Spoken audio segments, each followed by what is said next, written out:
Tantor Audio, a division of Recorded Books, presents Owlsight by Mercedes Lackey and Larry Dixon. Narrated by Kevin T. Collins. 1. Keisha! When Keisha didn't answer, the fluting voice calling her name in the distance grew noticeably impatient. Keisha! Keisha Alder ignored her sister Shondi's continued calls. She was in the middle of a job she had no intention of cutting short. The sharp smell of vinegar filled Keisha's workshop, but she was so inured to it that it hardly even stung her nose. Shondi could wait long enough for Keisha to finish decanting her bruise potion, straining out the bits of wormwood with a fine net of cheesecloth. Keisha wrinkled her nose a little as the smell of vinegar intensified. The books said to use wine for the potion, but she had found that vinegar worked just as well, and there was no mistaking it for something drinkable, unless your taste in wine was really wretched. A cloth steeped in this dark brown liquid and bandaged against a bruise eased the pain and made the bruise itself heal much faster than it would on its own. So despite the odor, the potion was much in demand. She needed so much of it that she always had several jugs or bottles of the finished potion in storage, and more jars of it in various states of preparation. It had to steep for 6 weeks at a minimum, so she tried to empty one jar and start another once a week. Keisha held her hands steady. She didn't want to waste any of it in spillage. She even wrung the cheesecloth dry, then reached for a stopper whittled from a birch branch and her pot of warm paraffin. As soon as the last drop was sealed into its special dark brown pottery jug, and the jug itself placed safely on a high shelf, she knocked the soggy fragments of herb out of the wide-mouthed jar, added 2 handfuls of freshly crumbled dry wormwood, and poured in vinegar to the top. Footsteps behind her warned her that Shondi had come to the workshop looking for her, so she wasted no time in tying a square of waxed linen over the top of the jar and setting it at the end of the row of 9 more identical jars. She turned to face the door, just as Shondi stepped across the threshold into the cool gloom of the workshop, blinking eyes still dazzled by the bright sun outside.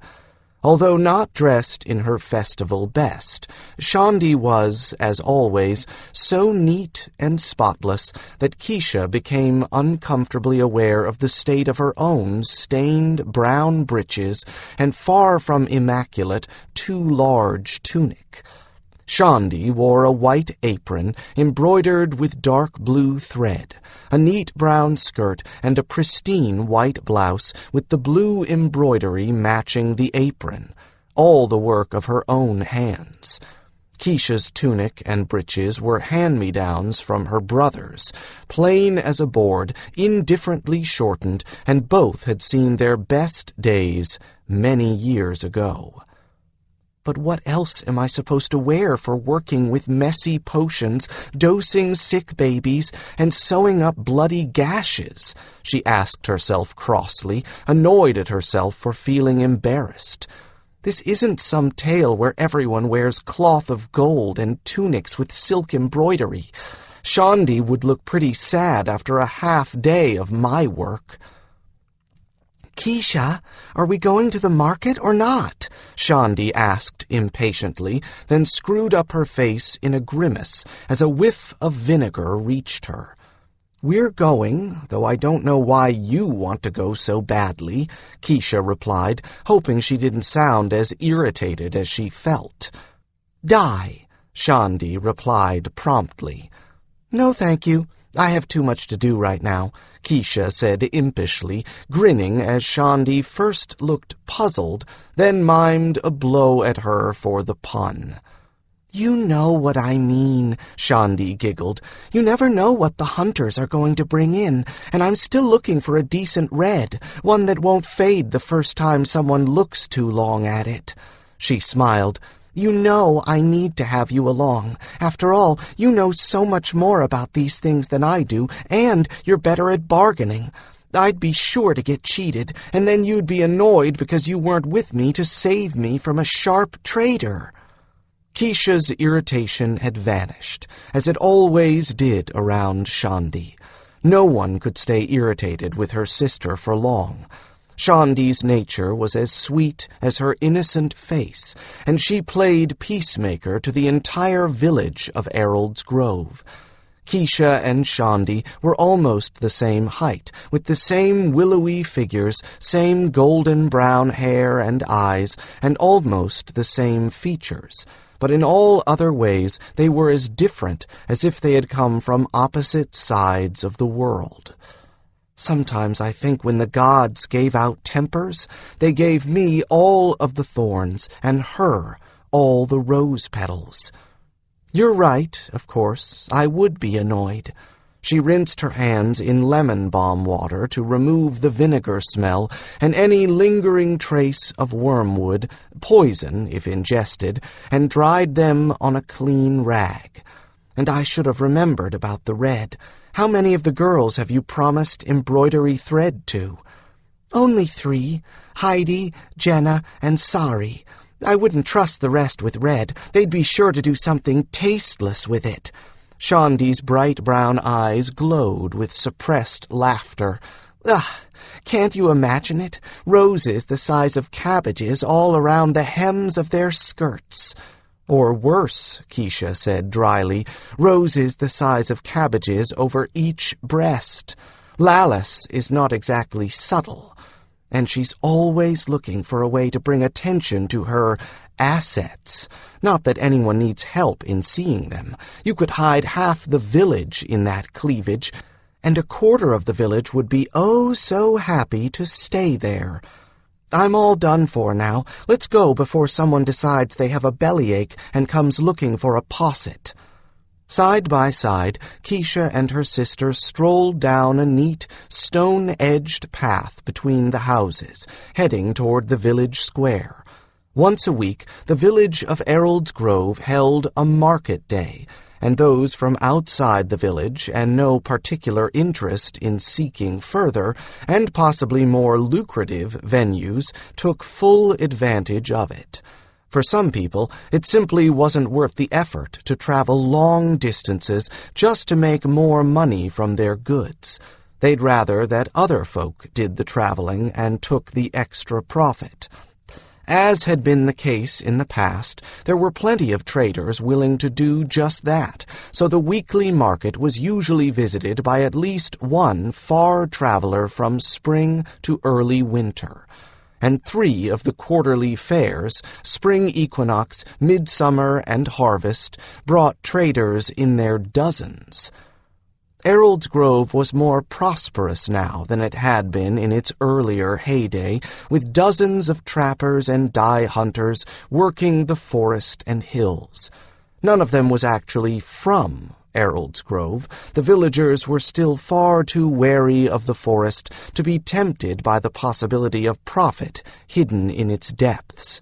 But the Hawkbrothers were here now, and to some people their presence meant increased safety, or at least a smaller likelihood of being eaten by misshapen monsters.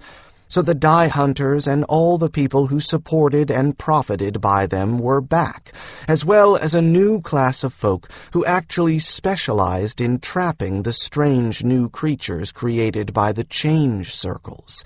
The population of Errold's Grove had swelled to half again more than the village had ever held before. They even had their own temple and priest, so now the children of the village got proper lessons in the winter instead of being homeschooled or taught by one of the old women.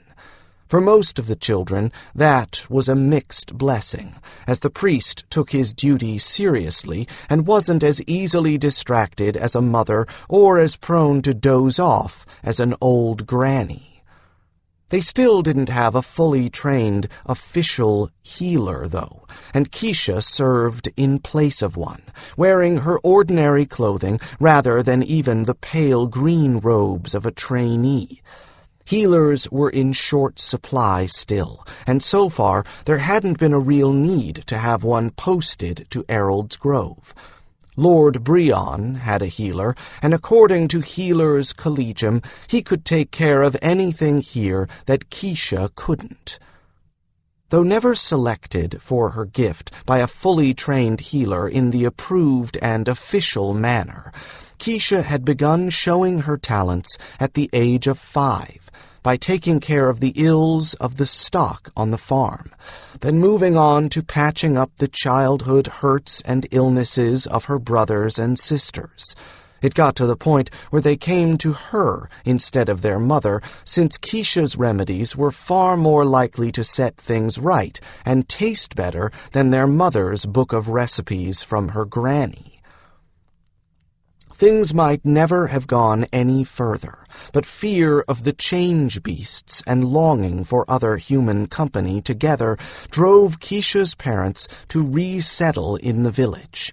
That had happened a few months after the barbarian invasion, when one family decided they'd had enough of Errol's Grove, and a house fortuitously fell vacant.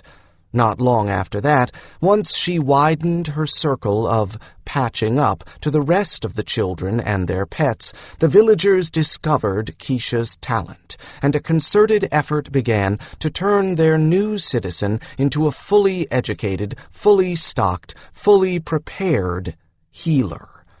As she and her sister passed the home that had drawn them here, now silent, with the rest of the family out working the fields and tending the stock, Keisha grinned a little. Maybe if her parents had known what was going to happen, they wouldn't have been so quick to leave the farmstead. Her mother and father hadn't stood a chance against the will of the village, and they'd lost Keisha's labor at the farm before they knew what had happened. They might have tried to fight to keep Keisha and her 2 sturdy hands theirs alone, but the arrival of a herald on circuit put an end to any thoughts of making the attempt. The golden moment was a cherished memory, the point when Keisha became something other than ordinary in her parents' eyes. The herald, oh, he was fine to look at, all white and tall on his silver companion. He took one look at me that went right down to my bones and declared in a voice like a trumpet, "This girl has the healer's gift." Much to Keisha's bemusement, before he left for the rest of his circuit, he had arranged for Lord Brion's healer, Gil Gerard, to give Keisha instruction. Several weeks later, a trader delivered into her hands copies of every book used by the trainees at Healer's Collegium, courtesy of that august body, and a polite note reminding everyone that the books were worth not a small fortune, but a rather large one, enough to buy half the town, and theft or harm to the books counted as a crime against the crown. With the books had come 3 sets of the pale green robes of a healer trainee, lest anyone doubt her acceptance. Keisha still preferred not to wear them, though. It seemed a pity to get them as stained and dirty as they would be if she donned them for her regular work. No more weeding and mowing for her. The letter that came with this library told her that she was expected to study those books any time that she wasn't tending the ailments of man or beast, or brewing medicines for same. She already had the skills needed to make most medications, and had lacked only the knowledge of what herbs were needed. The books supplied that, with good pictures to guide her when she went hunting for them in the forest and fields, and detailed instructions for each preparation. Along with the books came a box of seeds for those herbs that did well under cultivation, all carefully labeled with planting and growing instructions. It was obvious that she was expected to become self-sufficient, and quickly. For a while, Keisha had used the kitchen of the family home for her workroom, and her mother had seen that as a possible way to discourage this new career. Mother should never have complained about my green messes in her kitchen, telling everyone she was afraid I was going to poison the family, Keisha thought, with just a touch of self-satisfaction. I know she thought that the council would agree that I should stop, but it had the opposite effect.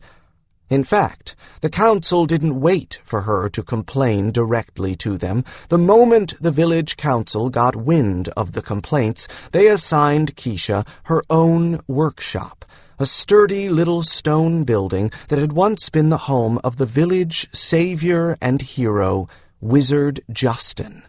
They even went so far as to make a special day of preparing it for her, organizing a village-wide cleanup and repair of the place, presenting her with a cottage scoured, inside and out, roof newly thatched, all the bits and pieces still littering the interior taken out and broken into kindling. She had only to say where she wanted workbenches and shelves, and they appeared, had only to ask for a place to lie down, and a fine feather bed and a pile of pillows and quilts showed up in the sleeping loft. The people of Errold's Grove had learned their lesson about treating a healer right, having had to do without a healer of any kind for so long after Wizard Justin died. Heady stuff for a 14-year-old youngster, she thought wryly, from her distant vantage of 18. I'm surprised my head didn't get too big to fit a hat. She waved at the blacksmith's oldest apprentice as they passed the forge. He waved absently back, but his eyes, as all the eyes of any male over the age of 13, were on Shandi. I suppose the only reason it didn't was that I was too busy to get a swelled head. She had been busy every waking moment, in fact. When she wasn't studying her books, she was out in the forest gathering medicinal plants, on her knees in her new garden cultivating herbs, or making preparations for Healer Gil to examine. At last, when Gil was satisfied that her skill at producing medicines was the equal of his, he stopped inspecting her results before allowing her to use them, and started teaching her how to use the knife and the needle, how to set bones and restore dislocated joints as he did. Unfortunately, the one thing he can't teach me is how to use my gift, and the books are not very useful there either. Healer Gil's gift was not very strong, and he relied on his skill with the knife and his truly amazing knowledge of herbalism for most of his cures. Keisha would have been perfectly happy to do the same, but Healer Gil kept insisting that she make use of this gift that she didn't understand. Gradually, though, what with all Gil had to do, his visits had shortened, and the intervals between them lengthened, until now he came to Errold's Grove no more than once every moon, and never stayed longer than half a day. He even trusted her now to experiment with new preparations, something that made her so proud she practically glowed every time she thought about it. That was why Shandi wanted her to come along on this hunt for the elusive true red dye. Her knowledge of herbs and other plants extended into dyes, and she had a knack for telling which ones would fade, which would need too much mordant to be practical, and which would turn some other, less desirable color with age. Some dyes could even be used as medicine, so Keisha never lost a chance to explore their possibilities. In a village where every person had some specialty, however small, Shandi was the one who supplied everyone else with common embroidery thread, the equal of anything a trader could bring in.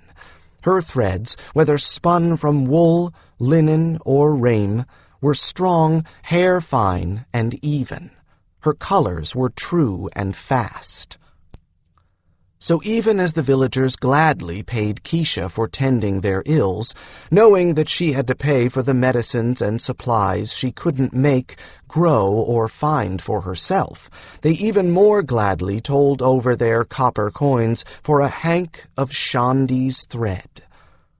The village square was the site of the weekly market, with the square closed to all but foot traffic and stalls set up along all four sides. Besides the usual things found in a village market, produce and foodstuffs, Errold's Grove had specialties of its own to boast of. Along with the dye hunters had come dye traders and dye buyers, who purchased bundles of plants and fungus and things that defied description, then leached or cooked out the pigments and pressed them into little cakes for sale. The buyers seldom left Errold's Grove, preferring to act as middlemen and sell their dye cakes to traders, but they were by no means reluctant to sell a cake or two to their neighbors. The tanner also put some of his unusual furs on offer at this weekly market, giving villagers first choice of what the hunters brought him. In addition, now Errold's Grove had its own potter, who was an artist in his own right, using some of the new and strange pigments and foreign earths from the change circles and a variety of modeling and carving techniques to make ordinary clay pots into things almost too beautiful for use. There was, alas, no glass blower as yet, though there were rumors that one might be coming soon. Most glass came from the Hawkbrothers or from traders.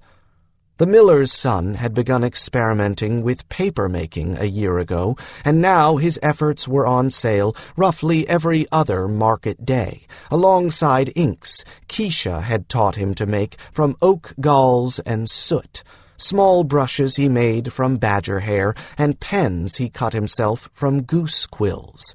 So now it was possible for lovers to exchange silent vows, for thrifty wives to keep account books, for those with artistic pretensions to inflict their work on their relatives, and for everyone to write to relatives far and near. That last item alone, that tiny token of civilization, made Errold's Grove seem less like the end of the universe and more like a part of Valdemar. When it was possible to communicate, however infrequently, with those outside the confines of Lord Brion's holdings, people didn't feel forgotten anymore. Then there was the fellowship. Keisha nodded a friendly greeting toward the fellowship booth, and the soberly clad woman tending it smiled and nodded back, her smile widening as Shandi's footsteps suddenly and predictably lagged, and her eyes went to the delicate wisps of fabric draped temptingly over a line at the back of the booth.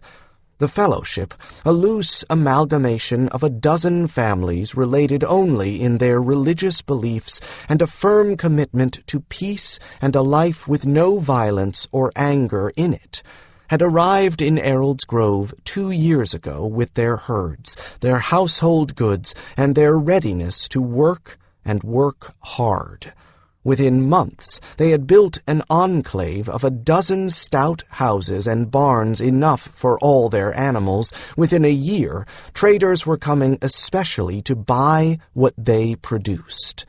For what the fellowship specialized in was producing remarkable textiles, lengths of tapestry-woven fabric, intricate braids and other trims, and a very few simple garments such as shawls and capes, woven, knitted, knotted, and braided of the beautifully spun and dyed wool from their herds.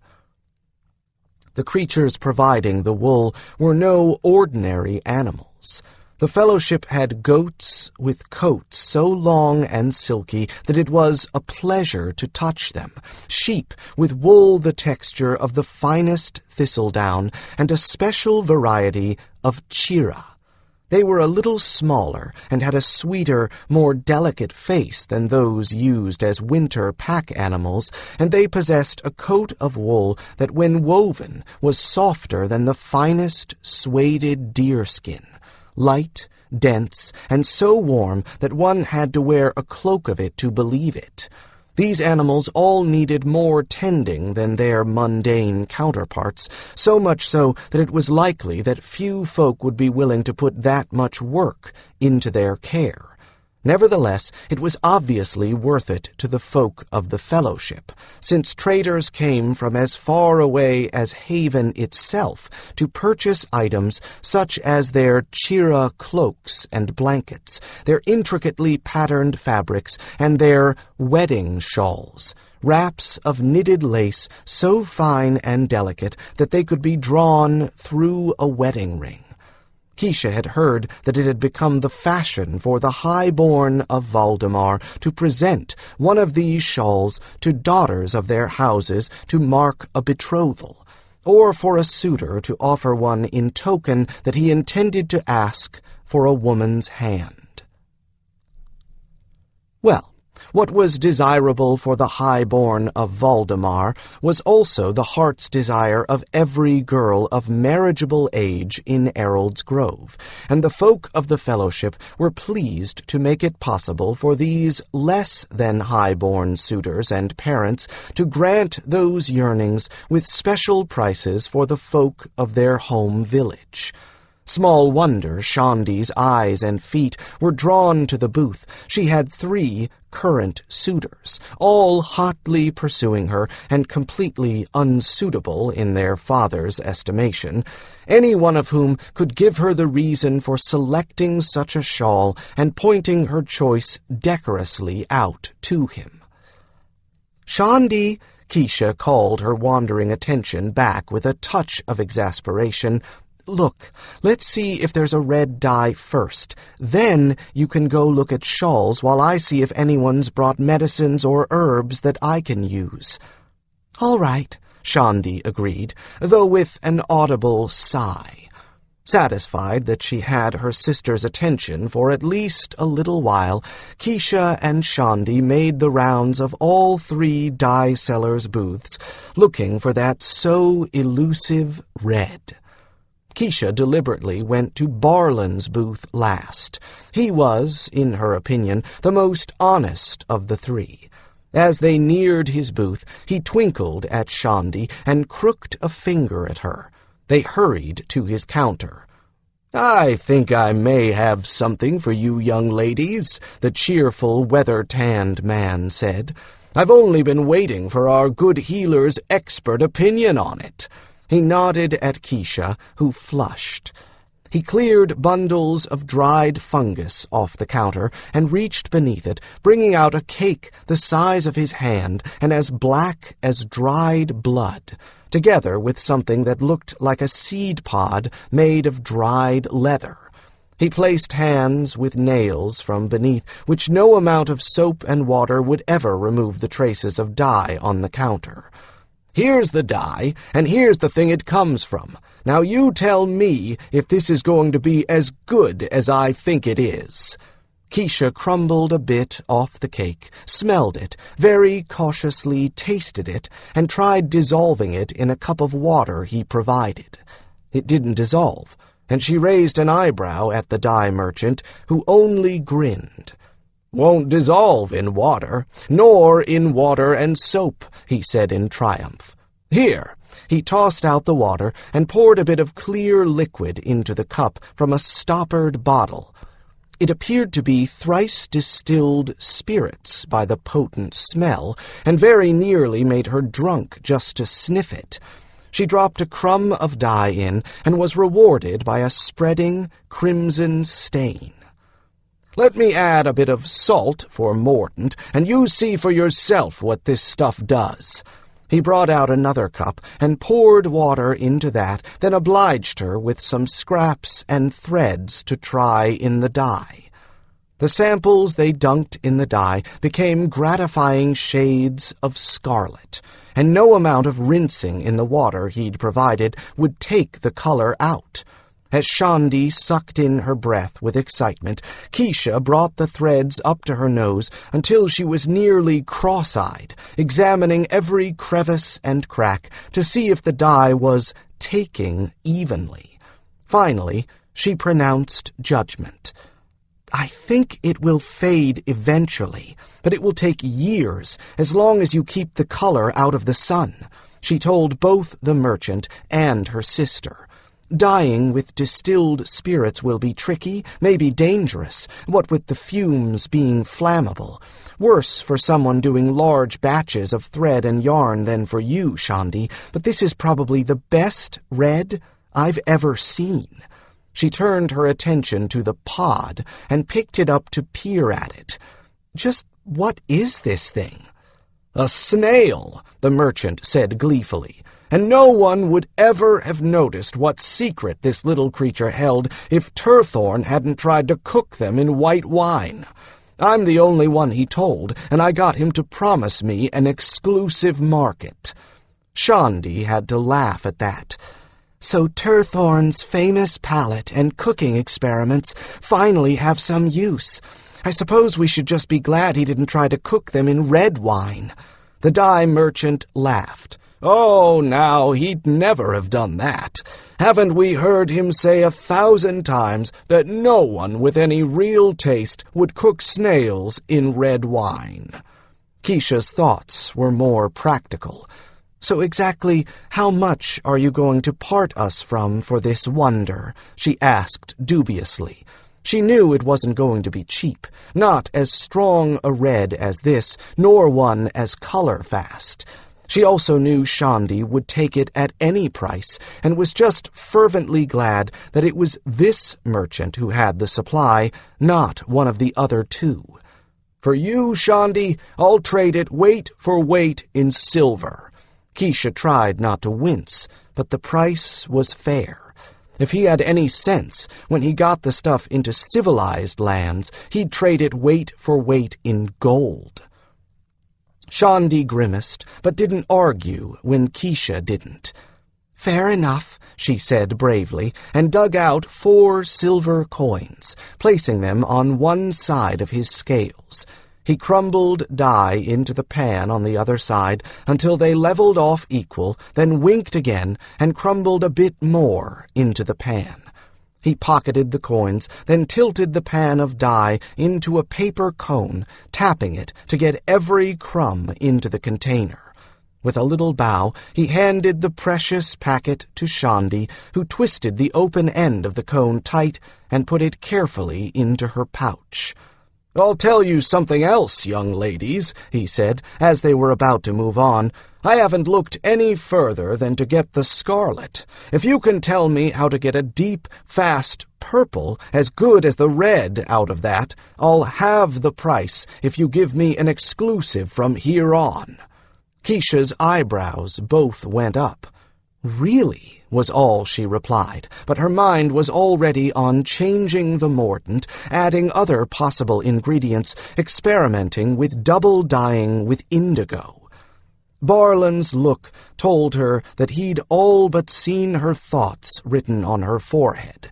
"If anyone can do it," he continued with a wave, "you two can. Oh, and Keisha, you ought to go talk to Steelmind. He came to market by himself, and I think he's got some seeds you might be interested in." "Really?" she exclaimed, as Shandi headed straight for the fellowship booth, one hand protectively cupped over her pouch. "Thanks, Barlin." "No problem." Another villager approached the booth, and Barlin turned his attention to the potential new customer. Keisha moved along to the shaded arbor next to the new temple that the Hawkbrothers used as a booth when they came to Errold's Grove.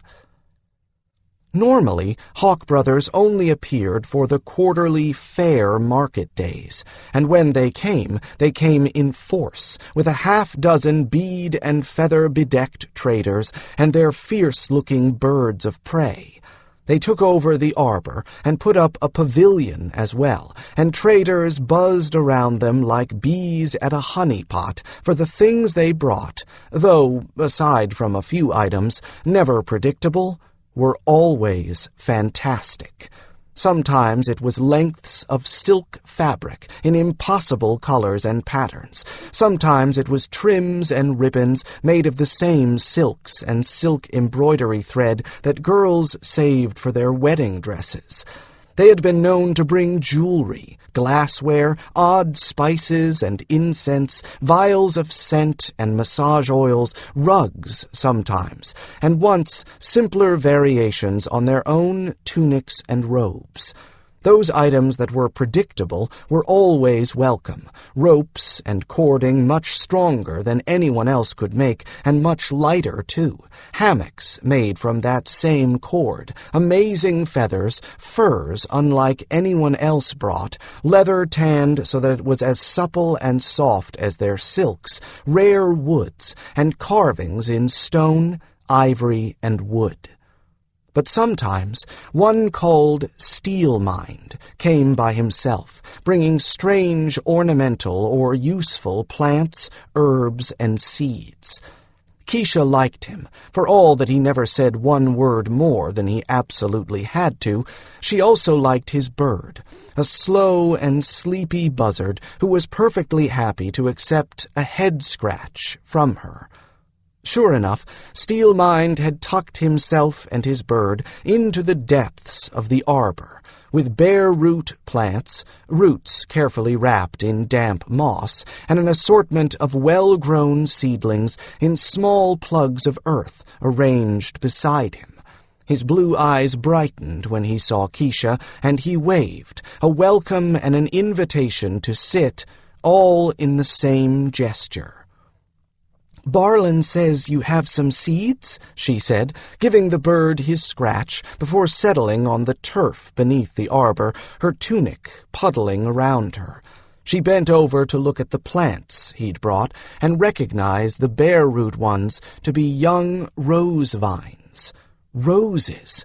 She tried to imagine what Hawkbrother-bred rose vines would be like and failed. She resolved to take at least one of them home with her, maybe more. Mum would love a climbing rose going over a trellis at the front door, and it would be nice to have one plant in the herb garden that isn't useful for anything. She felt the same avariciousness that Shandi must have felt over the dye. If there was one weakness she had, it was for her garden. "It is spring, so mostly I have flower seeds and seedlings and these." He gestured at the rose vines, but she sensed he was teasing her. "Mostly?" she replied. "Our healer suggested a few others before I left," Steelmind said, and smiled, an expression that transformed his face and made it obvious that he wasn't much older than she was. He laughed a little.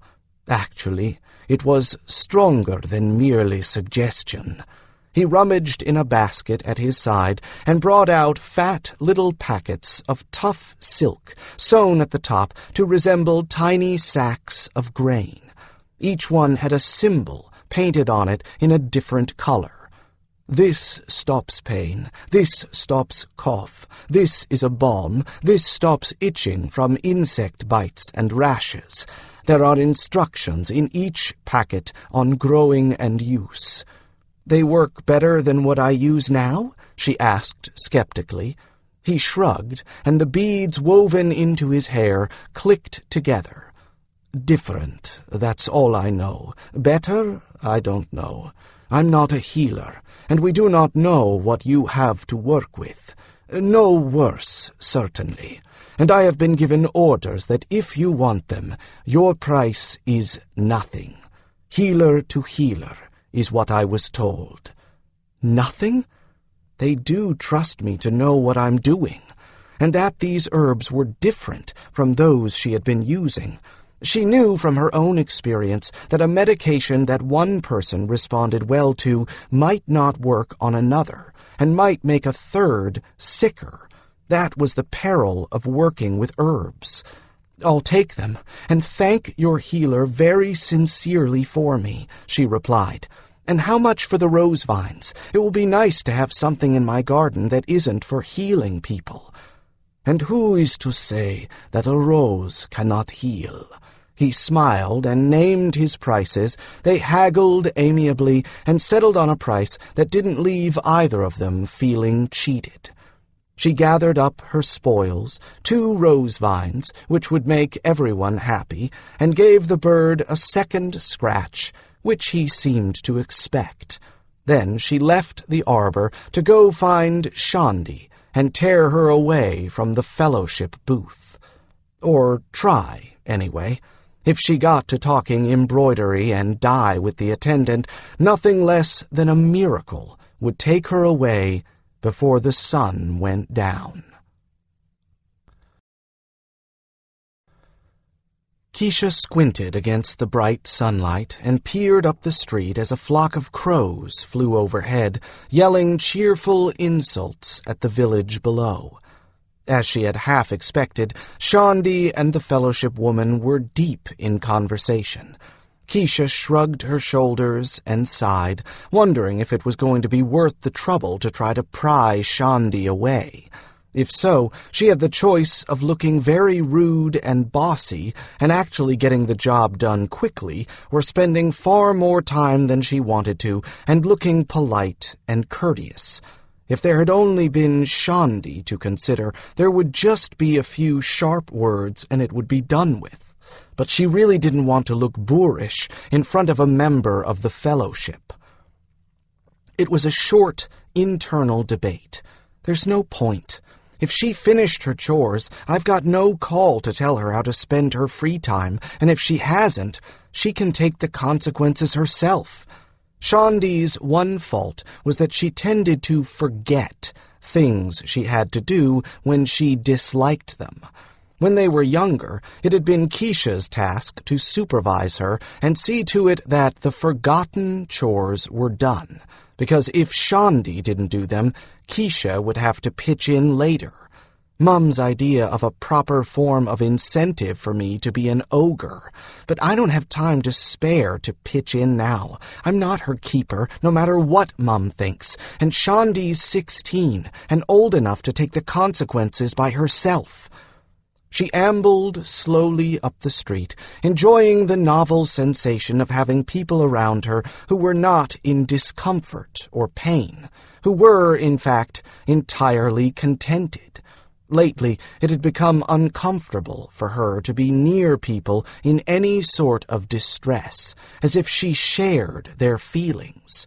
She'd fancied once or twice that it was the sort of empathy power that she heard told of in stories, but dismissed the thought quickly. Things like that didn't happen to ordinary people from little towns like Errold's Grove, and her gift was an extraordinary enough fluke. It wouldn't be too long until spring equinox fair, and the booths of those who sold their goods to the far-ranging traders were stuffed full, while the booths of those who depended on those same traders to bring them goods from outside were getting mighty empty.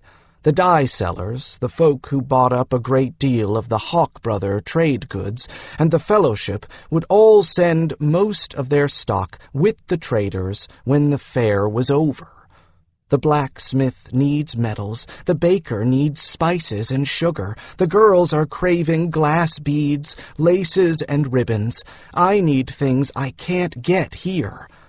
Healer Gil-Gerard would be just as happy if she didn't have to rely on those medicines, though. That was one subject on which they didn't and probably would never agree. He couldn't tell her how to use her gift. More importantly, he had no way to oversee her and tell her what she was doing right or wrong, the way he could with medicines and the knife. How was she supposed to use this so-called gift effectively or even safely? I suppose it would be quite useful if I could make head or tail out of those texts, she thought glumly, as she neared the fellowship booth and Shandi. It's almost as if they were written in a code that is perfectly understandable to everyone but me. And I am feeling far too sorry for myself. Determined not to spoil what was a perfectly fine spring day, Keisha decided to stop thinking and simply enjoy. A light breeze brought a hint of incense from the temple, which joined harmoniously with the fresh flowers some of the stall keepers used as decoration. The sunshine warmed her with the promise of a fine spring to come. The annual village-wide spring cleaning had taken place only a few days earlier in preparation for the spring fair, and as a consequence, the entire village was as charming as a high-born child's toy. Streets had been swept of all the winter accumulation of junk and debris, houses and fences were newly whitewashed, market booths all neatly mended. What a perfect scene this would be for a painter or a tapestry maker to reproduce, she thought, just as she came even with Shandi. This is how the highborn think all our villages look all the time. Still, she shouldn't be so cynical. It really is pretty. The red shutters, the pale gold of the thatched roofs, the rainbow colors of the flowers everywhere, the handsome white horse posing right at the end of the street. White horse? There were no white horses in Errold's Grove.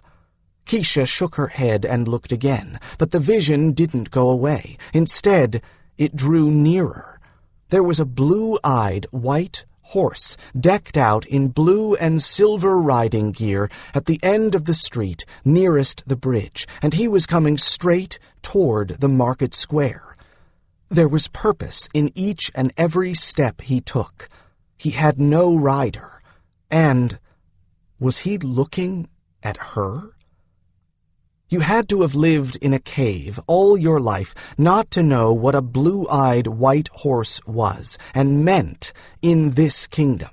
This was a companion, and alone like this, with no urgency in his demeanor, he hadn't lost his herald, nor was his herald in trouble. No, he had to be on search, and that meant he was looking for a new herald. Well, herald trainee, the person to whom he would be bonded for the rest of both their lives.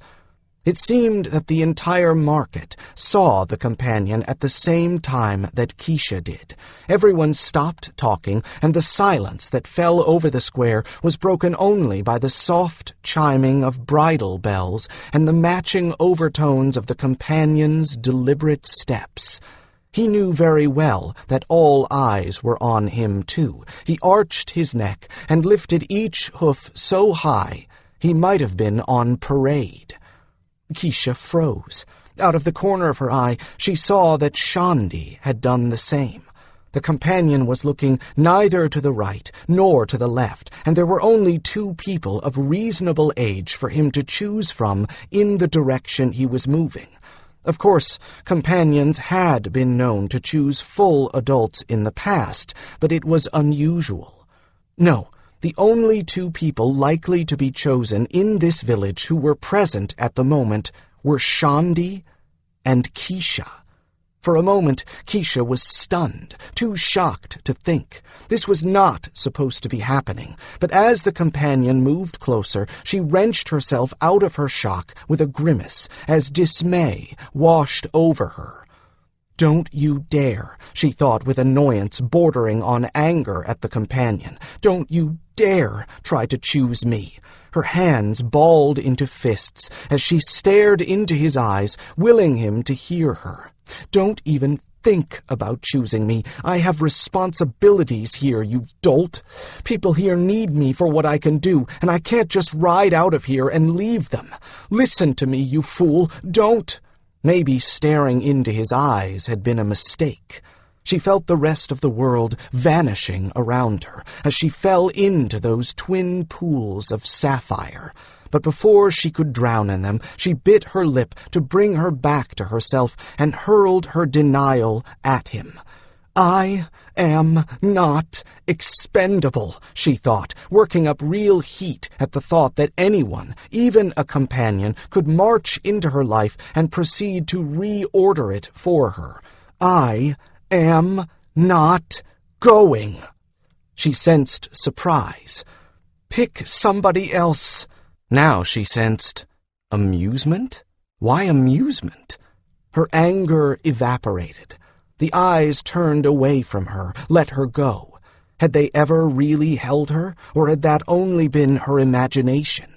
She didn't get a chance to think about it, because movement beside her caught her attention. The companion stood quietly, and now it was Shandi who walked with slow, entranced steps toward him. She looked like a sleepwalker, and Keisha stifled the impulse to grab her arm and keep her where she was. Still, I'm not her keeper. If this is what she wants, she should try to make it work. She's old enough to make up her own mind, just as I am, and live with whatever comes of it. Although it looked as if consequences were the last thing on Shandi's mind right now. Shandi stopped, just a step away from the companion's nose, and slowly reached her hand forward, as if she feared to touch him. Keisha waited, heart pounding, biting her lower lip. The companion made short work of Shandi's hesitation, craning his neck forward as his bridle bells chimed, and putting his nose in her hand. Then they just stood there for a long, long time, and Keisha's breathing seemed very loud in the silence. Then, as Keisha's nerves wound tighter and tighter, like an over-tuned harp string, the spell, or whatever it was, finally broke. They both moved, the companion tossing his head and sidling around so that his stirrup and saddle were in easy reach. Shandi reached for the cantle, then turned to her sister with eyes brimming with wonder. That snapped everyone else out of their tense silence, and before Shandi could speak, she was surrounded by friends and neighbors, all of them contributing to a conglomerate of babble that sounded like a shouting match between a flock of hens and a gaggle of geese. As far as Keisha could make out, none of them had anything very intelligent to say, but they were all very intent on saying it. Through a gap in the crowd, Shandi peered entreatingly back at her sister.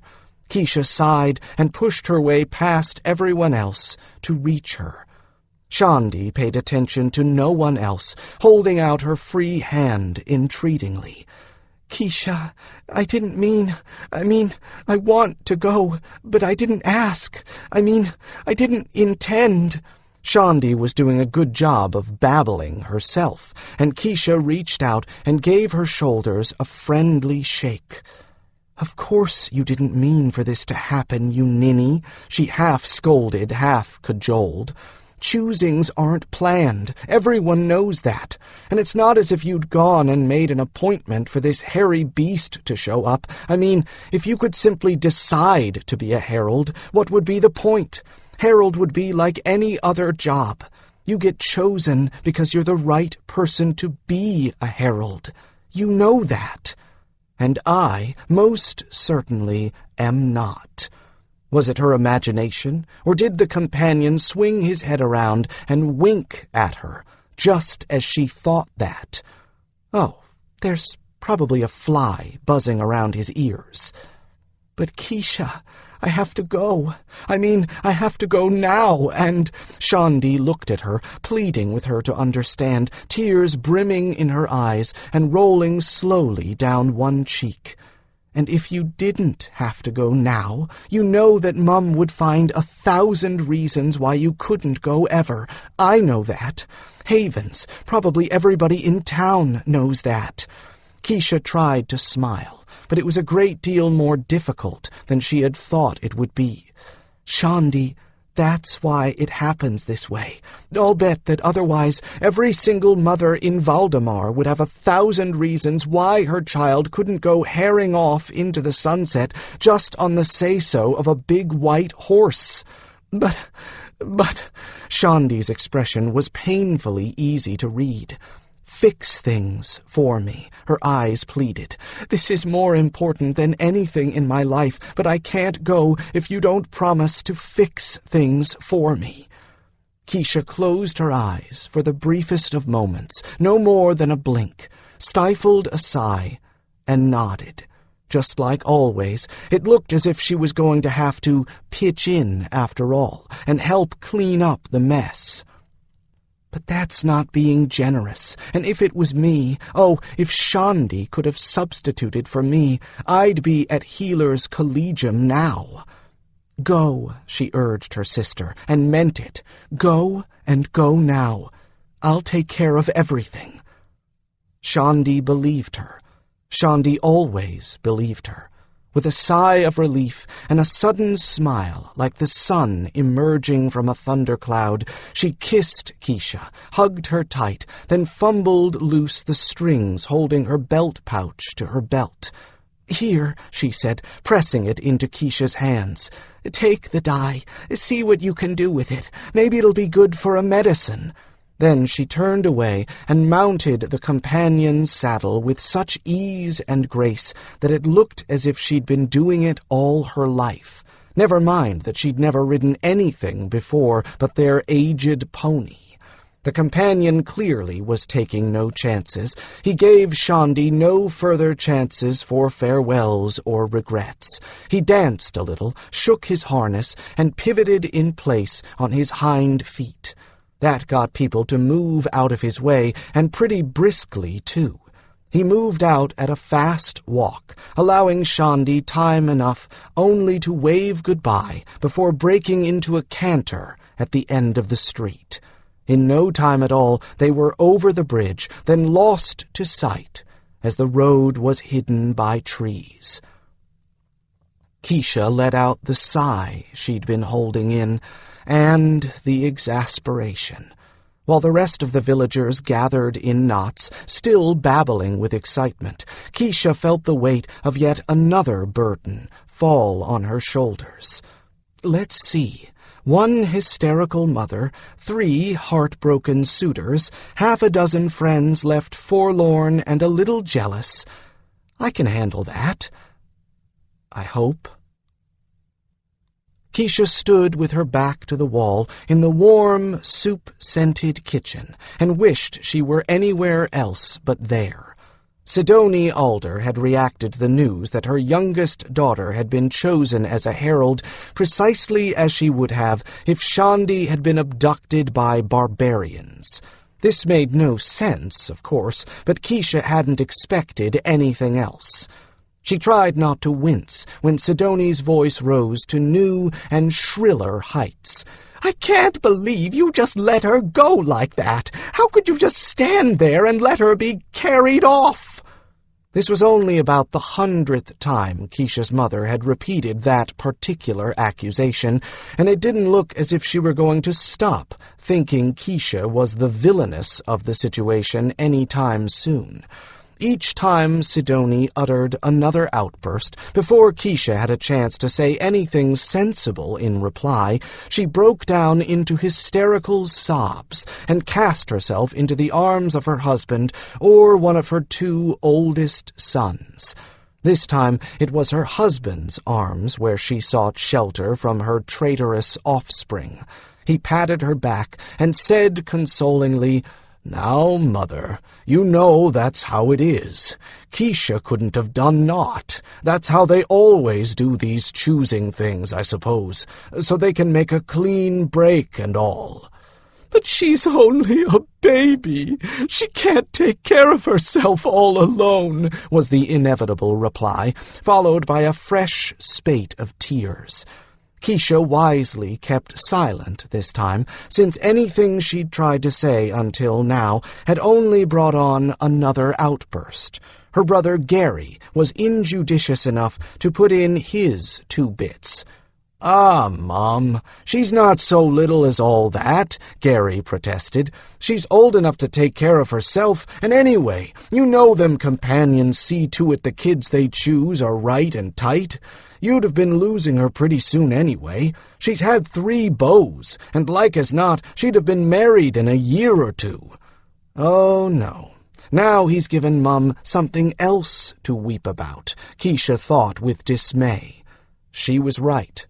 "Now I'll never see her wed," came the wail, muffled by her husband's shoulder. Keisha swallowed as her stomach roiled. This was beginning to make her sick, literally. But her father had a thoughtful look on his face, and it was pretty clear that he was thinking there was another side to all this, one that had a lot of advantages besides the obvious. Female heralds, if they wed, generally married other heralds. On the rare occasions they married outside the circle, it was with men who asked nothing more of them than their company outside of duty, usually healers or bards. So if Shandi married, there would be no dowry to raise. If she wed, it would be with someone who would live far from Errol's Grove, so there would be no need to put up with a son-in-law he disliked, and he disliked all three of Shandi's suitors, each for a different reason. The obvious reasons for being pleased about the situation were many, and he'd already brought them up to his wife, as had Keisha. Their daughter was going to be a herald. They'd be the parents of a herald. People would look up to them. They'd have new importance in the village. People would listen to what they said, even ask their opinions on matters of importance. Oh, of course she was going to be doing work that was often dangerous, but not for years yet, and it still wasn't all that safe here in Errol's Grove. After all, what if the barbarians came back? Keisha could tell that her father had clearly come to the opinion that this was no bad thing.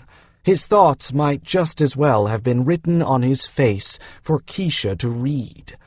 "Mum, she's going to be fine," Keisha said, once again, as her mother's sobs quieted. "When have you ever heard of a newly chosen trainee coming to grief on the road? She's going to be a very important person now, and people will look up to you because she's your daughter. We might even get invited to court someday and see the Queen. And if she decides to get married, whatever gave you the idea that she wouldn't come here to do it?"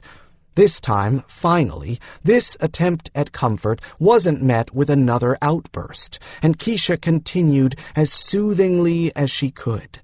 "Mum, she's going to be in the safest place in the world for at least 4 years. You just don't get any safer than Herald's Collegium. I mean, think. It's right inside the palace grounds. Think about that. Your daughter is going to be living on the palace grounds, and not as a servant either. She'll be back every long holiday. You know she will. After all, you couldn't keep her away. Which one of us always throws herself into the holidays, Shandi, of course. Just because she's going to be a herald, that doesn't mean she doesn't love her family.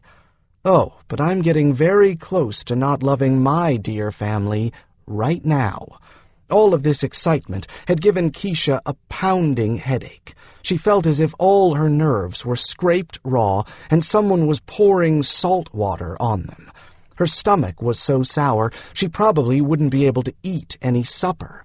But Shandi was the baby, my baby sister, the one I looked after and picked up after. And if I didn't have to help calm Mum down, I'd probably be the one bawling like a bereft calf right now. I can't do that and make sure Mum gets through this and starts to look on the bright side.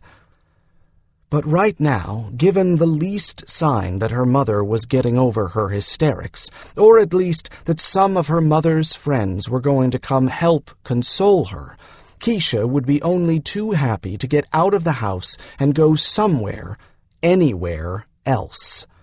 Evidently, she had been good enough and patient enough that for once her unspoken prayers were answered. As if the thought had been a summons, relief came bursting through the kitchen door at that very moment. "Sidoni! Ivor!" 3 of the neighbor women came bursting into the kitchen like a force of nature, all 3 of them managing to squeeze in at the same time, not waiting to be invited inside. "Is it true? A herald? A healer and a herald in the same family? How proud you must be!" A healer and a herald, she thought, startled for a moment by the phrasing. Oh my, bless them for noticing. Like the people in the market, they were all talking at once, but since there were only 3 of them, they didn't step all over each other's sentences so much that it all turned into a confused gabble. They surrounded Sidoni and Ivor, faces flushed with excitement at being so close to the great event. "Oh, Sidoni, just think, our little Shandi is going to be so important!" Sidoni took her face out of her husband's shoulder, and though it was tear-streaked and red with weeping, it seemed that the arrival of her friends pulled her the last few steps out of hysteria. She wiped her face with her apron and began to look more like her normal self. Keisha deemed it practical at that point to remove herself.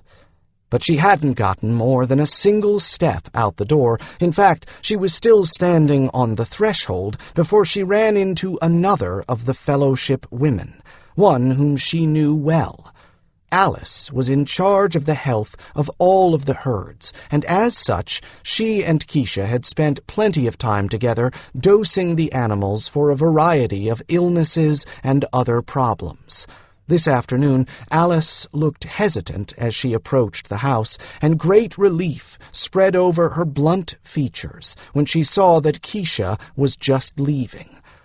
"Oh, Keisha, I'm sure this is a bad time, but the Chira I was worried about has definitely got wet tail," she began. Keisha didn't give her a chance to say more. She took Alice's elbow and pointed her toward the workshop, just as she spotted 4 more women bustling in their direction, heading for the alder house.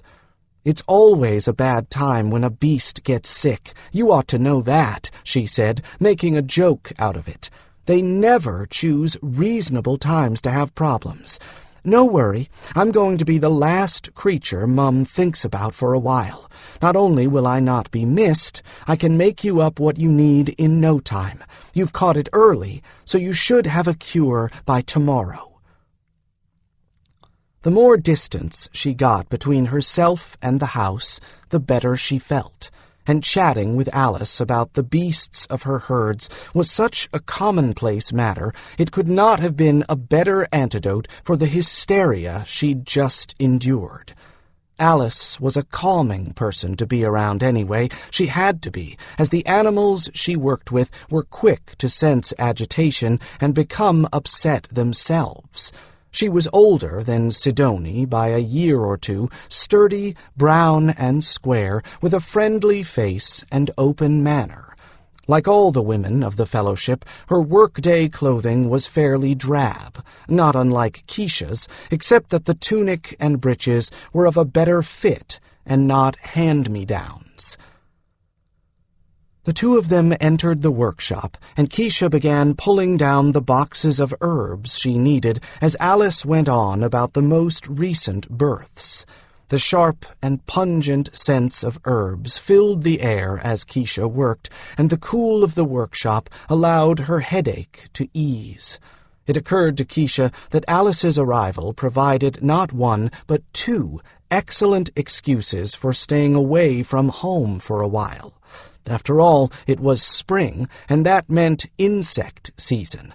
In particular, the fleas and ticks that would infest the Fellowship herds given half a chance. So as soon as she had finished the wet-tail potion Alice needed, but before the woman could pull out her purse to pay for it, Keisha made her an additional offer. "Look, this year I'd like to get ahead of the bugs instead of trying to catch up with them after your beasts are scratching themselves raw," she said, trying to be as persuasive as she knew how. "Why don't I make you up some batches of that repellent dip we talked about last year and a good supply of the kill dip? You can try the repellent right away, and if you see it isn't working, you'll be able to dip them all again with the kill before it gets to be a problem." Cautious and frugal as always, Alice wrinkled her forehead and bit her lip cautiously. "That would be very helpful, but—" Keisha already knew what she was going to say. At the moment, the Fellowship's coffers were pretty bare. They wouldn't have made any major sales to traders since the harvest fair 2 seasons ago. We'll just make it a credit against a shawl trade later for one of my brothers. At least one of them is bound to settle on a girl by harvest. Or, if you'd rather, when the traders get done with you at spring fair, you can pay me then." She grinned and held out her hands. "I'd rather have you on credit than have to deal with an infestation like we had 3 years ago." Alice shuddered and nodded agreement. The Fellowship folk normally didn't much care for credit, but as Keisha had known it would, the mere mention of that horrible flea infestation made the difference. It had taken weeks to clear up, and worse, the poor beasts had yielded inferior fleeces that year. Between the cost of the dips and the loss of quality fleeces, the Fellowship's steward had been beside himself. Alice had already been beside herself. Anything that caused her beasts pain caused her anguish too. And since the dips are all made from things I can harvest in the woods right now, rather than things I have to pay for, I can afford to extend them the credit. No sooner agreed than done. Making up the batches of sheep dip ate up enough candle marks that by the time Alice left, both arms laden down with baskets packed with jugs, the Alder home was full of friends and neighbors to the point where another body could not possibly have squeezed inside. Afternoon sun gilded the kitchen wall as Keisha stood out in the yard and listened for a moment. From the general emotional tenor of the cacophony, Sidoni had gone from grief to pride, as it should be, and now the gathering had all the signs of turning into an impromptu celebration. But Keisha still didn't want to be anywhere near it. And she didn't want to have to deal with the 3 heartbroken boys either, for all 3 suitors would be bound to show up on the doorstep of her workshop looking for consolation. At least, she didn't want to deal with them right now. But since I'm out of fleawort, lurchbuds, tannum bark, and elo root now, I have the perfect reason to go harvest some. And if they think I am sulking because my sister was chosen and not me, well then, let them think that. Maybe it will make some of them do something nice to comfort me. That way I can get some reward I can call appreciation to make up for the times my generosity was taken advantage of in the past. With a big basket over one arm and harvesting tools in the pockets of her tunic, she set off to the woods to do just that. She took the long way round, using the path that skirted the edge of the fields rather than cutting straight through. Young plants were just starting to show whether they'd be successful or not. The weak ones were ready to be weeded out, and the strong ready for a bit of manure. She exchanged some sort of greeting with everyone working out there as she passed. It was impossible not to. The good thing was that since she was carrying her gathering basket, it was obvious that she had work to do, and there were only a limited number of candle marks before dusk fell. No one would delay her when it might be medicine he would need that she'd be gathering. Self-interest isn't that bad a thing when it comes down to it. We all tend to do things in self-interest, even, maybe especially, when we can couch it in terms of nobility and self-sacrifice. And look, Shandi gets the pretty white horse and a room at the Collegium, while I get Errold's Grove's sicknesses and complaints. The farther she got from the village, the better she felt. She felt her steps growing lighter once she entered the woods proper. Her stomach calmed down, and by the time she reached the lurchbush thicket, she was humming under her breath, and her headache was just about gone. This probably isn't the last time I am going to feel like there's been some kind of injustice over Shandi being chosen and not me, even if I don't really want to be chosen anyway. Besides, I have my own gift, and some appreciation, from some folks anyway. Valdemar wasn't founded on things being fair in life. It was founded on coping with the unfairness of life. The tradition continues, herald or not. The lurch bush was a hardy creature and didn't react badly to having a few of its buds pruned away. A woodpecker trilled just over her head, and as she carefully held each branch and pared every third bud off with a tiny knife, the rich, green scent of lurch sap spread on the air, and she drank it in with pleasure. Each bud went into the hempen bag she had tied to her belt. She dabbed each wound with pitch from an unstoppered jar to seal it and keep insects and fungi from infesting the branches, as Steelmind had taught her.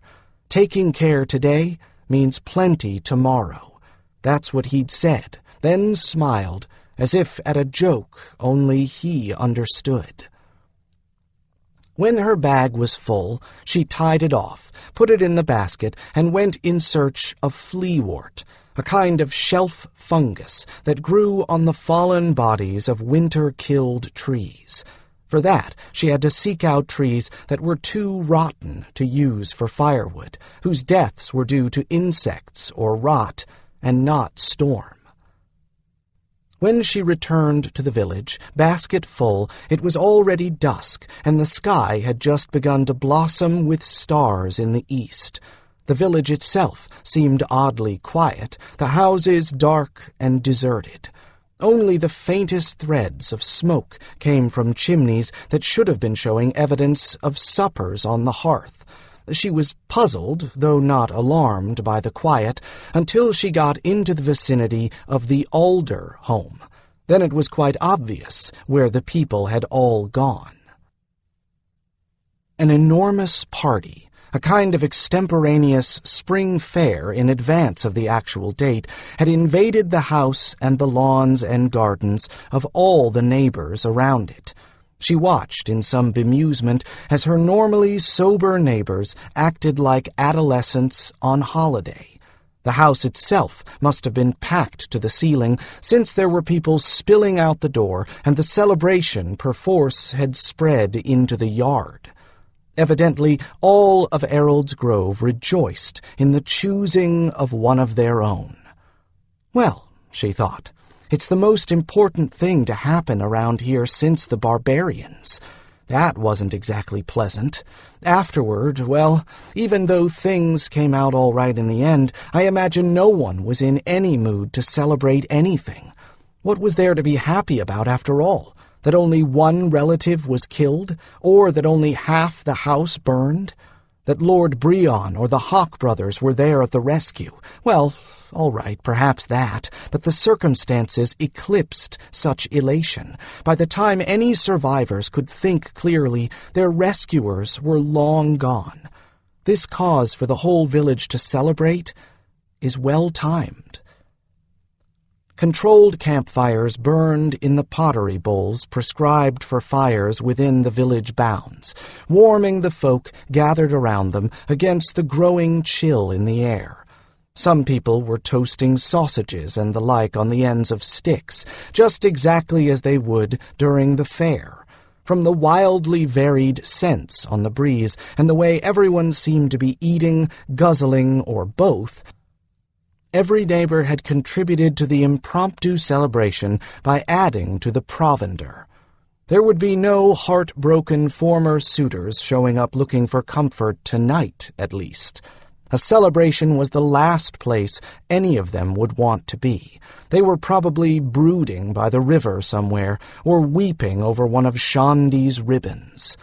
Or they've given her up completely, and they're chatting up one of the other girls at the party right this moment. When it came down to it, that was the likeliest.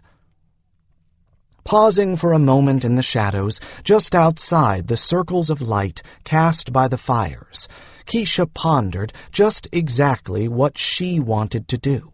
Did she really want to be engulfed by a party tonight?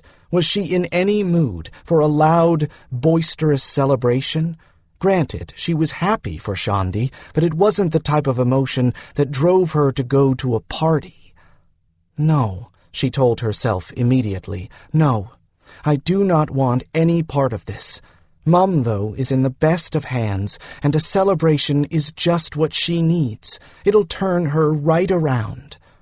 Already, her head gave her faint intimations of what would happen if she allowed herself to be drawn into the commotion. A quiet night in her workshop, then a little reading before going to sleep, that sounded much more attractive than being plied with wine, babbled at, and staying up until the dawn. As for trying to find a corner of the house where she might be able to get some sleep, that looked pretty impossible. So she reversed her steps and went straight to her workshop, closing the thick door firmly behind her. The heavy stone walls closed her in comfortably, effectively blocking out the noise. She sighed with content and relief and felt her headache fade completely. It didn't take long to get the fire going again, and it was the work of a few moments to get the kettle ready and swing it over the fire to boil. While she waited for her tea, she bundled the herbs and hung them up from hooks in the ceiling to dry, then spread the buds in a drying tray and hung the tray from brackets over the window. By the time she had finished clearing up, the water was ready for tea, and she washed her hands and set to fixing it with a good appetite. She kept a stock of food at the workshop in case she missed a meal at home, and there was more than enough for a fine dinner. Dinner was toasted bread and cheese, with roasted chickpeas and a satisfying and hearty tea with honey. She read a little while she ate, enjoying the luxury of being able to do so, but most of all, she cherished the quiet. After she tidied up, she spent another contented candlemark or two, putting together more of the common remedies she never seemed to have enough of, with special attention to those for headache and queasy stomach, for there were bound to be plenty of those after tonight's indulgence. She changed her mind about reading further, though, after she climbed up into the loft to her cozy feather bed. Instead of reading, she reached over to the shelf beside the bed and picked up her cross-stitch embroidery. At the moment, it was the makings of a fancy blouse. It wasn't that she didn't enjoy pretty things, after all. It was just that they were very impractical for someone in her vocation. On the other hand, she didn't always have to be working, and there were enough celebrations to warrant having pretty clothing. Over the winter, with Shondi's help, she'd picked out a light brown linen for a festival skirt, a lighter beige for a blouse, and had charted out a very pretty pattern in browns and golds for both. The skirt was done. Now she was working on the sleeves and neckline of the blouse. It wouldn't be finished for spring fair, but it probably would be for midsummer. Cross-stitch, regular geometric patterns, that is, was very soothing, she had found. It allowed her mind to drift to other subjects, and sometimes, as she worked, she was able to come up with answers to problems she needed to solve. As she worked her needle through the linen tonight, she found herself wondering where Shondi was, right at the moment. Would she be at an inn, I wonder? Or would that companion take her to a way station instead? In either case, Shondi would make herself at home. No one could resist her smile and her open friendliness, so she would be a welcome guest at an inn, doubly so as newly chosen. She'd probably be treated like a person of importance and wouldn't have to lift a finger for herself. If, on the other hand, she was at a way station, she'd have herself tucked up snugly in no time at all. From all that Keisha understood, way stations were well provided for. Shondi was more of a housekeeper and cook than Keisha was. It was not as if Shondi would have to sleep out of doors, supperless. That might be why the companion was in such a hurry to leave, Keisha realized. They probably had a long way to go before they came to either an inn or a way station. That would be a good thing to remind her mother of tomorrow if Sidoni felt slighted that Shandi had left without waiting to say goodbye. By now, I'll bet Shandi's probably wishing she waited long enough to gather up her work basket, she thought with a chuckle. I've never seen her sitting down without something to work on in her hands. Well, there ought to be at least one trader from Haven here at the fair. I'll box up all her handiwork and send it off to her with him. With luck, I may be able to send her some scarlet thread as well. Would she be lonely, all by herself, in a little way station? Probably not. She'd have the companion, after all, and everyone knew that companions and heralds had a special bond that was as close as anything two humans could have. I wonder if she can mind-speak to him. I wonder what that would be like.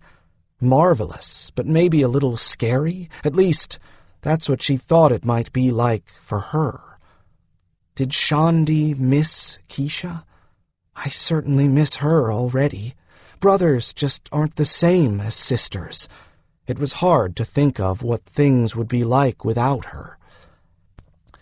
She found herself nodding over her work, so she folded the blouse pieces carefully, putting them away in her work basket and stowing everything on the shelf beside her bed.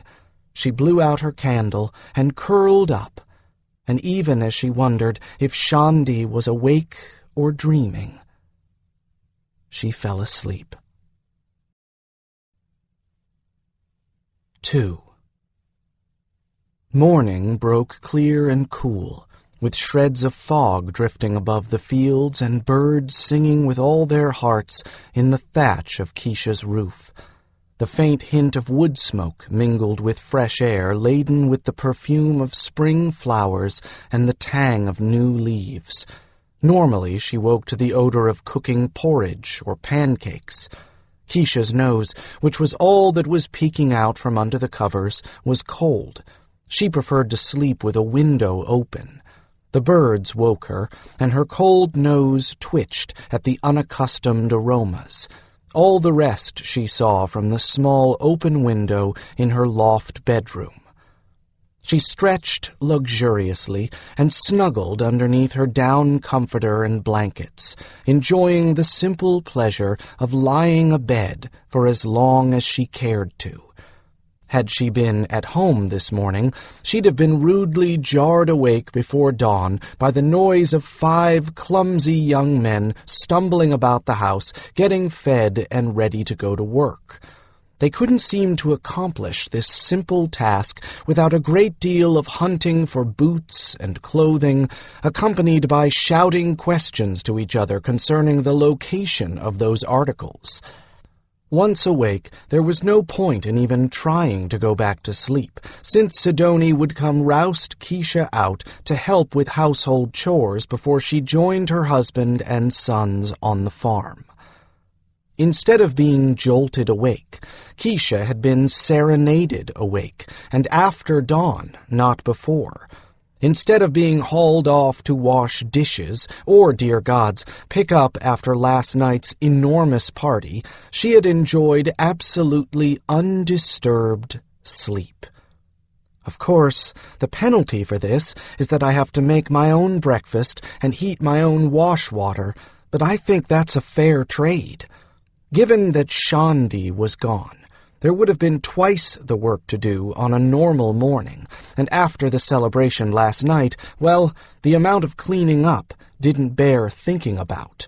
And would Sidoni even consider taking care of the cleanup gradually, say, by putting off things like floor washing and yard cleanup for a few days?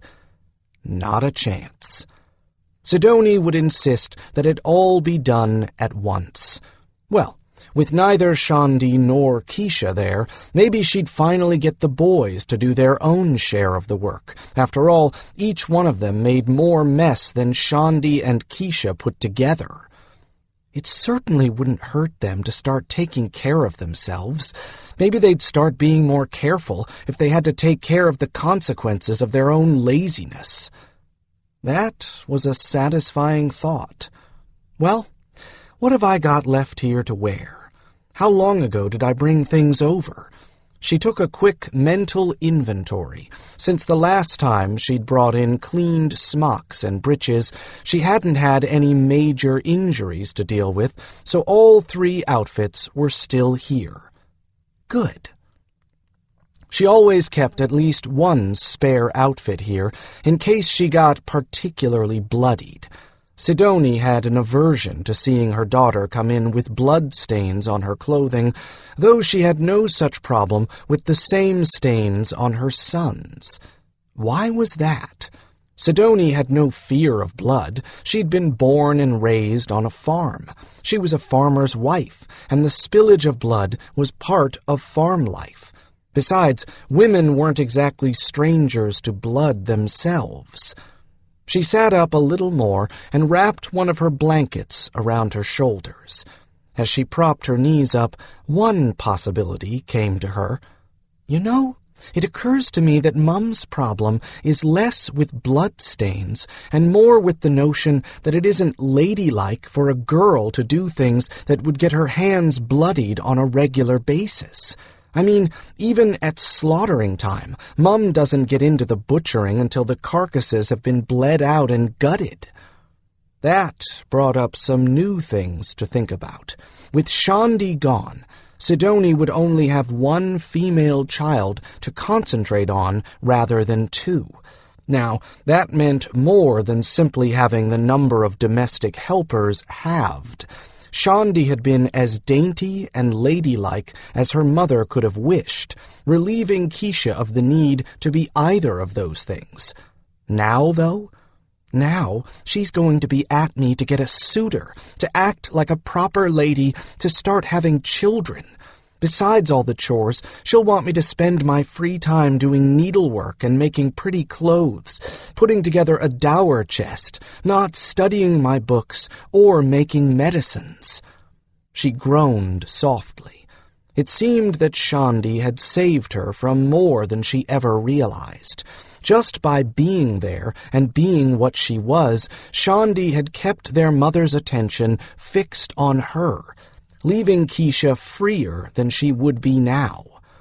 I'd thought my life was complicated before. It was so hard to balance all the demands that were made on her. If they had their way, her parents wanted her to help with the domestic chores, the farm work, get married, have children. As far as the people of Errold's Grove were concerned, the village folk wanted her to concentrate on nothing but their injuries and ailments, or the hurts and illnesses of their animals. Not that I don't prefer the animals when it comes to that. They don't spend most of their time complaining. But that was unkind. Of course people complained. It kept them from feeling quite so afraid. When they were sick or hurt, they lost control over their very selves, as they perceived them, and had to rely on the skills and tools of someone else. So it was only natural that they would complain. Up to a point, the more they complained, the more frightened they were known to be.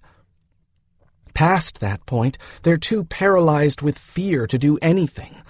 I guess I should be grateful that they're still complaining.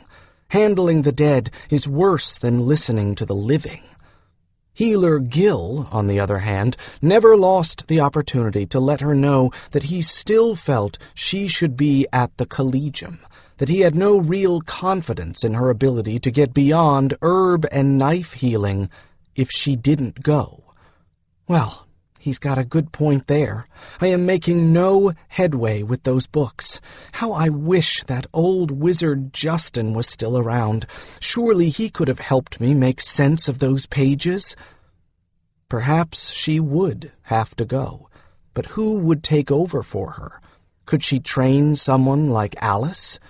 Oh, no one would take this on who wasn't a volunteer, and if anyone had been willing to volunteer before, they wouldn't have needed me. As for Alice, she'd made it quite clear that she was in no way willing to extend her services beyond the animals in her charge. Not that I blame her. She is far more reticent and shy than I am. Now, how was she to reconcile all these differing plans for her future? Obviously, someone was going to be angry with her no matter what she did. Something else occurred to her as she worried at her thoughts like a puppy with a bit of rag. This was the first morning in months when she hadn't woken up with the claustrophobic feeling that her entire family was closing in on her. It always seems as if they're right beside me, breathing over my shoulder, even when they're in the next room.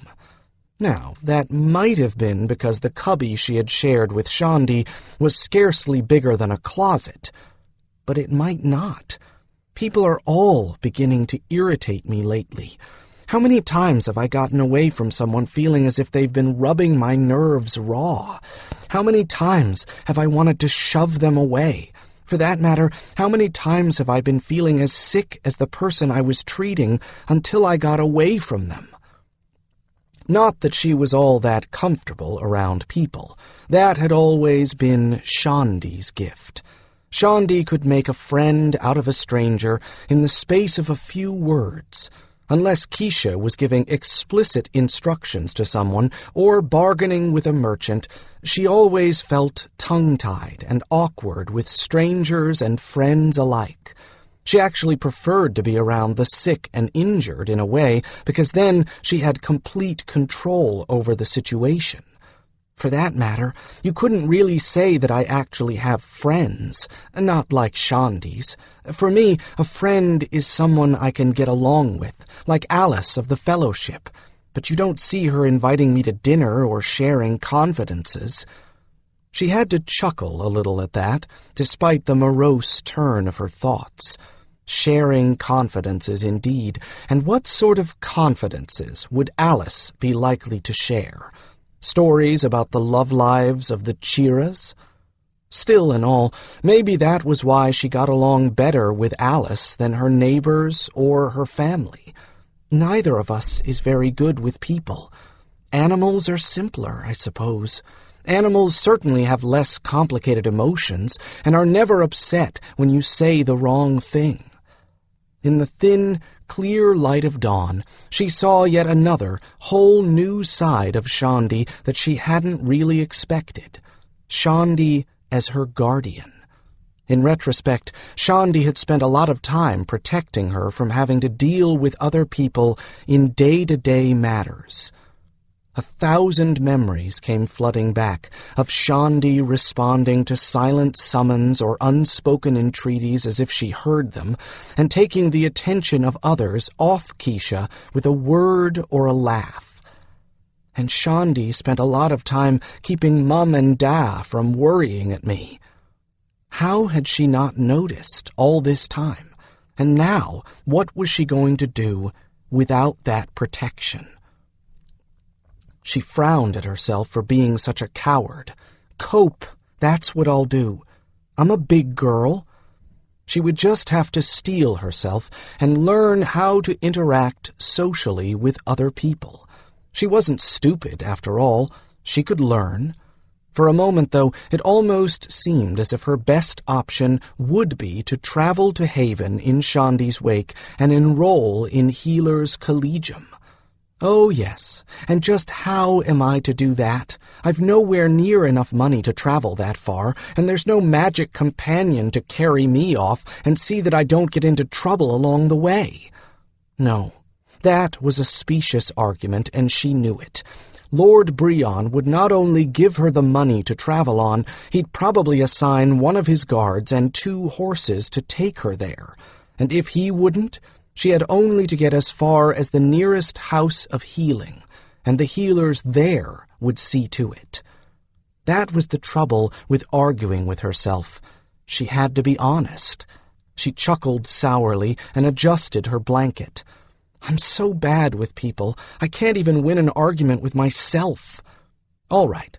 The obvious problem of leaving her people without someone at least marginally qualified to help them was an excuse. She had to face it. The real reason she didn't want to go was, I don't want to leave. To go off somewhere among total strangers for at least 2 years to some huge city where I would be totally lost. The very idea made her skin crawl. All those strangers, and nowhere she would know to go where she could escape them. All those strangers. Oh, gods, no. And it's no good to say that at least Shandi would be there, because she's going to be at Herald's Collegium. She'll be so busy becoming a herald that she'd be just as far from me there as she is now. She just was not like her sister. She didn't make friends easily, and she never would. She'd get so tongue-tied with the people at Healer's Collegium that they'd probably think she was feeble-minded. It could be months before I managed to say anything sensible to strangers, and I'd be so lonely. The larger the crowd around her, especially of strangers, the more she withdrew and wanted to hide. The only time she didn't feel that way was when she was on ground familiar to her, actually or metaphorically. She was able to make desultory conversation with people she knew, with strangers in her own home, or if the topic had to do with things she already knew. At the fairs, she invariably hung around the outskirts. At celebrations, well, generally she did exactly what she'd done last night, go to bed early. I'm just no good at social chit-chat, I suppose. She was absolutely certain her own nature would condemn her among the expert teachers at Healer's Collegium. Until they actually gave me something that I already knew how to do, I'd look like a right idiot. I know it. And worse, I'd sound like one too. She could just imagine being called on in a class to recite something from a lesson. It would be worse than when she'd had her lessons with the other village children. The old woman who'd taught them had soon learned not to call on Keisha for any recitations. Any time she'd wanted to know what Keisha had learned, she'd have Keisha write it out. But that was here. They wouldn't give me that kind of special consideration at the Collegium. How could they? I'd be nothing special there, just another student, not someone they were going to rely on to tend their ills. Shandi, on the other hand, would be fine in Haven even without the companion. That's what Mum doesn't understand about Shandi. Everyone likes Shandi at first sight and goes out of their way to help her. They always have and probably always will. That's why she has so many suitors. They all think they're in love with her just because she smiles at them and they're enchanted. They don't realize that they feel that way because she's just that way and can't help being so nice to them that it makes them feel as if she's nice only to them. Shandi has always assumed the best of everything, everyone, and every situation, and more often than not, they live up to it. Keisha shook her head and reckoned that she must have been born somber, or at least without humor. Without humor, I suppose. I never can see what most jokes are about.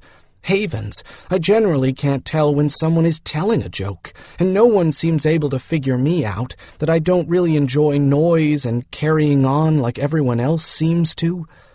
Even her mother complained constantly that Keisha was far too inscrutable, and that she could never tell what Keisha was thinking or feeling. Not that Keisha always wanted her to be able to do so. If Mum knew what I was thinking, oh, would I ever get in trouble? But she also complained that Keisha was always taking everything too seriously. So did her brothers. And so, for that matter, did her father, even though he seldom complained about or even commented on anything. Am I putting people off? I suppose I must be. Well, just look at the difference between the number of suitors Shandi had and the number, none, that Keisha had. There's no other reason why. Shandi and I look an awful lot alike. We share similar features, the same hair and eye color, and her figure is no better than mine. Oh, Granted, she does generally dress better than I do, but I've worn pretty things without getting the attention she gets. It has to be that I'm putting people off. Now she had to ask herself, as she often did, am I jealous of Shandi? She thought back over the selection of young men available in Errol's Grove and shook her head, thought about the sort of things that Shandi and her friends did for amusement, and knew she'd be utterly bored. No, I'm absolutely not jealous. There's only so much discussion of bodices and embroidery patterns that I can stand. And as for coquetting and flirting about, why bother? No, it was just another sign that she just didn't fit in with other people. Without Shandi's vivacity, animation, and sunny smiles, Keisha attracted about as much attention as a piece of furniture. Which is, after all, the way I prefer things. How would I get anything done if I had young men mooning around after me the way they follow Shandi about? What a nuisance! So she wasn't entirely unhappy with the situation. Not entirely. It would have been nice to have one friend or one suitor, someone sensible, someone she could actually have a conversation with, someone who had an interesting life of his own. Well, this is wasting time. I've been slothful long enough. She threw off the blankets and flung open the lid of the chest that shared the loft with her bed.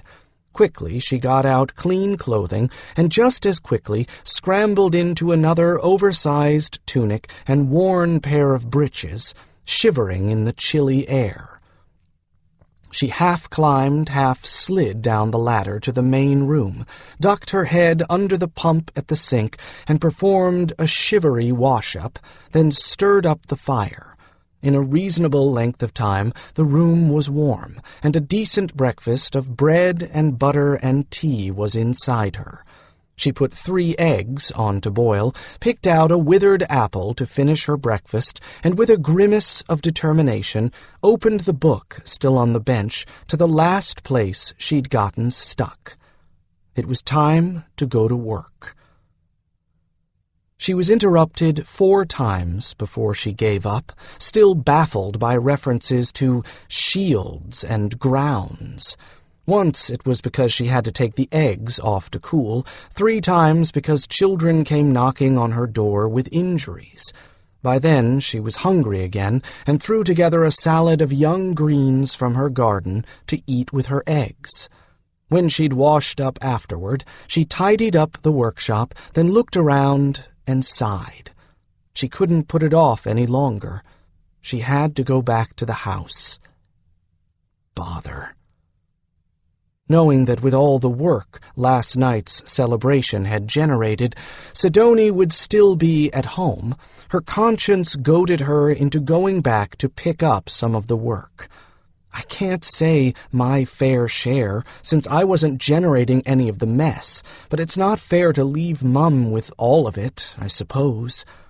With reluctant steps, she made her way back through the village, to be greeted at the door with the expected, "Where have you been?" from her mother at the sink, up to her elbows in soap and water. Working, Mum, and studying. She didn't feel any guilt over that. After all, that was her job, and although she didn't put on a defiant air, she did face her mother's eyes squarely. Sidoni sighed. "Well, next time the entire village decides to celebrate something, I hope they choose someone else's house. I've been here all day, and I'm beginning to think we ought to move back to the farm." "Well, I'd have to stay here," Keisha began, and her mother interrupted her. "I know, and that's why I haven't said anything to your father." Sidoni rinsed a plate and stacked it with the rest to dry. "Go clean up the yard, would you? I've been that busy in the house, I haven't had time to get to it." Since that was a better job than washing dishes, by Keisha's way of thinking, she was perfectly happy to go back outside and take care of the tidying up. It was rather amazing, the amount of trash people could generate. Portable fireplaces had just been tipped over and the cold coals and ashes dumped before their owners carried the fireplace home, for instance. Sticks used to toast sausages were just littered about, and bits of kindling, the odd kerchief or scarf, and a wooden cup. The village dogs had already taken care of discarded food, and what they hadn't gobbled up, the crows had. Good enough reason to put off cleanup. Keisha worked her way methodically across the yard. Coals and kindling went into the alder's own kindling stack. Ashes were scooped thriftily onto the flower border, and other folks' belongings placed on a window ledge where the owners would presumably find them. She swept gravel back onto the path, put ornamental stones back along the border, and put the tiny plot of herb garden back to rights. Where markers had been inadvertently knocked over or flattened, she replaced them. Where sticky stuff of unknown origin had been spilled, she dusted a little ash over it so it wouldn't attract insects. She'd just finished when her mother emerged, bearing a basket full of wet clothing. Sidoni thrust it into her hands and bustled back into the house without a word. "Oh, dear. I suppose she's pretty irritated with me. Better say nothing, then, and stay out of further trouble." She took the heavy load of clothes and set it down next to the rosemary hedge. Sidoni had her own order of things, one that was not to be deviated from. Keisha followed that order as faithfully as any medicinal recipe. She spread shirts and underthings on the top of the hedge where the sun would bleach them. Since today there was little or no breeze, there was no need to pin each garment to a branch to keep it from flying away. Stockings and breeches she pinned to the clothesline with wooden pegs her brothers carved during long winter nights. But they had to go on the section of line that would be in the sun. Anything embroidered or made with colored cloth went on the line in the shade to preserve those precious colors. When she did her own laundry, everything went on the line regardless, but Sidoni felt that the shirts and other white things got more sun if they were laid flat on the hedge. Not that it would matter all that much with my clothing. Sidoni came out twice more with baskets full of wet clothing. By the time Keisha was done, there wasn't a single bud or stem visible on the hedge, and clothing on the line had been double-pinned, 2 garments sharing the same space. When Keisha brought back the third basket empty, Sidoni met her at the door with the alder's lone bit of carpet and a brush. No need to ask what that was for either. Keisha took it downwind of the drying laundry, out to the railings of the neighbor's fence, and laid it over the top rail.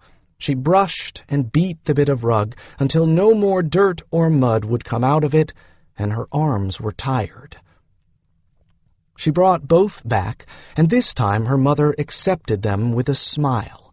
She smiled back, relieved. Evidently, she'd performed enough penance. "Here, go sweep up," Sidoni told her, handing her the broom. "I seem to have all our dishes, and most of our neighbors as well." And Sidoni would never return so much as a cup if it was still soiled. Keisha ventured an opinion. "Mum, why aren't the boys helping you?" she asked, digging the broom into the cracks of the wooden floor to dislodge crumbs that would attract mice. "They make more than their share of mess, and it wouldn't hurt them to help." At Sidoni's quizzical look, she added slyly, "And they're stronger. They could really do a good job of scrubbing." "Oh, they're such clumsy louts," Sidoni began, but she sounded doubtful this time, and Keisha took advantage of that doubt to press her point home. "I wouldn't trust them to do dishes or to wash good clothes, but they can't hurt anything scrubbing floors and walls or washing sheets in their own clothing. Maybe if they had to scrub their own clothes, they wouldn't be so quick to get stains all over them." Her mother laughed. "Isn't that the pot saying the kettle's black?" she asked gently. Keisha snorted. At least my stains come from work, not drinking wine and beer with my friends. And what's more, I do scrub my own. I've never asked you to do it, not since I started this healing business." She warmed to her subject. "What's more, I never get stains on my good clothes." "You never wear your good clothes," Sidoni pointed out. "Because I'd get stains on them," she countered, "and I do wear them, just not every other day to impress some girl. I just think they'd be more careful if they knew they'd be the ones doing the work."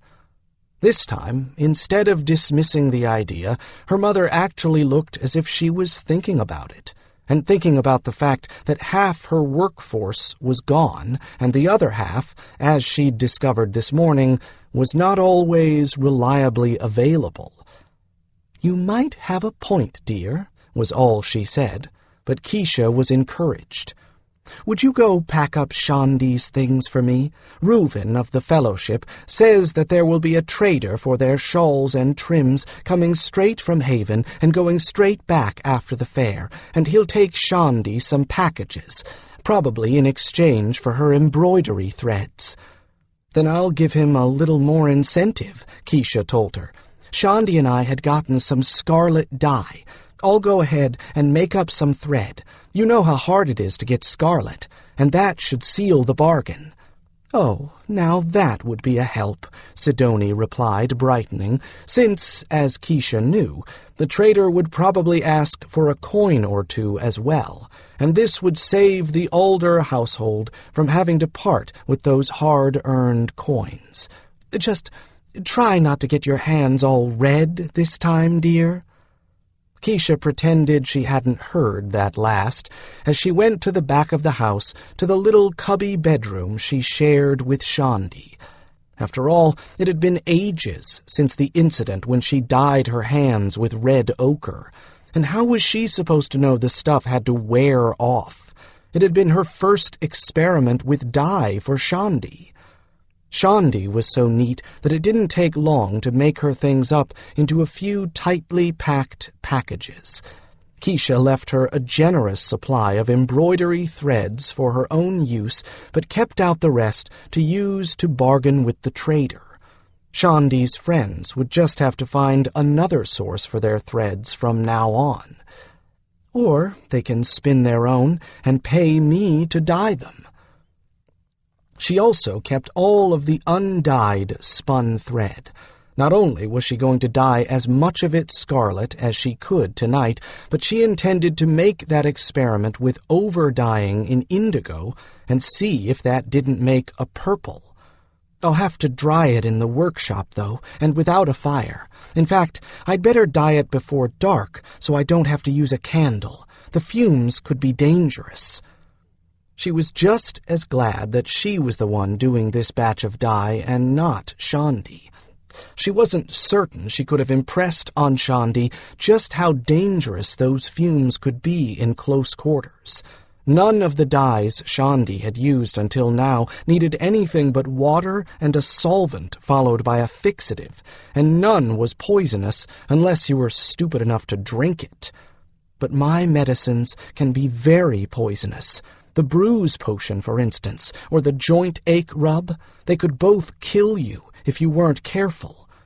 She paused for a moment to admire Shandi's undyed threads, the wool, the linen, and the special baby Chira wool that she got from the Fellowship. No one in the village could spin a tighter, smoother thread than Shandi, and no one made thread better suited to embroidery.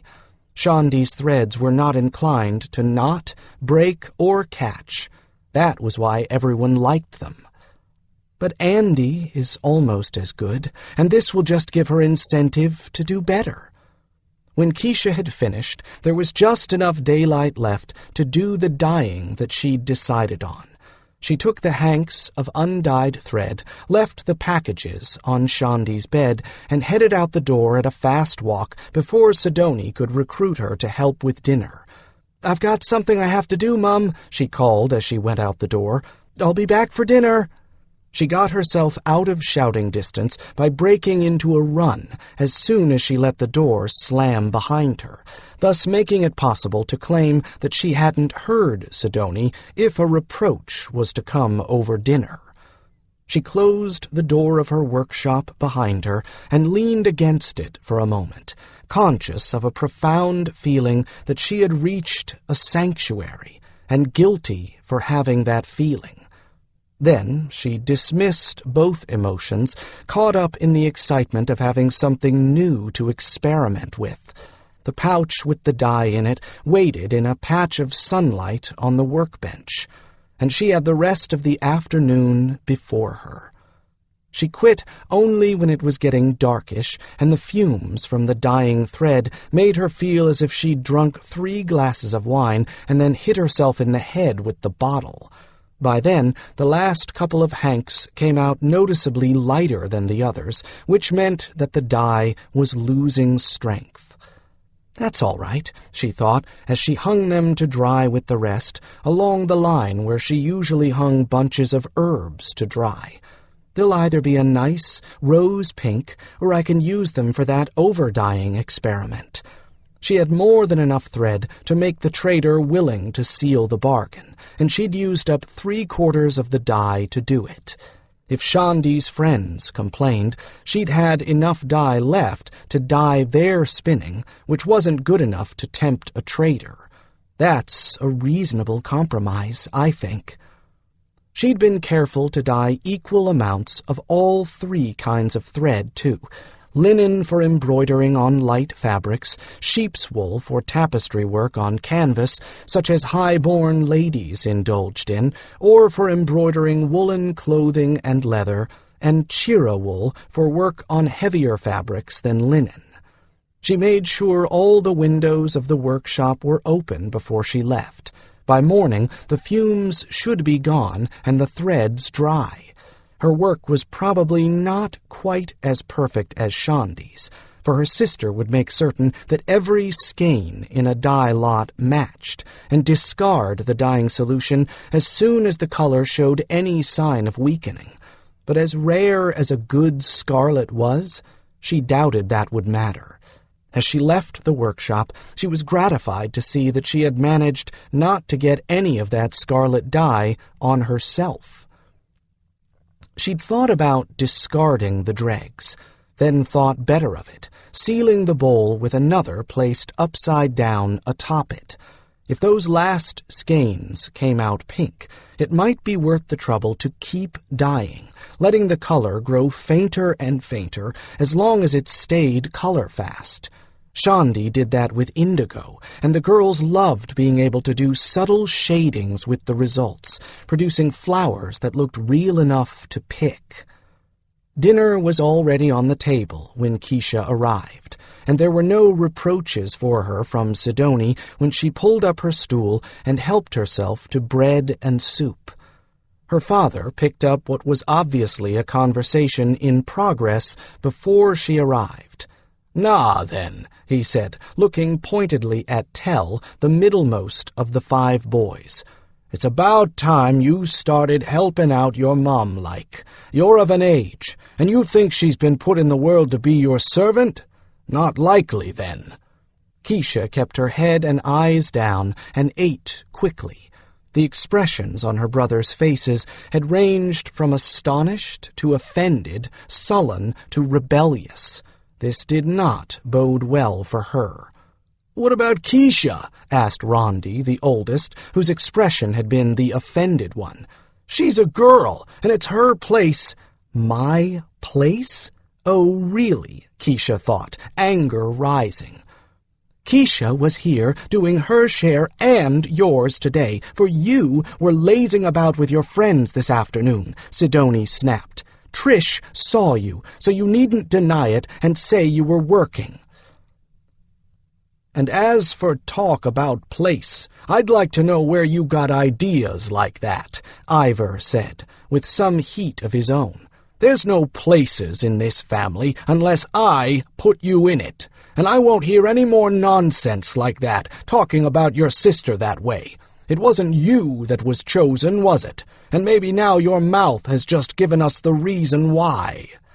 Keisha risked a glance out of the corner of her eye and saw Rondi redden to the same glorious scarlet hue that she'd dyed into the threads. "As to places, you might take thought, you boys, as to who's going to be doing your cooking and cleaning when your mum is gone, and your reputations keep any girl from wanting to take you as a husband, Ivor chuckled, and Sidoni continued that line of thought.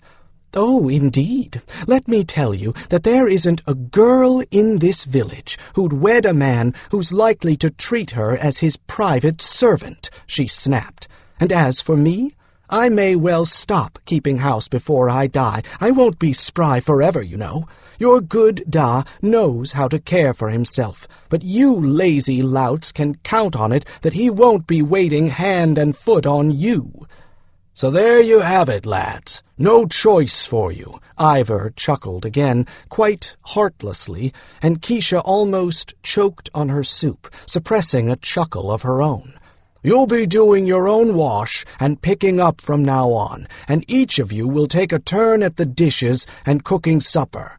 If you don't want to cook, you can buy a meat pie or pasties from the baker, or pay a neighbor to make a soup.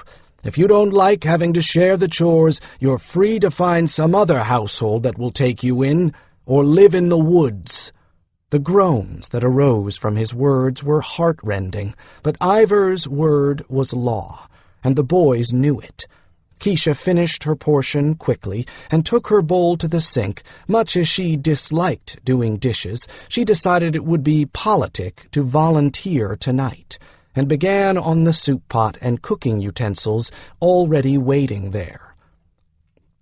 Evidently, the boys hadn't figured out that she was the source of their new chores, or else they were hoping for an ally because they were decent to her when they brought her their bowls. That was certainly a relief, and Sidoni's quick hug when she brought the rest of the dishes was a welcome surprise. "I know you've been worked hard, lovey, and you haven't complained about it till now," her mother said in her ear, "and it isn't fair, not when the town depends so much on you.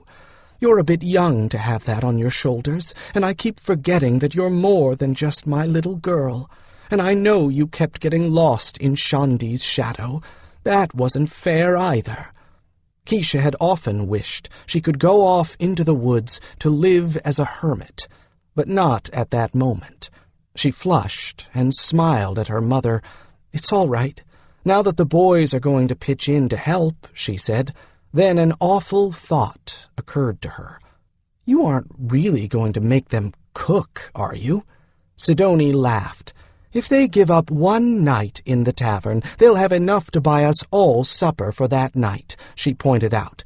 "And if they really want to cook, I'll be overseeing everything to make certain what comes out in the end isn't going to poison us." "Oh, good."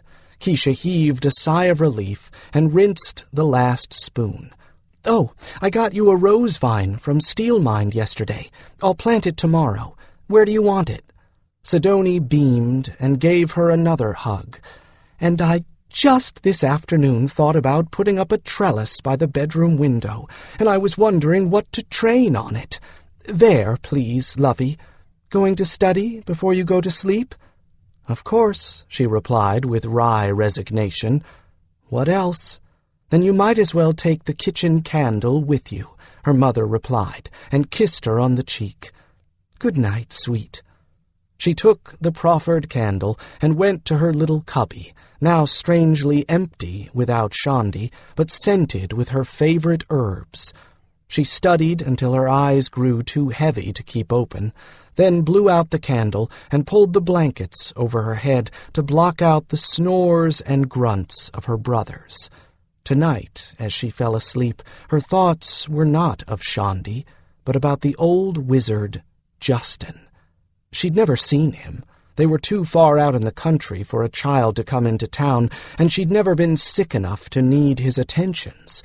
She wished that she had known him. For all that her parents loved her, they still didn't really understand her. It's the feeling I have that's so strong that I have to help people.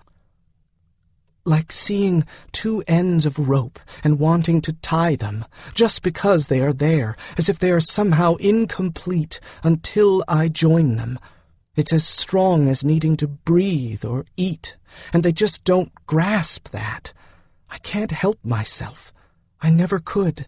When someone is hurt or sick, I have to help them no matter what. She had the feeling that he would have understood her, though. Or else, why would he have stayed and stayed during all the years when he was disregarded? He had that feeling, too. He must have. Oh, how I wish he were here now, to teach me all the things I don't know. 3. Hooves made very little sound on leaf-littered forest floor, which was a welcome change to everyone from the steady clicking of Daihili hooves on roads packed rock-hard from generations of use. And after 4 years of so-called normal forests and entirely domesticated Valdemaran fields, Darian Firkin was glad to see a forest that looked normal to him. It's so good to be on home territory again. Trees so tall you can't see the tops from the ground, with trunks so big it takes 3 men to circle them. This is more like it. He didn't crane his neck and gawk upward the way a foreigner would, but all the same he was very aware of how high the trees above him reached, simply by virtue of the fact that he had to look up before he saw any branches springing from the huge trunks standing all around him. Darian had grown up on the edge of the Pelagirs, and what the Valdemarans seemed to think of as proper-sized trees looked like saplings to him.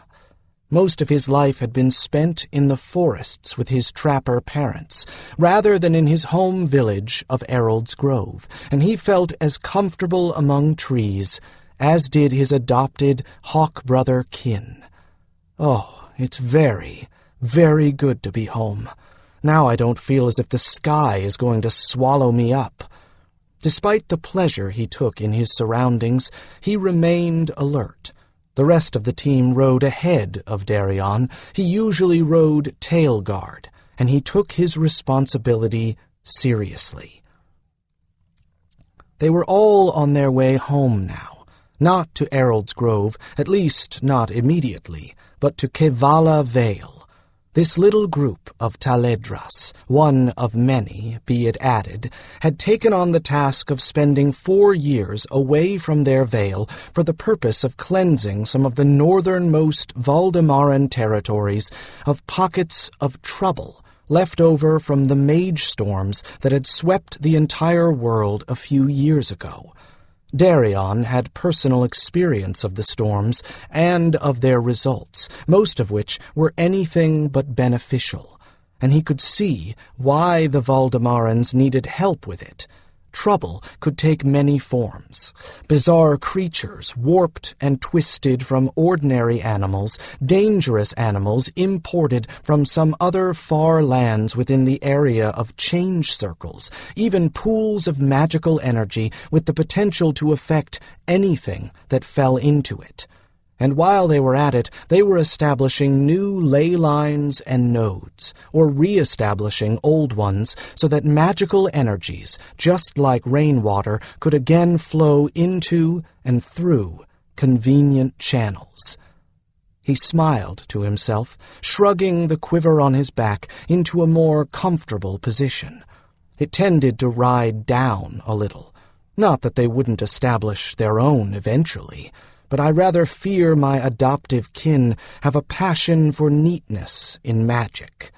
It was no accident that the ley lines and nodes established in or near Taledras territory all fed into Taledras heartstones, for instance, instead of messily running this way and that without any consideration for the convenience of the would-be users.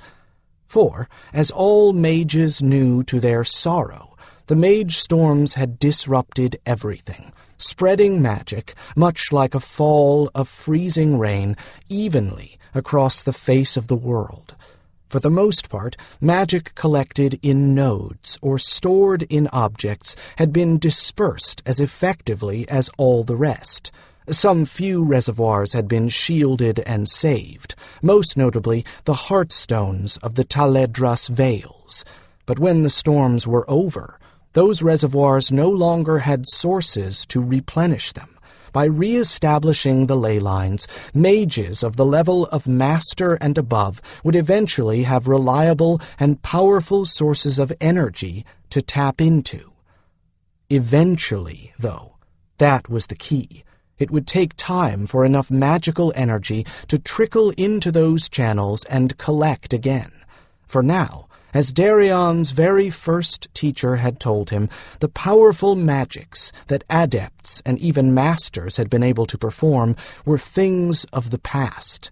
There just wasn't enough readily available, amassed energy available to perform them.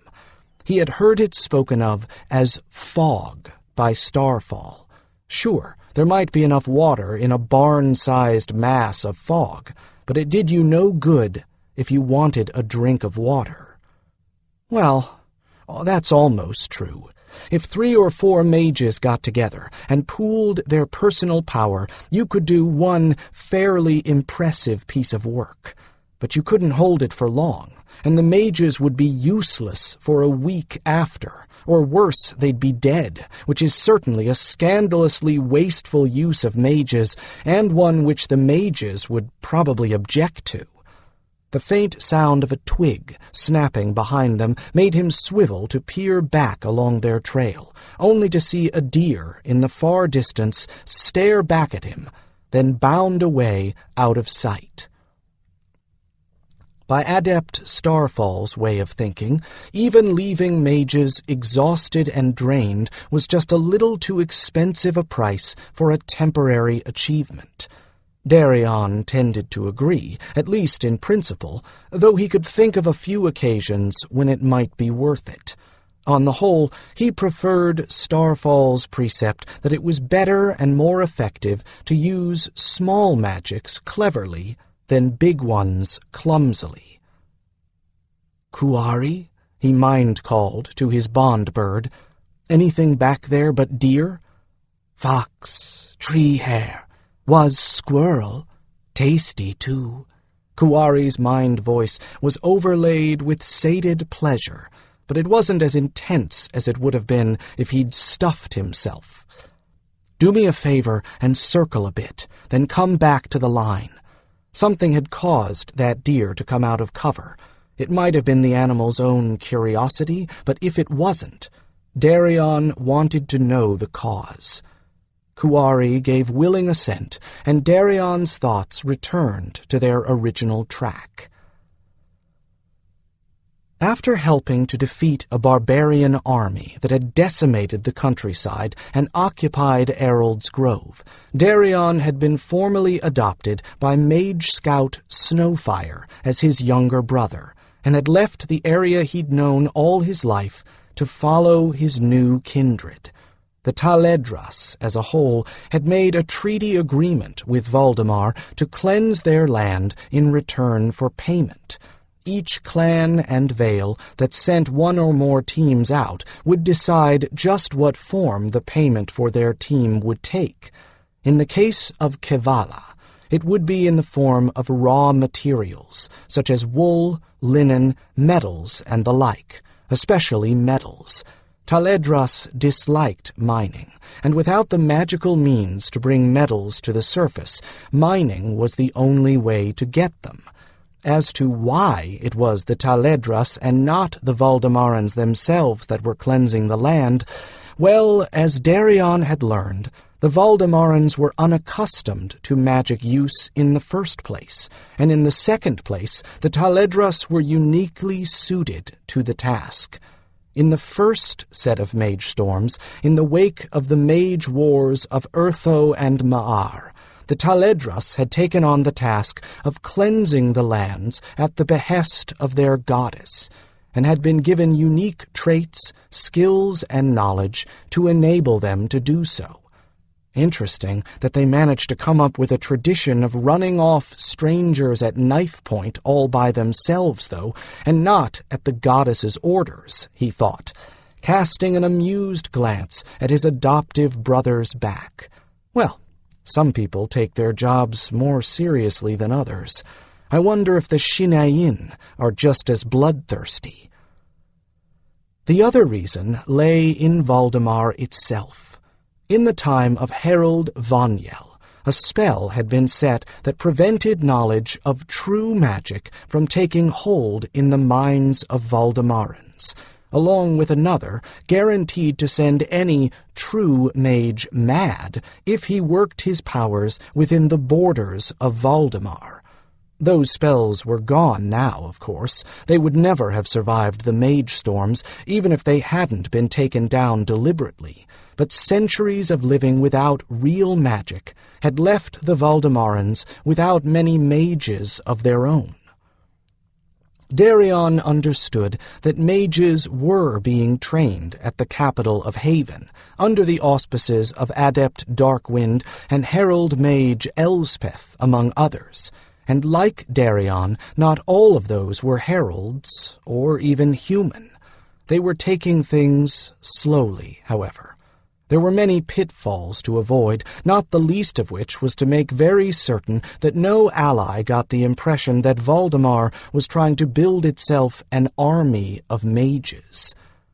There was talk of establishing a fourth circle, a mage circle, just like the bardic circle, heraldic circle and healer circle, and a proper and separate mages collegium. I don't know how far they'll get with that one, though. Some of the teachers are bound to be mages from established schools. Will they be willing to give over students into something like that? Then again, the point was to instill ethics into young mages from the beginning, and what sane mage would argue with that? Well, that was all complicated political matters, and not of much interest to him at the moment. Right now, he was just glad to be riding beneath the shadow of his much-loved trees, with the familiar pine and fallen leaf scent of home all around him. One of the heralds they had worked with during their task had once been on the circuit that included Errol's Grove, and had told Darian that the huge trees of the Pelagiris always reminded him of the huge columns of the great temple of Vicandus in Kars. It struck Darian, then and now, that this was a particularly apt description. The hush beneath the trees, with the calls of birds so high above, and shafts of golden sunlight piercing the occasional breaks in the foliage, always filled him with peace, pleasure, and a touch of awe or wonder. He couldn't imagine a temple or cathedral of any kind that deserved the name that wouldn't evoke a similar set of feelings. The group followed a faint but discernible path in the shadows of those trees, riding not the horses of the Valdemarans, nor the companions of their heralds, but Daihili, strong and slender deer-like creatures with twin curving horns and a formidable intelligence. They were, in fact, not beasts of burden, but allies of the Taledras and their equals in intelligence. Though they did not bond with a particular person in the way that a companion would bond with a herald, they did express preferences in riders. And Darian's mount was, oddly enough, the king's stag of the herd, Tercel. One would think that the king's stag would be carrying one of the two leaders of the group, either Adept Starfall or Snowfire. "Now why should I do that?" Tercel asked ironically, "when you are so very much lighter than they?" The Daihili turned his head a little on his long neck so that one wickedly amused golden eye looked back at Darian.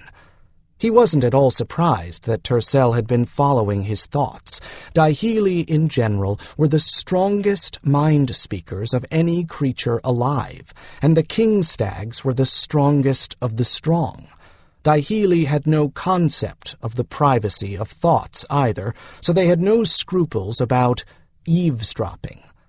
Not that Darian cared. In their way, Dihili were so alien in their thinking that having Tercel privy to his thoughts was no more embarrassing than sharing them with his owl, Kuari.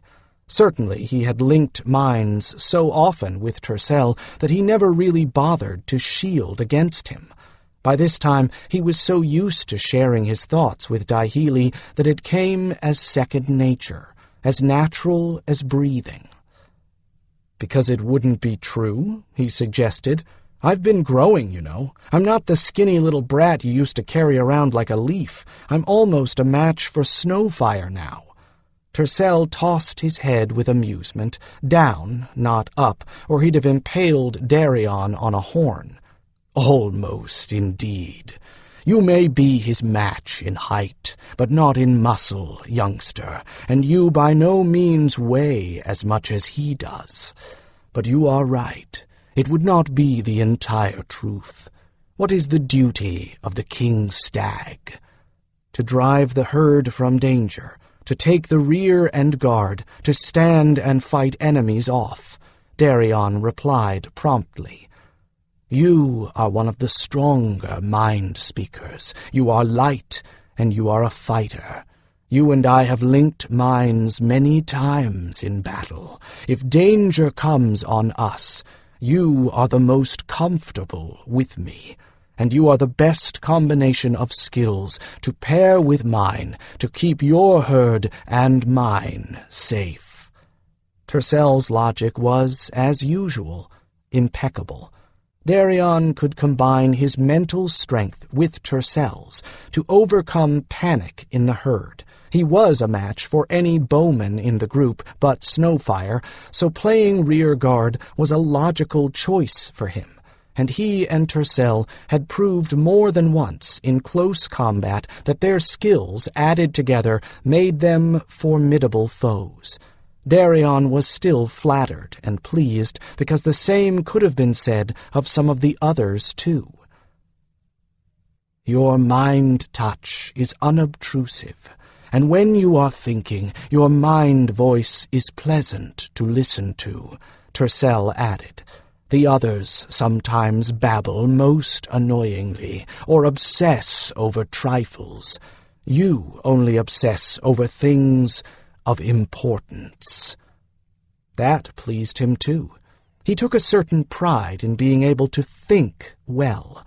It was a skill Justin had tried to teach him, and he wanted his abilities to reflect well on his old teacher. In spite of the fact that I didn't value him while I had him, but that was a thought and a shame he kept to himself under shield. It was his grief, and his alone, to expiate. By now Kuari must have circled on both sides of our back trail. He sent a wordless, soft touch back to his bond bird, who responded immediately. "Anything?" he asked. "Dear, quiet, go from grass to water," was the reply. Darian was glad to hear that. Anything on the back trail would have spooked the entire herd, so evidently his group had crossed the deer's game trail at the time when they were moving purely by coincidence. But there was someone else who'd like to know about a herd of deer behind them. "Stay with the herd, Kuari. You'll have company in a bit." He cast his thoughts upward, changing the feel of his mind-sending to that of another friend. "Kel, Kuari's got deer in sight, on our back trail." He got an instant response. The young griffin was in a growth spurt, and always hungry. "Deer," Kelvin exulted. "Oh, yes." That was all he got, as Kelvin sent his thoughts winging after the owls. Kelvin was up ahead of them and higher in the tree canopy than Kuwari. If there was any skill that Kelvin had gained above and beyond any other griffin, it was the ability to move through the high branches of the great trees with barely a wing beat. In a moment, though, he would be winging back above the canopy until he came up with Kuwari. Then, using the owl's information, he'd dive blind through the screen of foliage, just like a goshawk going for a rabbit in the brush, and with any luck, he'd get a deer before the deer knew he was there. Otherwise, he'd be in for a tail chase.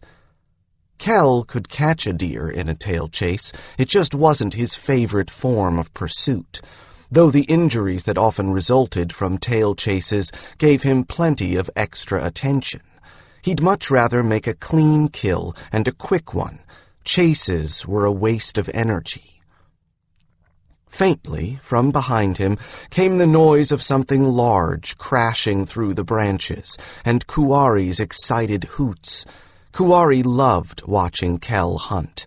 All bond birds were far more social than their raptor ancestors and took pleasure in each other's company and successes. Breeding that trait into them had been imperative, since without it, Kuwari would have happily made a meal off of any of the other birds in the company. Kuwari's talons could easily pierce a cow's skull. He'd make short work of another bird. Two, Kuwari projected excitedly into Darian's mind. He got two. Two? Tercel chimed in, impressed. By the horns of the Mundo. That's amazing. If Kelvin had managed to kill 2 deer at once, there was no point in letting them go to waste. Snowfire, he called ahead. I sent Kel on the back trail after a deer, and it seems he's gotten 2 instead of 1. Snowfire turned, stared at him to see if he was serious, then broke into astonished laughter. I had no idea he was that hungry. He called ahead to the rest of the team. Winter Sky, Rain Dance, peel off and go back until you find Kel. He's made a kill too big for him to carry. A short time later, 2 of the team rode past Darian with a wave, their mounts at a brisk trot, 2 riderless does from the herd trotting beside them. While Kelvin stood guard, and their own birds circled above as extra protection, they'd field dress the 2 deer, strap each to a rough travois, then rejoin the rest. To make it easier for them to catch up, Snowfire slowed the team to an amble. This wasn't the first time that Kel had made kills too large to eat at once or carry, but it was the first time he'd made a double kill. Nightwind is going to be very proud of him, Darian thought warmly. He's going to be just as proud of himself. Griffins, after all, were praise-driven, and what they didn't receive from others, they often enough filled in for themselves. Roughly a candle mark later, Rain Dance and Winter Sky came trotting back, the riderless Daihili now each dragging a travois, with the somewhat mangled carcass of a fine young buck strapped on it. That would slow them all down, of course, but it wasn't that long until they were going to make camp, so the prospect of fresh meat would more than make up for it. Kel would dine tonight on 1 deer, the team would have part of the other, then Kel would get the remains for his breakfast. It took a lot of meat to feed a griffin, though fortunately he usually managed to supply it himself. In lean times, breads were used to supplement the meat, mostly to provide mass, and luckily for everyone who would have had to hear his complaining, Kelvin had acquired a taste for bread anyway. Hungry griffins were grouchy griffins. There were no more breaks in the routine of travel until the light beneath the trees had begun to redden and grow dimmer, a sure sign that the sun was about to set. By then, the advance scouts had found a suitable camping spot, and those with lighter burdens and the unburdened Daihili had gone on ahead to prepare the camp, leaving the rest to come in at their own pace. That, or so Darian thought, was one of the advantages of being the rear guard. By the time he reached camp, it was a camp. The tents were all set up, a latrine pit had been dug, water fetched, and Aishin, the chief Hertasi, had everything ready to make dinner for the entire team. Since the job of rearguard was to make a circuit of the camp before coming in himself, the rearguard never had to do any of the camp chores.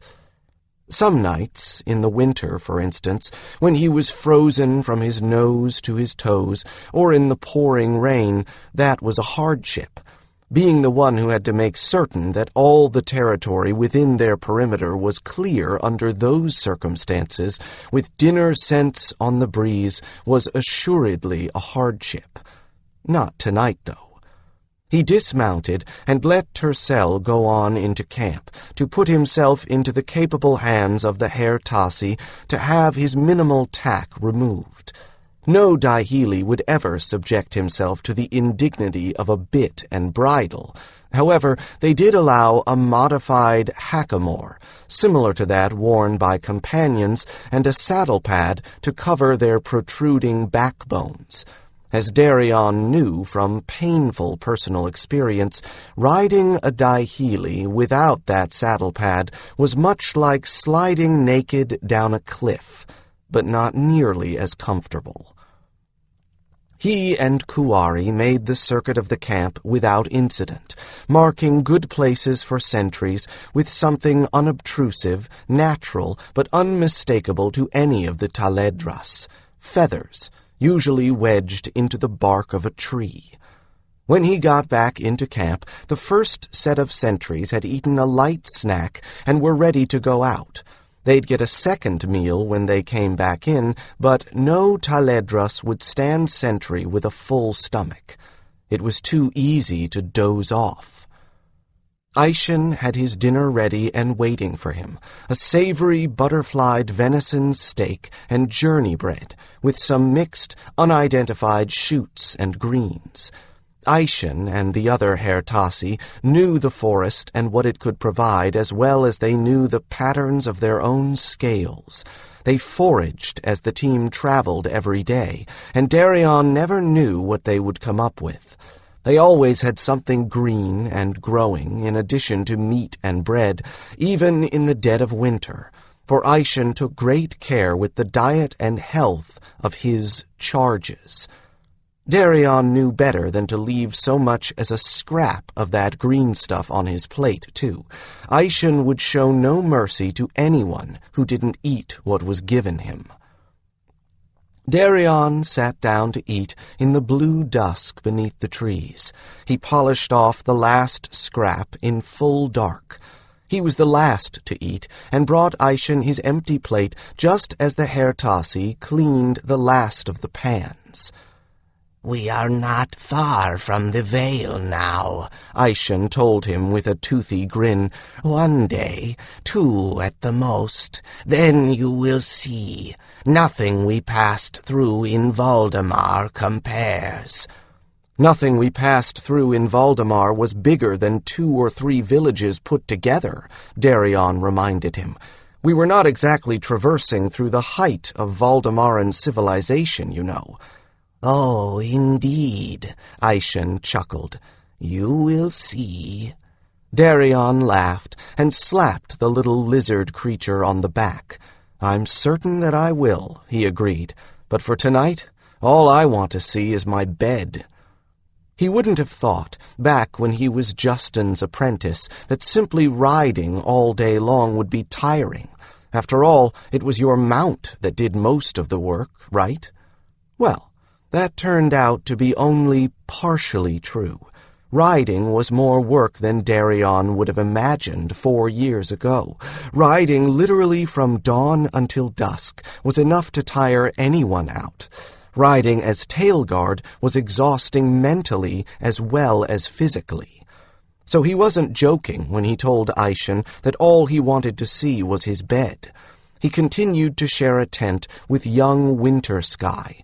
It was a tent made for 3, but only the 2 of them used it now. Snowfire had long since made his union with Night Wind a formal one, which just gave Winter Sky and Darian more room. Winter Sky sat beside a small campfire in front of their tent, contentedly toasting a stick. Darian sat down beside his friend and took another dry twig, breaking it into tiny bits and casting each bit into the heart of the fire. "Aishin says we'll be at the Vale in the next day or 2, he said, and Winter Sky nodded. "Probably late tomorrow," he replied. "Everybody's pretty anxious to get home. My guess is that they'll roust us out before dawn and tell us to eat in the saddle. Which is why you're roasting a stick to calm down so you can get to sleep quickly," Darian finished for him and yawned. "Believe me, I don't need that to get me to sleep." Then he snickered. Poor Snowfire. He and Night Wind won't get much chance to cuddle tonight. Winter Sky snorted and elbowed him. Darian elbowed right back, and both made moon-calf faces at each other so that they both broke into peals of laughter. As the 2 youngest members of the team, they spent a great deal of time together, got into a certain amount of mischief together, and despite coming from such different cultures, had far more in common than Darian had found with the boys his age in Errol's Grove. Darian really felt by now that he was part of a family, with Winter Sky, the brother he had always wanted. They chortled themselves breathless, paying no attention to the quizzical looks of some of the other Hawkbrothers.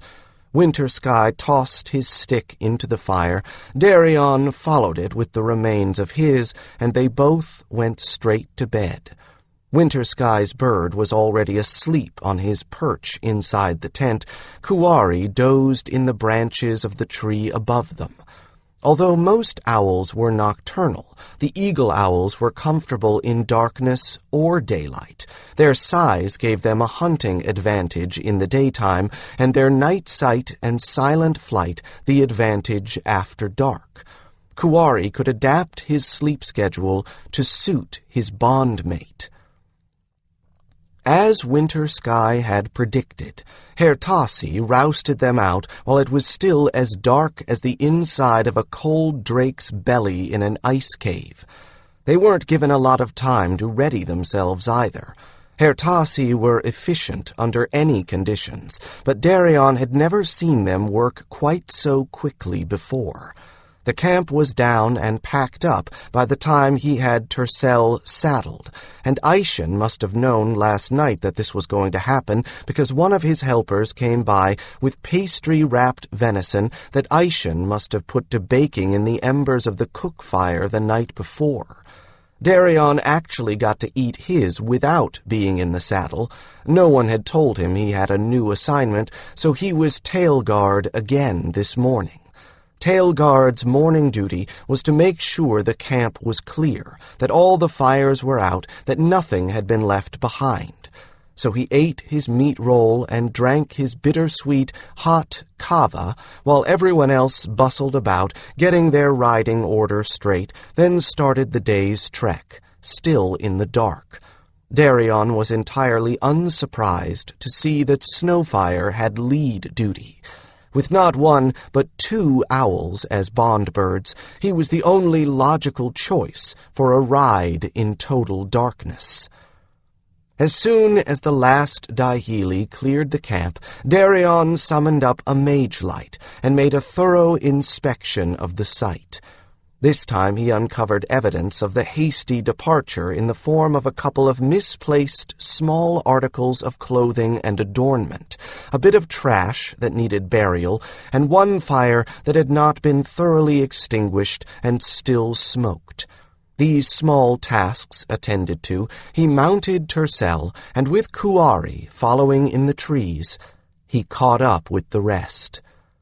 He banished the light as soon as he drew up with the rearmost rider, Sunleaf, whose forest gyre dozed on a perch incorporated into the saddle bow in front of him.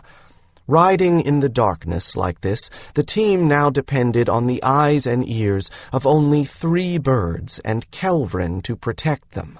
Even Daystorm's flock of crows rode, 2 on the saddle-bow perch, 2 on the horns of her Dihili Pyrene, and the rest on the horns of any other Dihili that would let them. With nothing to look at but the vaguest of shadows, Darian was acutely aware of every calling insect, every time a bird chirped or squawked its sleepy protest at being disturbed, every crackle of dead leaf or rustle of undergrowth. None of this made him at all wary or nervous. He'd grown up in forest like this, and these were all normal night sounds. He'd be alerted only if they stopped, or if a sudden burst of noise betrayed that something had disturbed the sylvan sleepers. Kuwari was perfectly composed and perfectly full. He'd eaten well last night and would not need to eat again until tonight. He wasn't tempted to hunt, not even by the flocks of drowsy birds he passed beneath. What Kuwari saw danced like a ghost image in front of Darian's eyes, a double vision that did not disconcert him in the least now, though it had taken him months to get used to it. The air was very still, not a breath of breeze. It was cold and smelled of damp, old leaves and fog. It felt heavy somehow. Morning before dawn almost always felt like that, as if it was just possible that the sun might not rise after all. It was difficult to judge the passing of time. Kuwari would rise above the treetops once in a while to take the measure of the dawn, and for what seemed to be the longest time, he saw nothing but darkness and stars. Finally, though, the strange sense of heaviness lifted ever so slightly. Kuwari lofted through the leaves to catch the first brightening in the east, and the first tentative notes of the birds' dawn chorus drifted down to the travelers below. Sunleaf's forest gyre roused all his feathers with a quick shake, still more heard than seen, as those first notes brought him out of his doze. Gradually, faint light filtered down through the trees. At first the light was so very faint that everything seemed painted in shades of black and gray, but as the sun rose, the light brightened to a thin, dusty rose, and color came back into the world. Up and down the line of riders, birds were shaking out their feathers, stretching their wings, preening and yawning. Then, one by one, they hopped onto their bondmates' gauntleted arms to be tossed into the air. The crows were the first, and taunted the others as lazy loafers with their derisive caws as they rode up into the canopy. Stung by the good-natured insult, the younger birds followed immediately. The older birds were too seasoned to be tempted into flight by a pack of delinquents before they'd warmed up their muscles. There was plenty of stretching and flapping before the rest took to the air. 2 enormous shapes lofted silently toward the line beneath the lowest branches, one from ahead and to the right, one from the left. These were Wheel and Her, Snowfire's bond birds. That meant that Snowfire had dropped back and someone else with a fresher bird had taken over the forward position. There were 3 Dihili in the herd with peculiar saddles, more of a perch than a saddle, and no reins.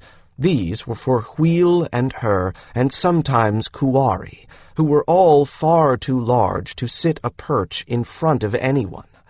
It was all Darian could do to carry Kuwari on his shoulder or give him a short and temporary ride on his gauntleted arm. The eagle owls were big and awfully heavy. On Snowfire's advice, Darian had built up his arms and shoulders with a great deal of lifting and carrying and wood chopping in order to be able to support the weight of his friend. It's just a good thing that nobody with us has real eagles as a bond bird, Darian thought, as he watched the eagle owls disappear somewhere up ahead, presumably making a landing on their mounts.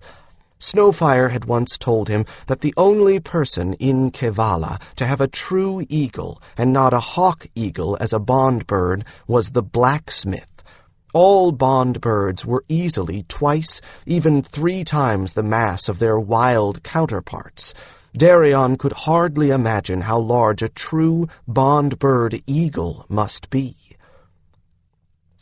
The morning passed uneventfully, and so did the afternoon, except that the break for lunch was hardly more than a pause, while more pastry rolls were passed out to the riders and nosebags of grain to the Daihili. They all ate on the move, something that until now had been done only during wretchedly cold weather to enable the team to get to shelter faster. It was late in the afternoon that the biggest bird Darian had ever seen in his life swooped down out of the trees and screamed a greeting as it passed over the heads of everyone in the team. The wingspan alone was so wide not even her could match it, more than the height of a mounted man, easily. All the bond birds set up a deafening chorus of replies, converging on the riders from every direction and taking to their perches to go into full wing-spread display. The huge raptor that had triggered the cacophony made another pass over the heads of the team, this time flying from the rear to the frontmost rider, then disappearing into the branches again.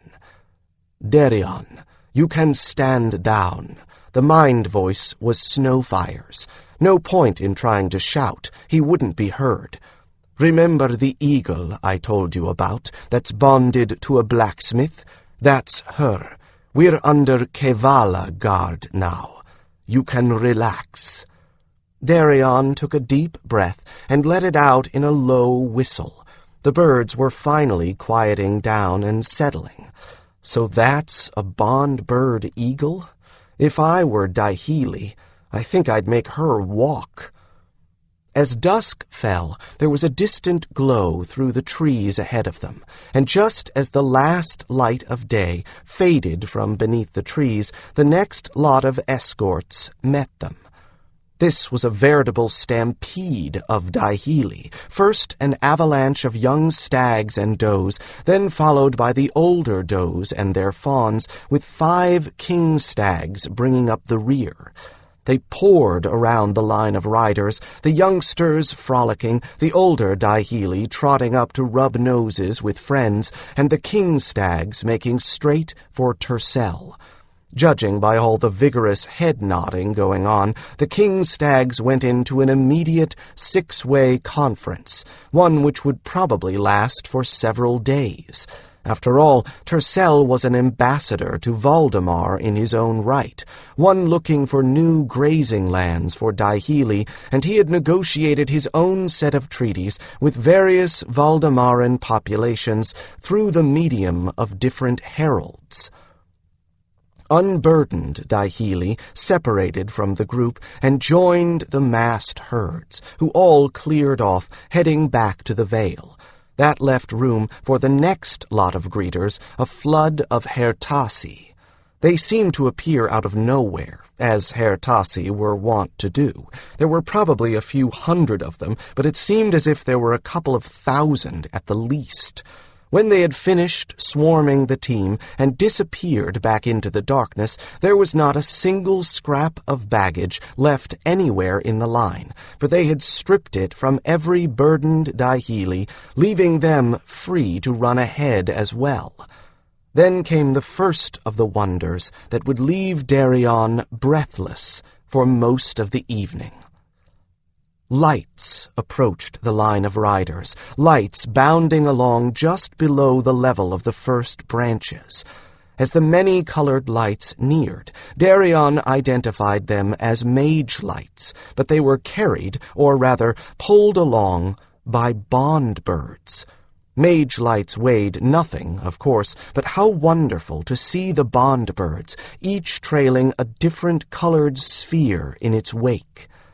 The birds with the team again set up their greeting display, and the birds from the Vale remained with the team, lighting their way home, perched overhead in the lowest branches.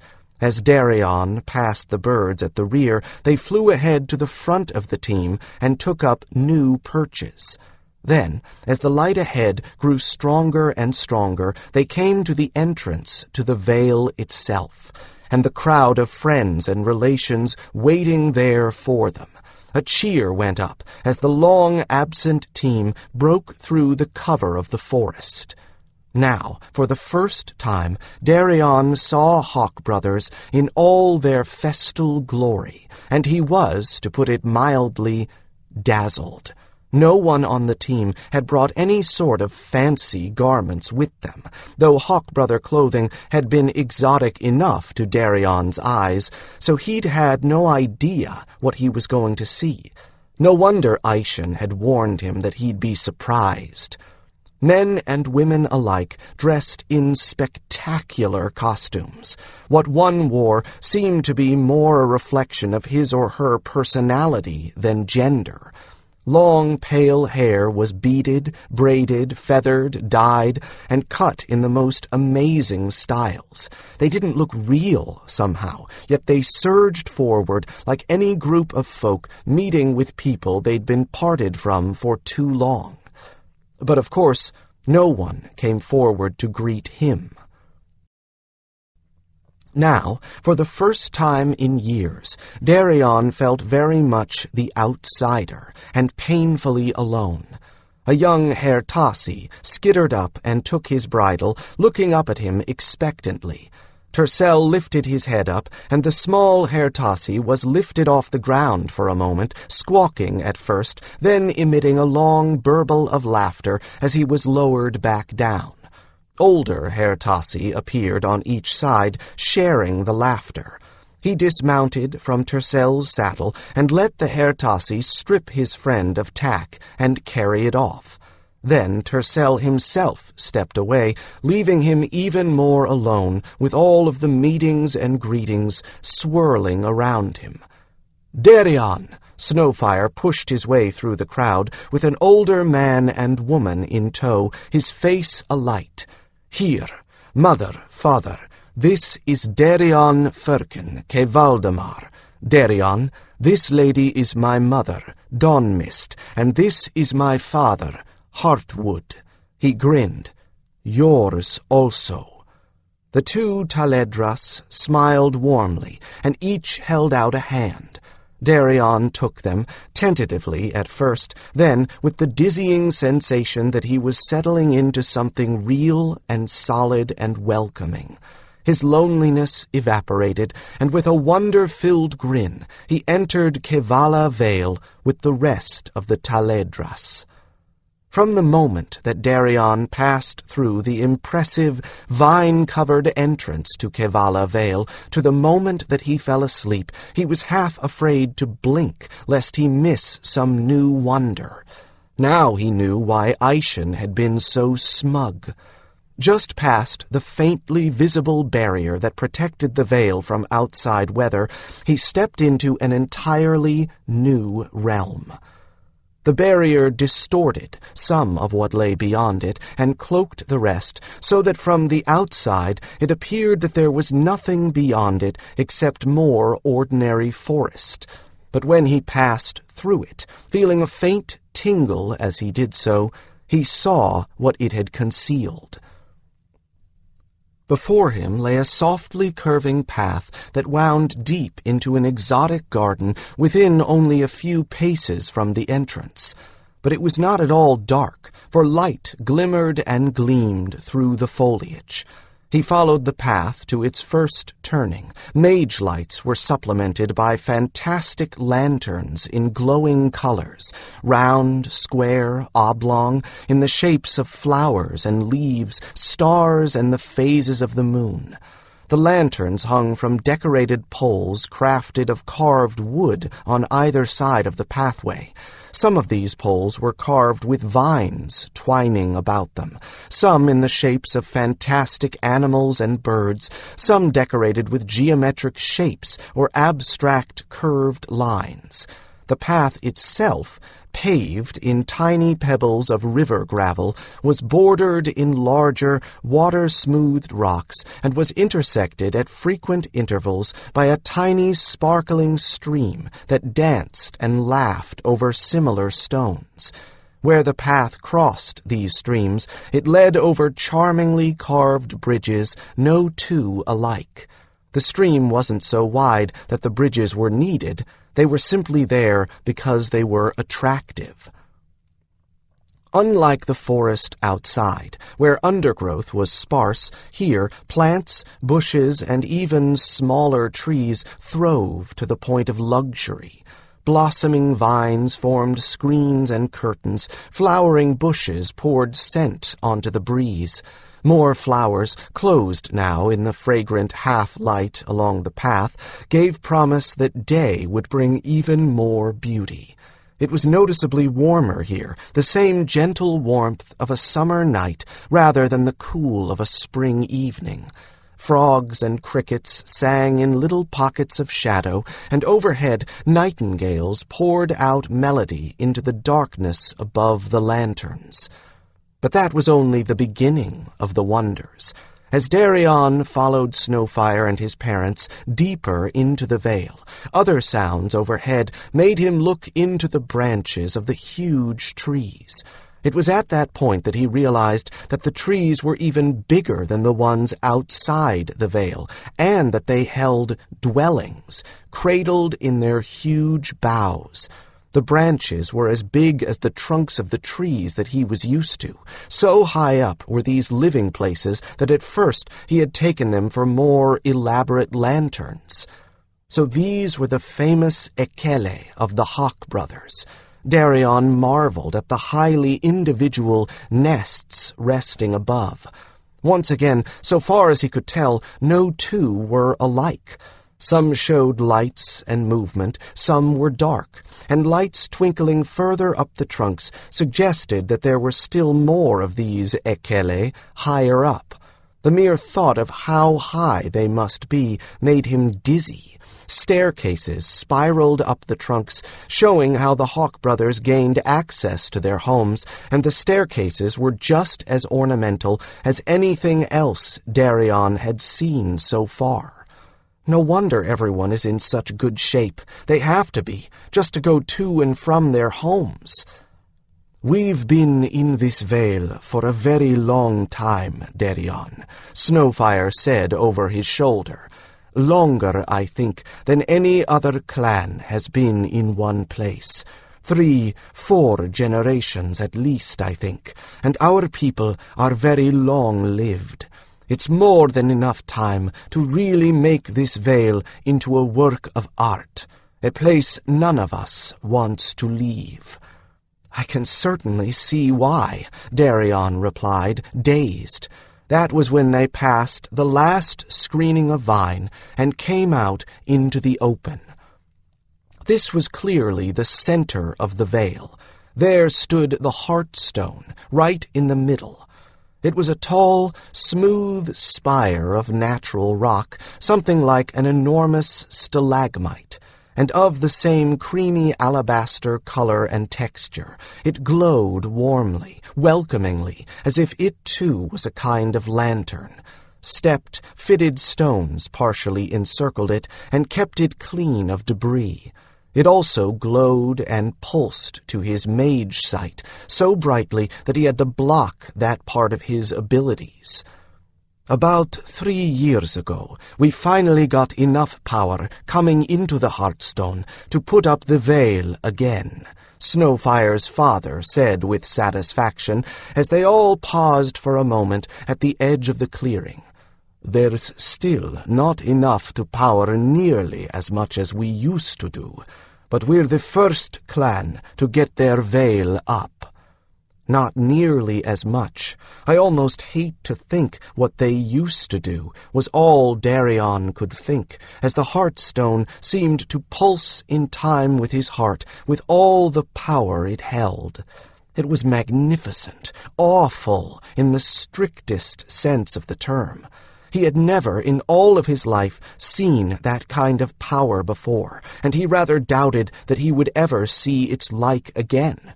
Certainly not in his own little vale. It would probably take generations before his own Heartstone ever accumulated this level of power. Snowfire sighed, lifting his face to the Heartstone as one starved of light would raise his face to the sun. Oh, it is so good to be back within the reach of a Heartstone again. For a very long time, Darian simply couldn't look away from the wonder, though he did not make the mistake of using his mage sight again. When he finally did look away, it was with the realization that this was what his team had been trying to reproduce in a crude form in every long-term camp they'd made. Here was the source of the little stream they'd followed, and now it was clear that many more little streams took their water from here to run through other parts of the vale. To his right lay a spring-fed series of cascades that in turn led into a cool, clear pond with colorful fish drifting just beneath the surface. A multitude of water lilies and other water plants throve there, and a series of steps cut into the side showed that more than just the fish were wont to swim there. Next to this was an herb garden, as ordered and mathematical in its layout as the rest of the vale was not, though there wasn't a straight line to be seen there. It lay in the quarter of this clear area directly in front of Darian, as the pond was in the quarter to his left. He had overlooked it at first in gazing at the Heartstone directly beyond it, perhaps because it was so ordinary. It looked exactly like every other large herb garden he'd seen over the course of their travels, in the courtyards of all of the larger temples and healers' enclaves. Neatly laid out in a curving maze, every herb had its own little patch, each patch's growth trimmed off in edges as straight as a rule. Nothing grew taller than his waist, most growth lay between his ankle and knee. To his right was a cluster of low buildings, beautifully integrated with the landscape to the point that they even had hanging plants and flowers growing on their flat roofs. At first glance he had taken them for an unusually regular stone formation, in fact. The hot spring and the main soaking and bathing pools are on the other side of the Heartstone, Snowfire told him. And I don't know about you, but after today's ride, that's the first place I want to go. The mere thought of relaxing in a hot pool made his aching limbs all declare in favor of the idea. So he just nodded and followed Snowfire and his parents around the fascinating Heartstone and past a screening of tall, jointed plants with stalks as thick as his calf and graceful leaves that formed a solid wall, hiding all beyond them. Once past that screen, a complex of interconnected pools on multiple levels stretched out in front of them, some so small they could only hold 2 or 3 people at once, some big enough to hold the entire team, Herr Tassi included. It looked, from the amount of steam rising from the water, that the hottest pools were on the highest level, the coolest on the bottom. It also appeared that everyone in the team had the same idea as Snowfire, for they were all up to their chins in hot water, this time actual instead of metaphorical. Nightwind waved at them from a middle level, her hair piled high on her head and held there with wooden skewers, her face flushed and damp from the heat. Snowfire waved back at her and climbed the rocks to join her, but Darian had already picked out which of the pools was hottest and headed straight for it, forgetting everything but how good that water would feel. Of course, after being with Taledras for 4 years, he shed his clothing at the edge of the pool as a matter of course and eased himself down into it, knowing that Herr Tassi would gather up the clothing and that towels and replacements would materialize when he needed them. The water was just as hot as he'd hoped it was, too hot to stay in for long, which was probably why he had this small pool to himself, but it was just what his aching muscles wanted. The polished, sculptured sides of the pool formed seats of varying heights. He shifted around until he found one that allowed him to lean back with just his head above the water and relaxed into the smooth stone, eyes closed, until even he could no longer take the heat. He didn't want to leave just yet, though. There were still aches that hadn't been soaked out. So instead of abandoning the pools altogether, he moved down to another, not so warm. In fact, in contrast to the one he'd just left, this one felt positively tepid. He remained there until it, too, felt too warm, then moved again, joining Nightwind and Snowfire and several more of the team and some strangers in a community soak. The others were involved in a rambling conversation that seemed to consist of trading stories of what had gone on in the Vale in the team's absence for stories of what the team had done. Darian simply slid into an unoccupied seat and listened, adding a word or two if he was spoken to directly, but otherwise just listening. But finally, one of the strangers turned to him. "What think you of all this, new wing brother?" the young woman asked him, her eyes sparkling impishly. He shrugged, at a loss for words. Amazing. Just amazing. "Well," another girl drawled lazily, "there are things in other lands that equal or surpass a Vale, but on the whole, this is a fine place to live." "So says a former dweller in White Griffin," laughed the first. "High praise indeed." So this was another of Nightwind's people, a Kaledain. Darian wanted to ask 100 questions, but felt too shy and tongue-tied to voice any of them. The first girl saved him from having to make any conversation. "If you are hungry, Darian, and I think you must be, since the rest of your team ate like famished wolves when Herr Tassi brought them food, there will be more provender over yonder, in the building nearest us." She pointed with her chin at the group of buildings. "There always is. We often must keep irregular hours, so the Herr Tassi keep foods out that do not readily spoil or suffer growing cold or warm." "Thank you," he said shyly, relieved that he would not have to ask what he should do about the hunger beast awakening in his belly, but she was not quite finished. "You will also find sleeping places there for those who are not used to Ekele or who have not built one of their own," she continued. "Those are our guest houses. Simply look until you find one that no one has taken and make it yours. The Herr Tassi will bring your things there."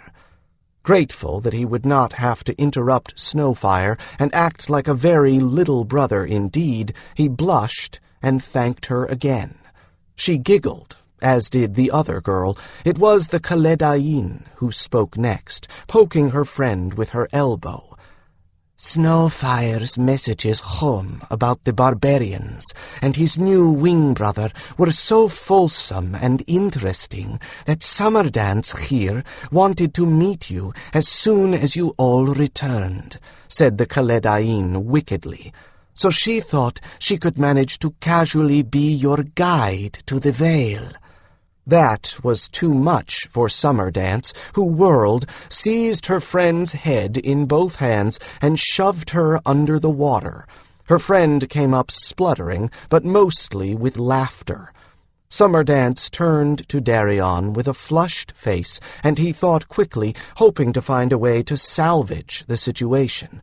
Simple gratitude and politeness seemed the most effective and direct approach. "That was very kind of you, to think of how a stranger might be so confused here, Summerdance," he told her, "especially as I am certain you have many tasks of your own to tend to, and it could be irritating to find yourself saddled with an idiot." "Oh, but I already am," Summerdance replied sweetly, staring pointedly at her friend. "And in contrast to poor, defective Nightbird here, why, even the most imbecilic She didn't get to finish the statement, for Nightbird returned the favor by dunking her. As Summerdance came up gasping for air, the situation might have escalated had not a silver-haired elder called out lazily, "Enough, my children. You know the rules. Take your romping to the swimming pools and the waterfall. If you wish to remain here, save your revenge for later." That quelled both of them for the moment, though their merry eyes boded mischief to come. Summerdance managed to conquer her blushes, and Darian politely pretended that she had never been embarrassed. "So those buildings there are for guests?" he asked. "I had the impression that Taledras didn't particularly encourage guests, yet you have many of those buildings." "Well, we've kept to ourselves, but times do change, you know, and we are not going to lag behind them," Summerdance replied as she pulled her soaked hair out of her eyes and began braiding it back with Nightbird's help. "The truth of it is that we, Kaledain, descended on them 6 years ago, and they had to build us guest houses," Nightbird added. "Since then, most of us have either made our own dwellings or moved in with congenial Taledras, so the guest quarters are open again." She tied the braid she was working on with a bit of cord. "There, reasonably tidy. And the rest of the truth is that now we have no need to discourage visitors, so when there are those brave enough to dare the fearsome Hawkbrothers in their lair," Summerdance bared her teeth in a mock snarl and crooked both hands into claws, "we reward them by giving them a decent bed." "It's only fair," Nightbird finished, getting in the last word. Darian looked from one girl to the other and back again. "Are you sure you aren't sisters?" he finally said. "You certainly sound like it." Both girls dissolved in laughter, which spread to the half of the occupants of the pool who'd chanced to overhear the remark. "So we have been telling them since Nightbird arrived, youngling," the elder said, still chuckling. "I'd be wary of them if I were you. Where these two tread, trouble follows." "Us?" Nightbird cried indignantly. "Never," Summerdance declared. "We're harmless. Innocent. Absolutely." The elder rolled his eyes, but said only, in the driest voice imaginable, "Indeed." Summerdance looked stricken. "But, father—" "Save it for one who did not see you born, when you came into the world with mischief grasped in both hands," the elder interrupted, closing his eyes and leaning back into the embrace of the hot water. "Now, let a poor old man soak his bones in peace." Nightbird snatched at a towel and stood up. "Come on, friends. No one appreciates us here. Let's just get dressed and show Darian around a little." Summerdance was not at all reluctant, so Darian found himself shortly clothed in the loose-fitting, cool garments that the Hawkbrothers favored for lounging, with each arm being held by an extremely attractive young lady as he was steered toward the guest houses.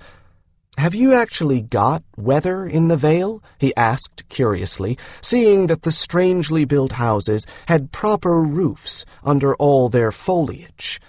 "Controlled weather," Summer Dance said proudly, "though before we had enough power back to put the Vale up, we had regular weather in here for a while. All we really do is keep things warm. If it rains out there, it rains in here. If it snows out there, it rains in here." "Why keep rain out?" Nightbird continued from the other side. "The plants still need it, and besides, most of us like rain, as long as it's warm. And in the summer, we never let it get too warm in here," Summer Dance added. "No droughts either, though we try not to let any droughts happen outside. With trees the size of the ones in the Pelagiris, an uncontrolled forest fire would not bear thinking about. We arrange for controlled fires, of course, to keep the forest healthy, but the forest has to be well watered before we dare do that. That's why, when we were doing without, we gave up the Vale so that we could keep doing weather magic." Darian nodded with a shiver. He and the team had helped to fight a forest fire, the first he'd ever seen, and Summer Dance was right. A forest fire loose among the great trees of the Pelagiris would be nothing short of a holocaust. There were no doors on these buildings, only a living screen of leafy vine, which Summer Dance parted so they could all walk inside the first building of the group. The walls were half structure, half artwork. Windows of colored glass gave way to carved panels of wood, which in turn gave place to living walls of braided tree trunks and vines, all of it lit by lanterns rather than mage lights. There, as promised, was a table spread with simple foodstuffs, breads, fruit, cheeses. They all helped themselves and poured drinks from covered pitchers of cool juices, then took their loot to a grouping of several fat cushions on the floor. There were proper chairs and tables, more groupings of cushions, and even a couch or two, but the girls clearly preferred to sprawl on cushions. In between mouthfuls, they told him about the Vale, saving him from having to make any conversation at all. He made interested sounds from time to time, but otherwise kept his mouth full and closed. He heard more than he could store away in his memory about the Vale itself, who was partnering with whom, who was quarreling with whom, who had designs on whom, what projects were going, stalled, stupid, or planned. In short, it sounded exactly like a village, with all the village gossip, only with much better scenery and clothing. Even the strangest people have familiar habits, he thought wryly, and let them chatter on until he was comfortably full. Then he sat up a little straighter and began to insert some questions of his own. Where did the Daihili go? He asked first, for he hadn't seen a single one since they'd all disappeared with the massed herds. They all vanished together when we got here. They have their own big meadow at the far end of the Vale, farthest from the entrance, Summer Dance told him. I've got my Ekele in a tree on the edge of the meadow. And Kelvrin? Where's he? With the rest of the griffins, in the cliffs above the Vale. That's where I live.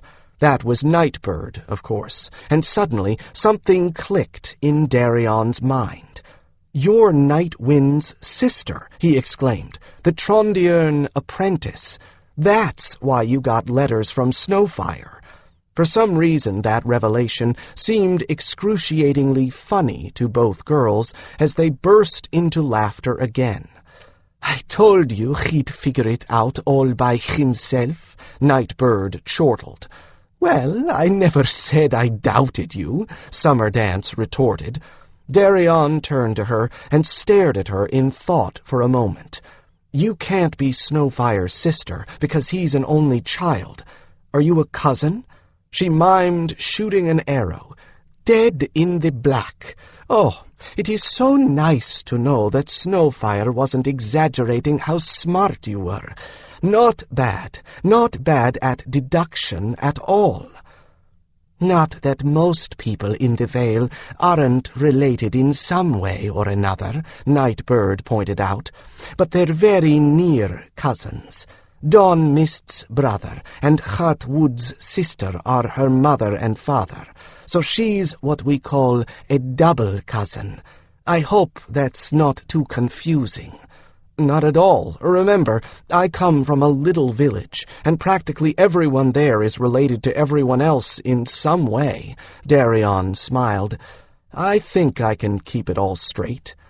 Now it was their turn to ask about Errold's Grove, and his tiny, prosaic little village was at least moderately interesting for them. But what they really enjoyed was hearing about Valdemar in general. Some things he had to answer truthfully with the preface of, I've never seen this myself, but I've been told that... They seemed utterly amazed that people could live without any magic at all for hundreds of years, and were just as fascinated to hear what had taken the place of that magic. I feel sorry for people who have to live without weather control, Summerdance sighed, as he described a 4-day blizzard he and the team had endured. Even though we had it, for a while we had to save the energy for things that were really important, and it was horrible. It was worse being in the Vale without weather protection. I don't ever want to see snow on my Ekele steps again. I know how you feel, Nightbird agreed. I thought I would never get warm, the whole winter. People are used to it, he pointed out. Not having seasons would seem strange to them, and there's some enjoyment in it. Errold's Grove used to have a winter fair with all sorts of special snow and ice games and sports, and I met some people who really love the snow. They'd be horrified if they had to do without it. There's something to be said for a good, rousing thunderstorm, Nightbird agreed, especially when you're snug inside. Maybe, Summerdance sounded doubtful. I still draw the line at snow, though. Darian yawned, covering his mouth hastily with his hand, but Summerdance was instantly all contrition. Oh, bother. Here we've kept you up nattering at you, and you're probably perishing to get some sleep, she exclaimed. Look, just what kind of quarters do you like, anyway? Dark, he said promptly. No hammocks. I still haven't gotten used to sleeping in anything that moves, but mostly as dark as possible. One thing I don't suffer from is fear of being shut in. Summerdance glanced at Nightbird, who nodded. I think I know just the place, she said, and no one's taken it since the Kaledain Hertasi all dug their own burrows. Follow me. He did. She led him through the building complex. They were all linked together, apparently, to a long, low-ceilinged structure made up entirely of cozy, rounded sets of rooms. There wasn't a straight line to be seen, and as Nightbird had promised, none of them showed any signs of occupation. These give most Hawkbrothers the shivers, Nightbird told him, as Summerdance lingered just outside the complex. Doesn't bother me. White Griffin is full of lairs and dens like this, and the Hertasi and Kairi prefer them. This place is actually dug right under the hill, so it'll be quiet enough. It's not what I'd choose to live in permanently, but right now, this is perfect, Darian told her with satisfaction. I could sleep for a week in here. Again, a huge yawn caught him quite off guard. Excuse me, and from the way I feel, I probably will sleep for a week. Do you know, they got us up and in the saddle way before dawn, and we didn't stop even to eat. I've done harder riding on this trip, but nothing that was longer. "Better not sleep for a week, though, or you'll miss the celebration," Nightbird warned him, and then waved her hand in a shooing motion at him. "Go pick out a set of rooms, then, and I'll tell the Khertasi where you are. Rest well, Darian." "And to you, and thanks." He raised his voice a little so it would carry to the doorway. "Thank you, Summer Dance. I hope I'll see you both tomorrow." She laughed, and so did Nightbird. It seemed to be a common response for them. "Just try to avoid us," Summer Dance replied, and the two of them sauntered away, leaving him alone in the building. He picked a single room at the back of the complex. It was simply furnished. There was a low bed with clean, folded bedding waiting on it, a single lantern on the floor beside the bed, and nothing else. However, the room did have a heavy curtain he could drop down across the entrance to shut out the light. There wasn't much to shut out, just the two lanterns illuminating the corridor connecting all the rooms. He took one of the dry splinters beside the lantern and got a flame from the lantern nearest his room, then lit his own lantern so that he could see to make up his bed. By the time he'd smoothed down the last of the covers, his baggage had appeared on the floor behind him. Khertasi, of course. By now he was used to the way they would make things appear and disappear in complete silence, including themselves. Those abilities had proved useful in more dangerous contexts, too. Khertasi made wicked strike-and-run fighters, for all their small size. The packs looked shrunken. He had no doubt that they'd extracted his dirty laundry, and that by the time he woke up tomorrow, his clothing would be waiting just outside the curtain, cleaned and mended. Havens. They'll probably have put together an entire new wardrobe for me by then, he thought, climbing into bed and stifling another yawn. Aishin made more than a few remarks about that during our mission. What incredible creatures they are. Then he blew out the lantern, closed his eyes, and never felt his head touch the pillow. He woke slowly and at his own pace, which was a bit more leisurely than he'd been able to manage when he was with the team. He heard a second creature breathing in the room with him, and by the faint scent of raptor musk, knew that Kuwari had found him after his bond bird's own homecoming. Mind touch told him that Kuwari was deeply asleep and probably would not wake for another few candle marks, which is hardly surprising, considering how hard he worked yesterday. It wasn't the first time that Kuwari had figured out where he was by mind touch, then made his way to his bondmate, walking if he had to. Kuwari definitely deserved his rest, and Darian had no intention of disturbing it. What was it that the girls said about not sleeping a week? That I'd miss the celebration? He chuckled softly, as he had a pretty good notion just what that celebration was going to be about. Not the homecoming.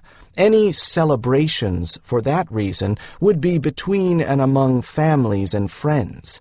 Although Taledras enjoyed a good festival as much as anyone, successful completion of what was essentially a fairly simple job by Hawkbrother standards would not warrant a Vale-wide party, but he certainly knew what did. Starfall warned them, but they wouldn't believe him. Nightwind and Snowfire had given in to the inevitable 2 years ago and become formally mated, much to Kelvrin's delight, deciding that they would much rather have a small, intimate ceremony with the closely bonded team. Starfall, however, had warned them both that neither Snowfire's parents nor Nightwind's Kaledain kin were going to be cheated of their celebration. He had told them that it would probably signal an excuse to turn out the entire Vale, and they had scoffed at the very idea, but it sounded as if Starfall was right. I bet the elders even make the two of them pledge all over again. Well, Maybe this time Snowfire wouldn't be so nervous about the whole thing. He'd kept fretting that Nightwind would change her mind at the last moment. After being pledged for 2 years, by now he ought to be sure of her. Darian stretched and consulted his stomach, which informed him that getting breakfast wasn't going to be an emergency. And for once, he wasn't waking up with a kink in his neck or a rock imprint in the middle of his back. I think I am really going to enjoy living in a veil for a while. He got up quietly, pulling back the curtain just enough so that he could see to dress. And there, next to the curtain, were 2 evenly stacked piles of clothing. One of his old things, neatly mended, and another of entirely new garments, such as he would never have dared wear in Errol's Grove. These were genuine Taledras garments, not the scout clothing in relatively drab colors that they'd all worn in Valdemar so as not to startle the natives or betray themselves to the monsters they were hunting. Darian loved bright colors, and always had. Given a choice, he'd have dressed as gaudily as any mountebank, so he was absolutely delighted to see the second pile of clothing waiting for him. Without hesitation, he chose a pair of loose breeches in a dark blue silk, a shirt in a lighter blue, a sash woven in blue and silver gray, and a knee-length suede vest in a shade between that of the breeches and that of the shirt. Soft, low boots of black deerskin took the place of his riding boots, and he stepped out of the guest rooms and into what he now thought of as the great room, feeling quite the Hawkbrother dandy. There was no one there at the moment, so he took a little food with him and went in search of Starfall or Snowfire, munching as he walked. He soon realized, however, that his dress was quite conservative compared with some of his Taledras kin. For one thing, he didn't have a single bit of jewelry, or so much as one feather braided into his hair, and for another, there wasn't even a thin edging of embroidery to his shirt and vest, much less the overall patterns of embroideries some of them sported. On the other hand, maybe he wasn't quite ready for all that finery. Well, maybe just 1 or 2 feathers and a bit of trim. There were 2 kinds of Hertasi living in the Vale, as he well knew. The Taledras, who were mostly shy and invisible, and the Kaledain, who were mostly very visible and quite outgoing. When he finally spotted one of the latter, one not in the middle of some other task, for interrupting it would have been very rude, he asked it where Starfall and Snowfire might be found. In that amazing communication, all Hertasi shared, as if they didn't merely have mind speech, but actually shared a single mind. It told him after a moment of contemplation that Snowfire was engaged in private business, but Starfall was available, and where to find him. "Many thanks," he told it, as it looked up its long snout at him, its big eyes much graver than Aishan's ever were. "And please thank the others for their care of my baggage and wardrobe last night. I really didn't have anything suitable for the Vale." Now the little lizard creature's eyes took on a sparkle of merriment.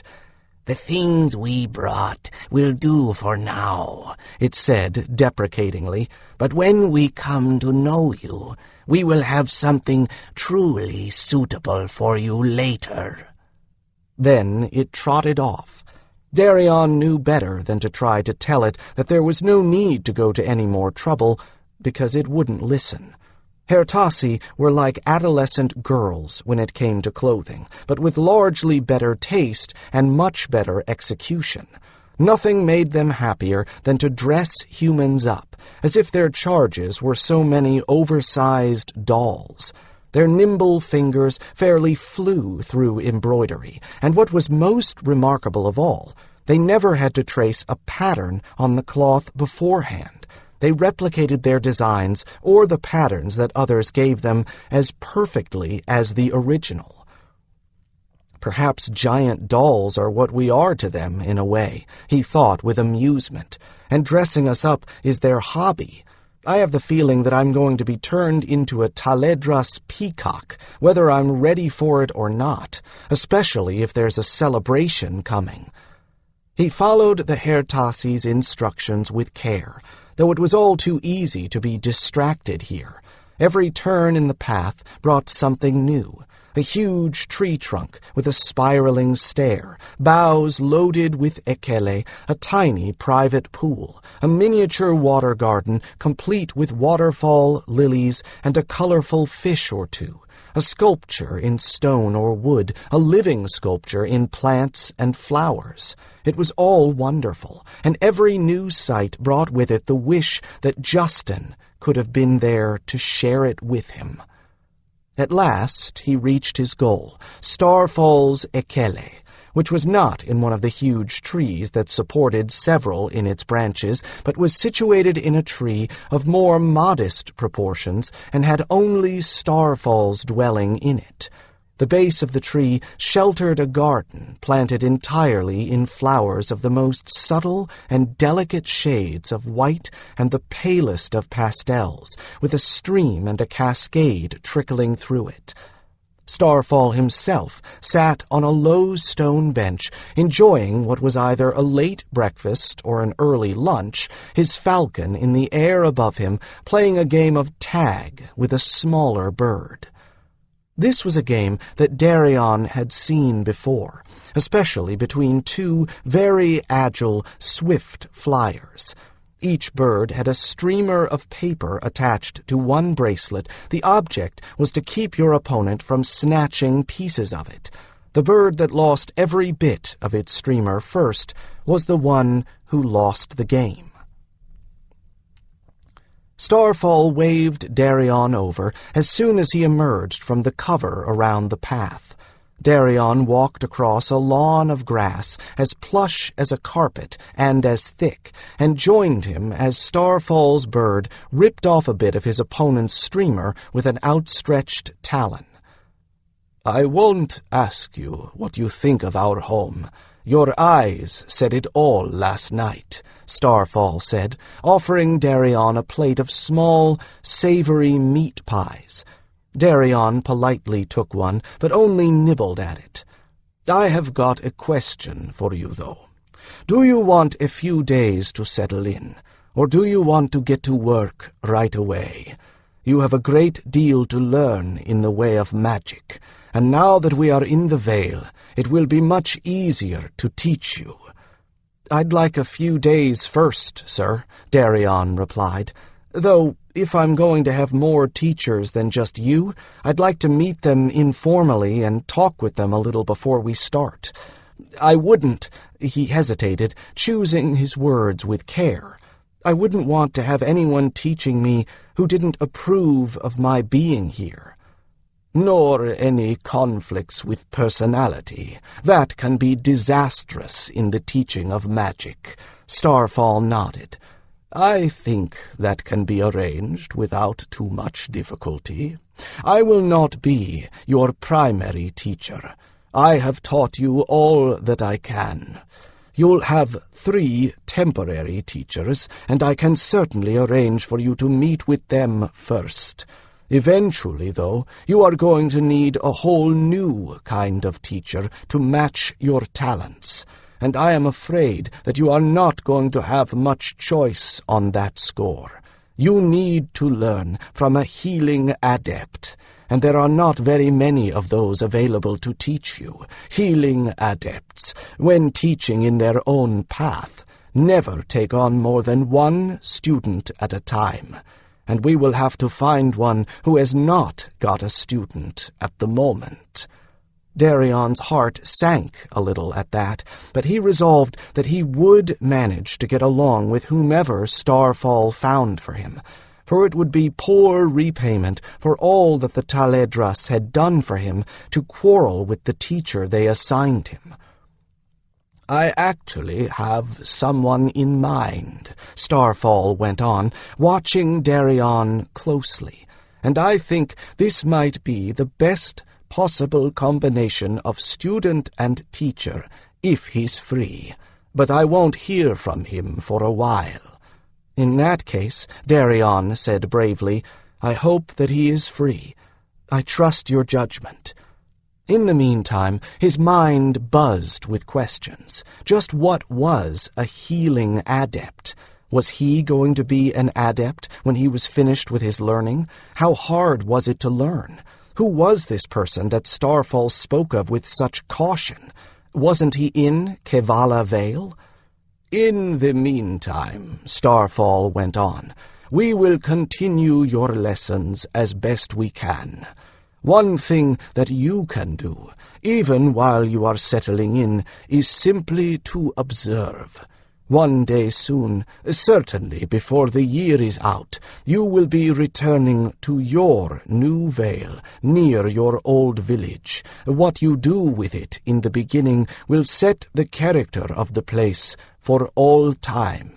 You should begin thinking now and planning now, even though many of your plans will not come to fruition in your lifetime." Darian nodded, for he had already had some thoughts along those lines. "Yes, sir," he answered. "Is there anything else I should do?" "Only that you should get to know the folk about you, and if you see a way to make yourself useful—" Starfall stopped and smiled. "Well, I know you, and I know that I needn't tell you that.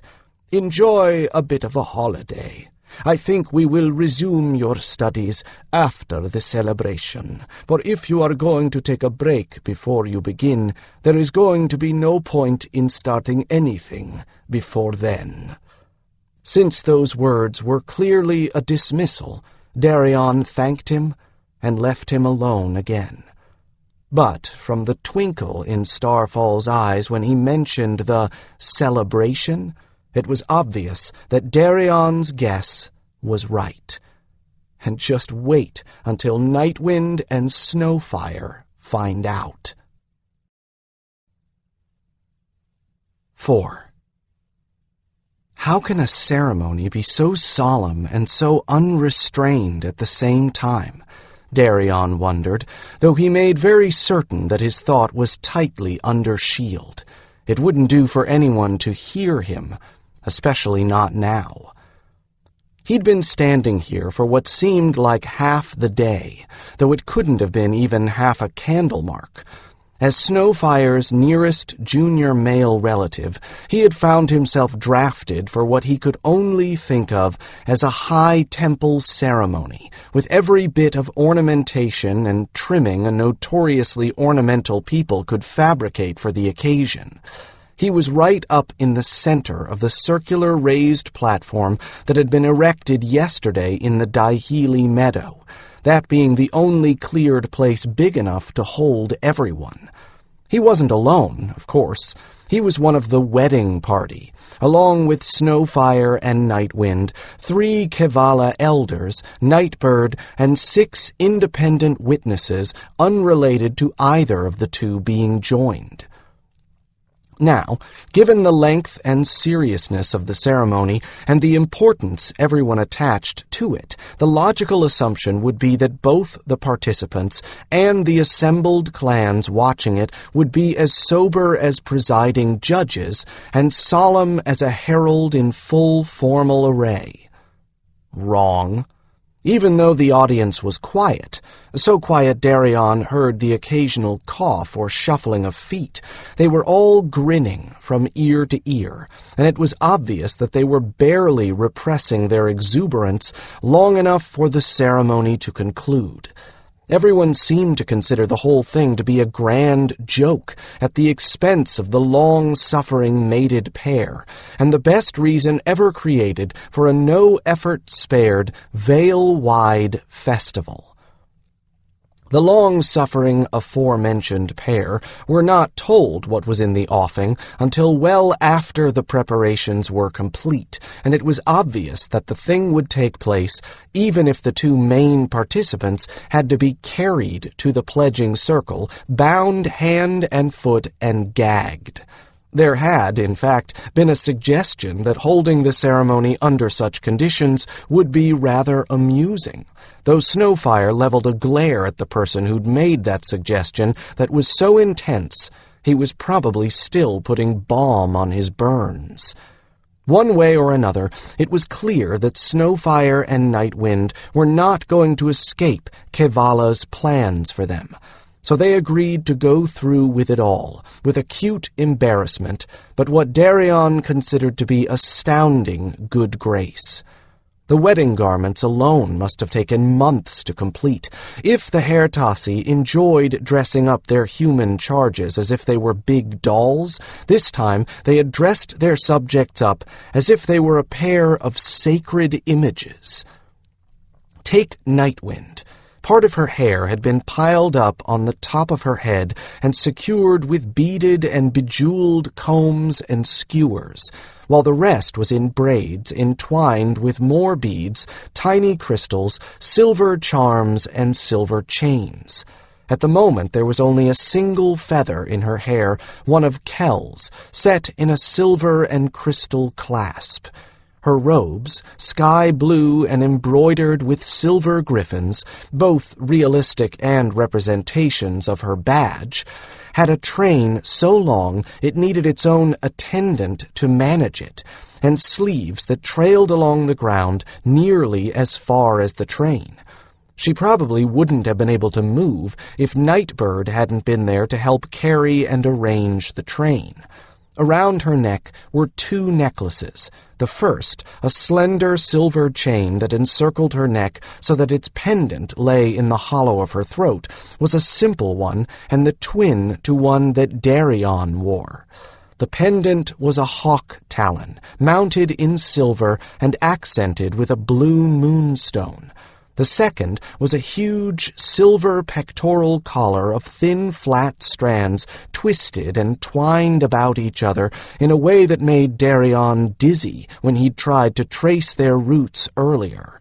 Her badge as a silver griffin nestled into the front as if the collar had been made to accept it, which obviously it had. Her final ornament was a belt that fitted about her hips and hung to the ground in front, made of more flat silver strands which matched the pectoral collar. Nor did she outshine Snowfire. His robes, though lacking the overlong train, were otherwise similar. Also in sky blue and silver, his featured owls embroidered on them, and a silver ornamented sleeve glove that extended to his shoulder. He wore a pectoral and belt no less magnificent than Nightwind's, but differing from hers in that his featured enormous blue moonstones, cut to resemble the moon in her several phases instead of silver griffin badges. Both of them wore blue-dyed deerskin boots with silver trimmings. Not that anyone could actually see them under all that finery. To Nightwind's left stood her sister Nightbird and Kelvrin. To Snowfire's right stood Darian, and on a single enormous stand, Wheel, Her, and Kuari, side by side. Had their bond birds been smaller, both Darian and Snowfire would have been carrying them, but the weight of the eagle owls rendered that impractical. Nightbird wore a scaled-down version of her sister's robes, with no train, sleeves that reached only down to the ground instead of trailing out behind her, embroidery only on the hems of the skirt and sleeves, and an embroidered belt instead of a silver one. Her jewelry was limited to her silver griffin badge at her throat and a couple of silver hair sticks with pendants of blue moonstones. Darian, however, wore something entirely different from Snowfire's outfit, although it was in the wedding colors of silver and blue. Instead of a long, floor-length robe with hanging sleeves, he had on a blue silk shirt with a silver-embroidered placket, long sleeves gathered into silver-embroidered cuffs, and a band of silver embroidery at the hem of the shirt. Like Snowfire's robes, the embroidery on his shirt was of owls. The long shirt was held in at the waist like a gathered tunic, with a silver belt worked with more owls. Beneath the shirt he wore absolutely plain blue silk breeches and boots similar to Snowfire's, and over the entire outfit he wore a blue, floor-length silk velvet vest. It was the vest that had touched and pleased him and brought a lump to his throat when he first saw it, for the Hertasi had duplicated in silver the embroidery that his mother had done on that cherished but long outgrown leather vest she had made for him. Darian carried Snowfire's weapons, his bow and quiver, climbing stick and short sword and daggers. Nightbird carried Nightwind's. This was supposed to show that both were warriors in their own right and expected to defend each other on an equal basis.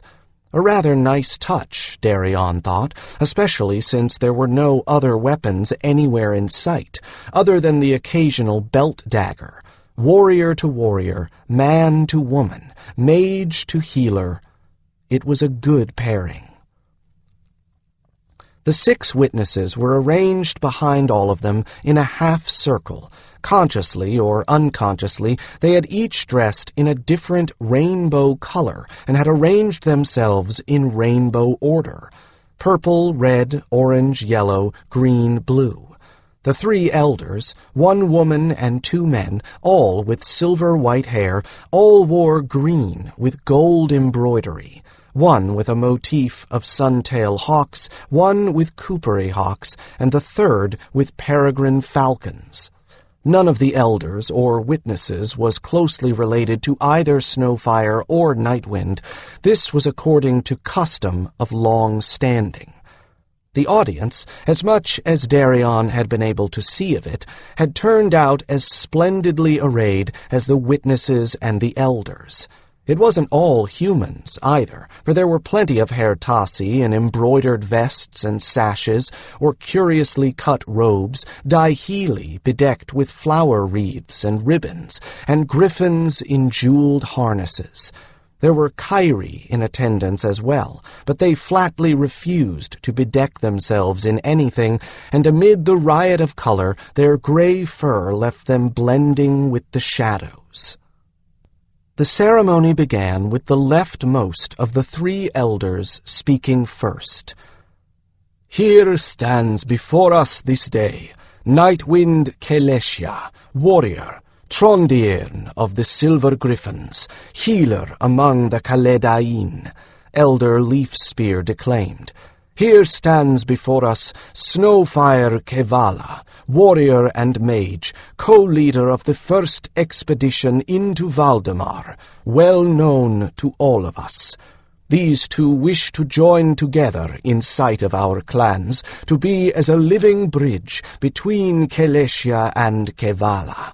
If there be any here who object to this joining, give tongue that we may hear and consider what you have to say." He waited a moment, but of course there was no objection, though Kell looked around so fiercely that anyone who might have considered doing so would instantly have reconsidered the idea as a very bad one. Perhaps that was the idea behind having such firm friends stand on the platform with you. "For this joining, Nightwind Keleshia pledges to remain here, far from her birth home, to bring her skills to Kevala. For this joining, Snowfire Kevala pledges to give her home, hearth, and hand, that she never feel the loss of her birth home and all she has left behind. For this joining, the elders of Kevala and Keleshia have sworn to honor these pledges in their stead, should ill luck befall either." He paused again for effect, then continued when virtually everyone nodded in agreement. "The Vale is more than this place and its heartstone. If the heartstone were no more, if we sought another home, where we would still be Kevala. There is no Kevala without the people. There is no clan without all of us. Our strength is in our bonds to one another, and to make another bond strengthens us all. To make a bond between two so near in heart, yet so different in origin, makes both our clans stronger." When he was done, the rightmost elder, Rainlance, picked up as smoothly as if they were one person and not three. "This bond, this joining, is not meant to be a fetter. A joining is a partnership, not two people becoming one," the second elder said, though not as sternly as Starfall had said it the first time they took their vows.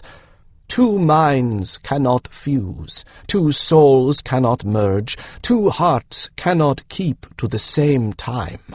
If two are foolish enough to try this, one must overwhelm the other, and that is not love, nor is it compassion, nor responsibility. You are two who choose to walk the same path, to bridge the differences between you with love. You must remember and respect those differences, and learn to understand them, for they are part of what made you come to love in the first place. Love is patient. Love is willing to compromise. Love is willing to admit it is wrong. There will be hard times. You must face them as bound warriors do, side by side, not using the weapon of your knowledge to tear at each other. There will be sadness as well as joy, and you must support one another through the grief and sorrow. There will be pain, but pain shared is pain halved, as joy shared is joy doubled, and you each must sacrifice your own comfort to share the pain of the other. And yet, you must do all this and manage to keep each other from wrong actions, for a joining means that you also pledge to help one another at all times. You must lead each other by example, guide, and be willing to be guided. Being joined does not mean that you accept what is truly wrong. Being joined means that you must strive, that you both remain in the light and the right.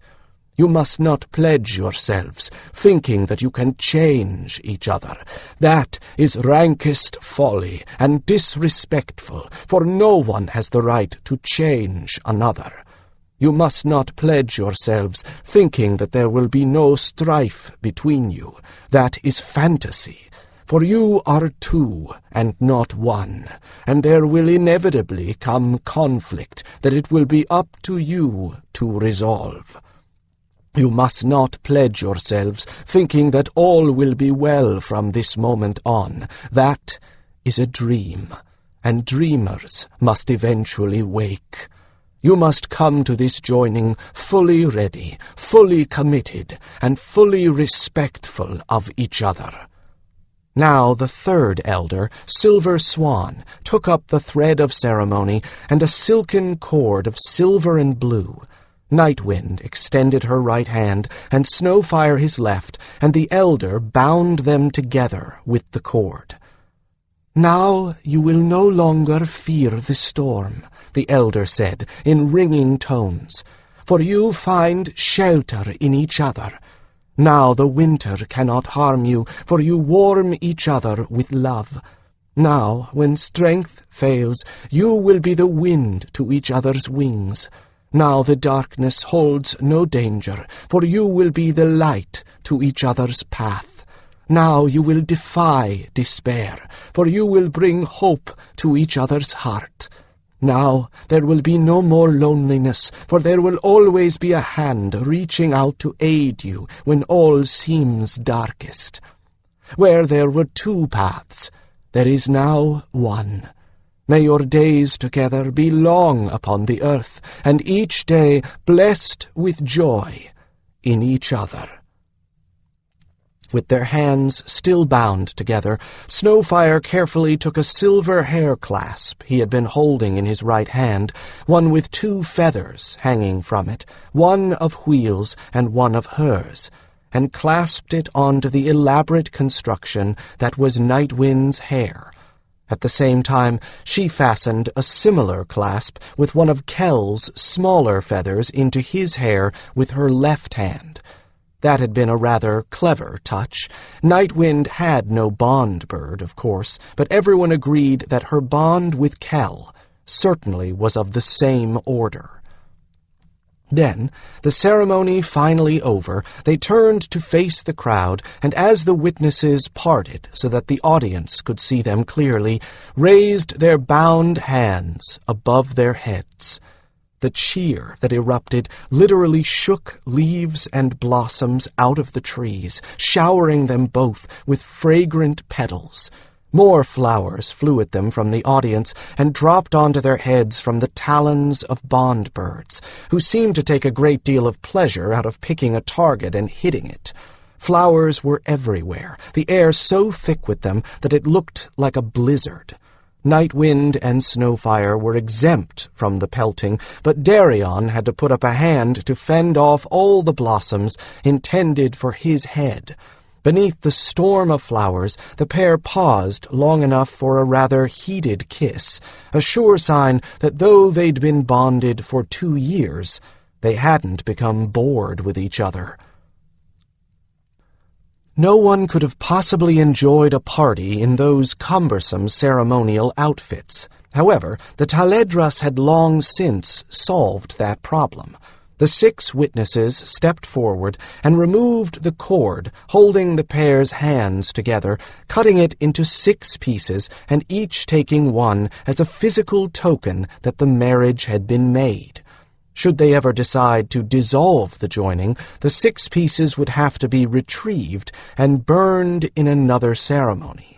Once the ceremonial cord was taken off their hands, Nightwind and Snowfire simply touched hidden clasps and stepped out of their outer ceremonial robes, leaving them in the hands of the witnesses, who had been waiting to take them. They didn't have to hold the garments for long. In a moment, previously invisible Herr Tassi whisked them away, to be shortly displayed on stands during the celebration for the admiration of anyone who wanted to examine them.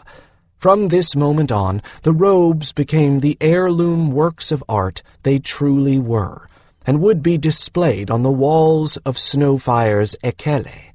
Now, looking far more comfortable, wearing shirts and breeches just like Darian's, they joined the throng of well-wishers. Meanwhile, more Herr Tassi materialized among the crowd with trays of every kind of finger food and drink imaginable. Aishin appeared at Darian's elbow to take Snowfire's weapons. The 3 owls flew up into the boughs so that the perch could be removed, and a group of musicians took over the ceremonial platform. Darian was amazed to see that one of the musicians was a creature that could only be a member of the Tervardi, the bird people. He'd never seen one until now, for although the Tervardi were traditional allies of the Taledras, there was no colony of them near Kevala Vale. Darian tried to stare without staring. He could not tell if the Tervardi was male or female, but if coloration followed the same pattern as in birds, and if the feathers weren't painted, as some of the griffins were, then it was probably male. Its head, covered with scarlet and black feathers with a hint of a crest, had a definite beak rather than lips. The arms were feathered as well, wings, but non-functional ones, too abbreviated to be of any use even in gliding. There was a broad feathered tail, and it wore a type of wrapped garment that left the tail free. The musical group consisted of the Tervardi, 2 Herr Tassi playing drums, and 4 Taledras who played harp, gittern, flute, and some sort of horn respectively. It was soon evident, once they struck up a melody, that the Tervardi was their vocalist. It was also evident why. No human voice could duplicate the haunting sounds that emerged from the Tervardi's fluttering throat as it broke into song. Havens, Darian thought, listening with his mouth agape. No wonder they never sing for anyone but Hawkbrothers. They'd be carried off before you could say soprano.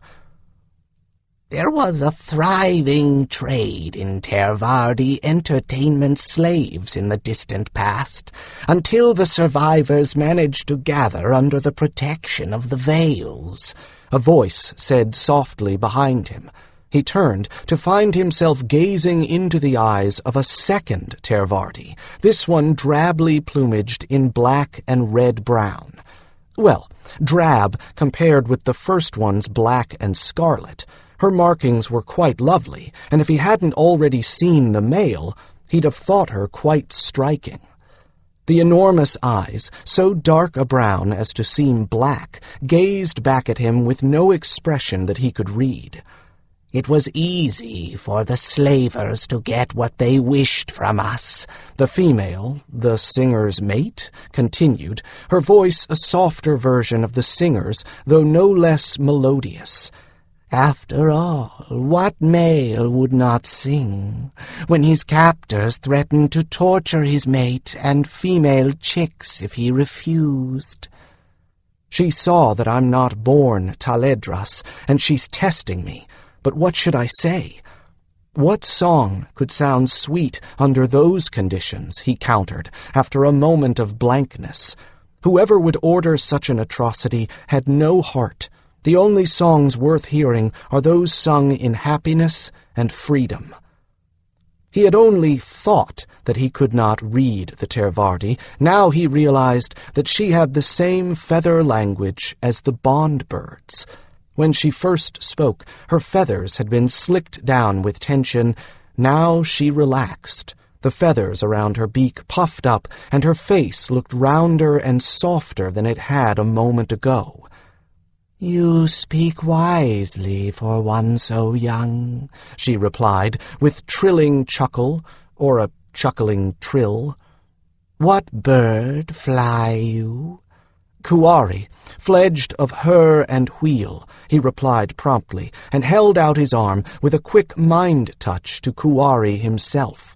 He braced himself for the weight as Kuari came in, and ducked his head a little to avoid the impact of those huge, silently powerful wings.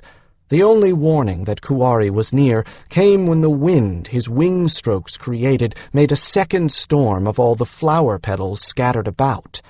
His arms strained as Kuari settled gently on the guard, and the great talons closed carefully about the leather. The Tervardi trilled something at Kuari, who cocked his head to listen, then replied in a series of soft hoots, like those made to nestlings. Then he closed his eyes and reached out with his beak to preen a strand of Darian's hair.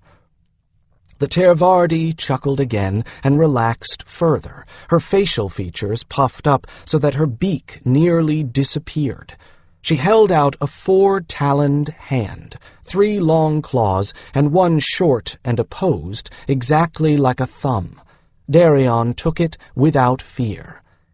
"Relia que treva," she said. "Darian Firkin ke Valdemar ke Vala," he replied. "A long name," she observed. "You have not changed it in Taledras fashion?" He shrugged. "I thought about it, but Taledras take new use names when they change, and I haven't changed, not really. I'm still Darian, with more knowledge and more memories, and a bit more common sense, I hope. I have more skills now, and I've got more friends, but when you come down to it, I'm still myself. I've grown, but I haven't changed." "Then wear the name you are, Darian Firkin ke Valdemar ke Vala," she told him firmly. Suddenly, with the lightning change of topic he was to come to associate with Tervardi, asked, "And what think you of Sarsi's singing?" He waved his hands helplessly at that. "Unbelievable," he finally managed. "Indescribable. I could listen to him all night." "Well, with pauses for refreshment, that opportunity you will have, passenger," she said, clearly very pleased with his reaction. Indeed, on so romantic an occasion, we are to sing courting ballads, we two, and that, for outsiders to hear, is rare." He bowed, hoping that also would please her. "Then I hope you will allow me to thank you in place of my brother Snowfire and his mate, who will be enchanted and overwhelmed by the honor you do them." Now she laughed aloud, a silvery gurgle of sound, and spread her arm pinions. "Oh, you are wasted among the mages, passenger," she crowed. "Such delicate speeches mark you as an elder afore the time." She didn't give him a chance to reply to that, turning away instead and taking the platform with the other musicians. Somehow, the group of musicians managed to go from the first song straight into the next without pause to consult one another, although it was entirely possible they were using mind touch instead. The second melody must have been one of the courting songs, for first the male sang, then the female, trading melodies and replies until the two strains joined in unexpected harmonies.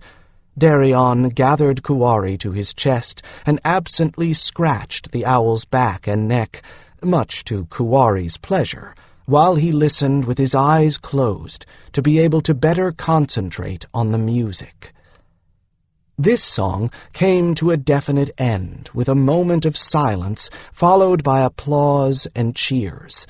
Darian opened his eyes again to see the two Tervardi bowing slightly in acknowledgement, and the female looked directly at him and deliberately winked before turning her attention back to the rest.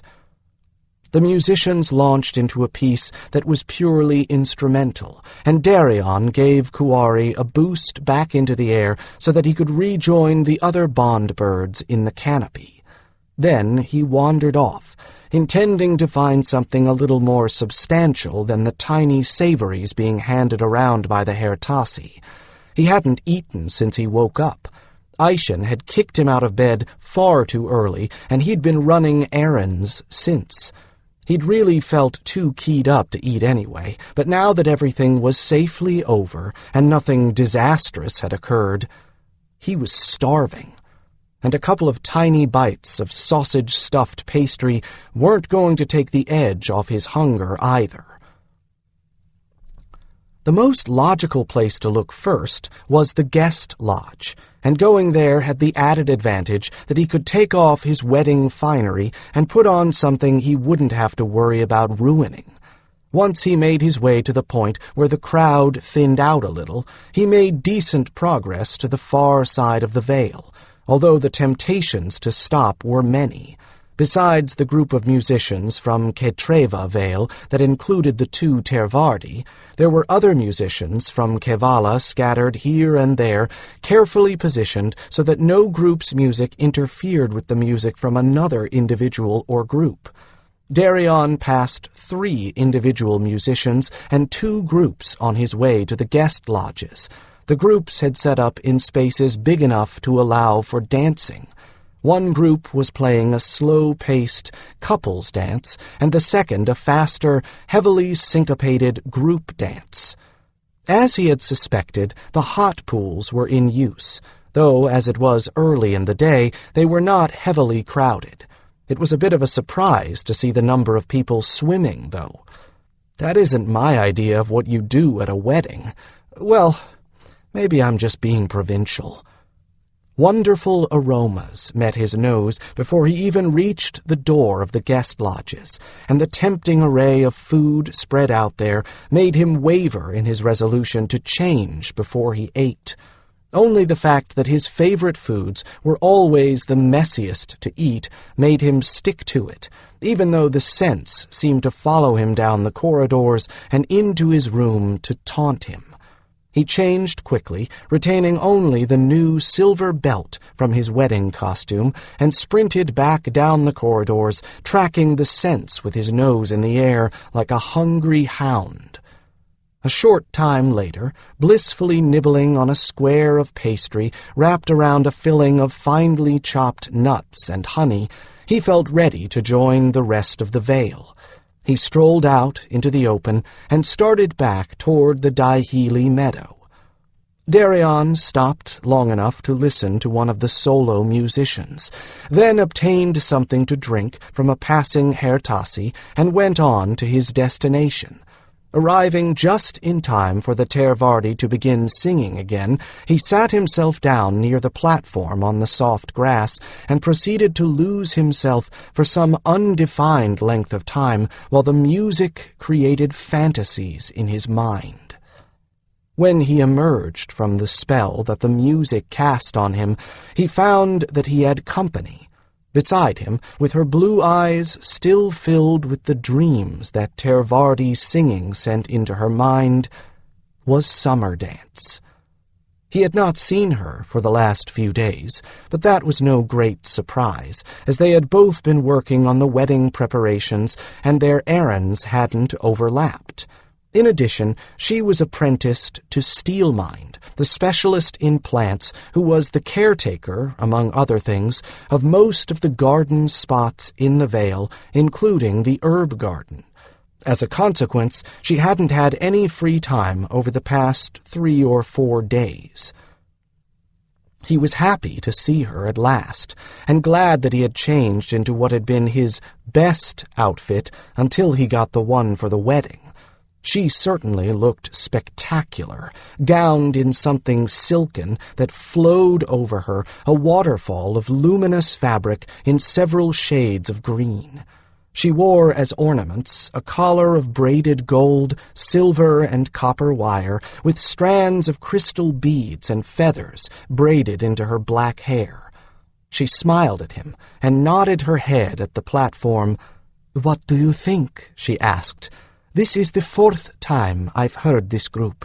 They travel among the Vales, and we try to get them to come once every year or so, but this is the first time they've come for a pledging." He tried to come up with enough superlatives and failed. It's the kind of singing you hear in dreams, and no, you can't reproduce when you wake up, he said finally. There's nothing like it.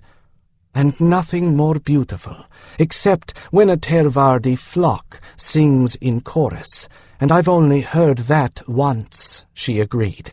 I had to go to Ketreva for that, but it was worth the journey.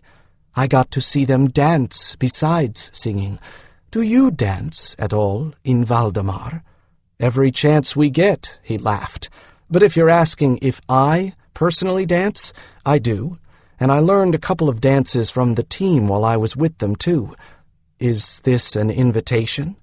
Well, the group is taking a break, so there isn't anything going on here for a while, she pointed out, and it's a lot more fun to dance when you have a partner. Round dances are all right for children, but couple dances and group dances are livelier and more interesting. That's the truth, he agreed as he stood up, then extended a hand to her to help her to her feet. He took the lead, since he knew where the dancing circles had been set up, and as luck would have it, the first one they came to was just starting a new set as they arrived. He soon saw how she had gotten her use name. She was quick, graceful, light on her feet, and evidently untiring. He had no intention of quitting before she was ready, and found himself panting and with a raging thirst by the time the musicians paused for a break themselves. He was half afraid that she'd suggest finding one of the other dancing circles, but she took pity on him. Laughing, she led him to the side of the circle and left him for a moment, only to return with cool drinks for both of them. He didn't know any of the people they'd been dancing with, but they all knew who he was. Not so difficult, since he was the only outsider in the clan. With his brown hair and eyes, he couldn't be mistaken for anyone else, not when the only variation on blue eyes, golden skin, and black hair among Taledras or Kaledain was the blue eyes, golden skin, and white hair of mages who'd worked with Heartstone and Node magic. Oh, not quite true. Some scouts, if they had white hair, dyed it in patterns spring through autumn to camouflage themselves, but none of them had plain brown hair. For the most part, his erstwhile dancing partners were just as winded as he was, and the Hertasi, circulating among them with more of the refreshing mint-flavored drink, soon found themselves empty-handed. Summerdance was the only one who still had breath to talk. She introduced him to the other dancers, but he promptly forgot most of their names. He had just about caught his breath and cooled down when the musicians began again, and she drew him back into the circle for another round. It wasn't until after the third round was complete that she professed herself tired, and by that time his legs were getting wobbly. When she suggested a hot soak, he was only too happy to agree. But when she led him not in the direction of the communal pools, but down a tiny, vine-shadowed path that threaded between trees away from the sounds of celebration, he started to wonder if she had something more than a soak in mind. Steady on, he told himself. She just might want some privacy rather than the mob. But things were certainly promising to be interesting. She stopped at a place where the path appeared to end, and parted a curtain of flowering vines. On the other side of the vines lay a bubbling pool, one fed, obviously, by the same hot springs that fed the communal pools. Beside the pool, on a small stone bench, was a thick pile of towels. Well, why not? It wasn't as if they were going to get rained on in the middle of a vale. "Here, isn't this better than jostling for a space with everyone else?" she asked, as she slipped unself-consciously out of her dress and into the pool without making so much as a splash. He lost no time in following her example. The water was deliciously hot, and all of his tired muscles melted under its influence. Ah! There is no comparison with Errol's Grove, he thought blissfully, as he closed his eyes and slumped until his chin touched the surface of the pool. Here I am, entirely alone with Summerdance. No one will care what we do or don't do. She's of age, I'm of age. That's all there is to it. Back home, if anybody found me with a girl like this, her father would be hunting me down with a pack of male relatives, and her mother would be making wedding arrangements. He took a peek out of one eye at Summerdance. Apparently she wasn't as inexhaustible as she'd been at pains to appear, for she was relaxing in the water with the same expression he'd been wearing. Beads of moisture collected on her forehead, and the hair around her face started to curl in the heat and damp. "Where are we, exactly?" he asked, having only a vague notion of how far they had gone. "At the farthest end of the vale. My Ikeles up there." She pointed straight up, and he followed her pointing finger with his eyes. Squinting upward through the rising steam, past vines and foliage obscuring everything, he made out a bit of staircase against a trunk, and what might have been a piece of floor. "I got tired of having to tramp forever to get a hot soak, or to have to tramp forever after I got a hot soak. When we got a reasonable amount of magic back, and I got to pick something I wanted, I picked this." "Good choice," he said, closing his eyes and leaning back again. But not before he'd managed to find a fresh blossom growing within reach. Now came the moment for internal debate. So, do I offer her a flower? In Taledras terms, especially in a situation like this one, offering Summerdance a flower would express without words not just his admiration for her, but that he wanted to share decidedly more than just her platonic company. Chaste rather than chaste, as the saying went. It wasn't that he was debating whether he wanted to offer her a flower. He was debating the etiquette of it. This was her pool, beneath her ekele, her territory, so to speak. So did he make the first overture, or would it be polite to wait and see if she did?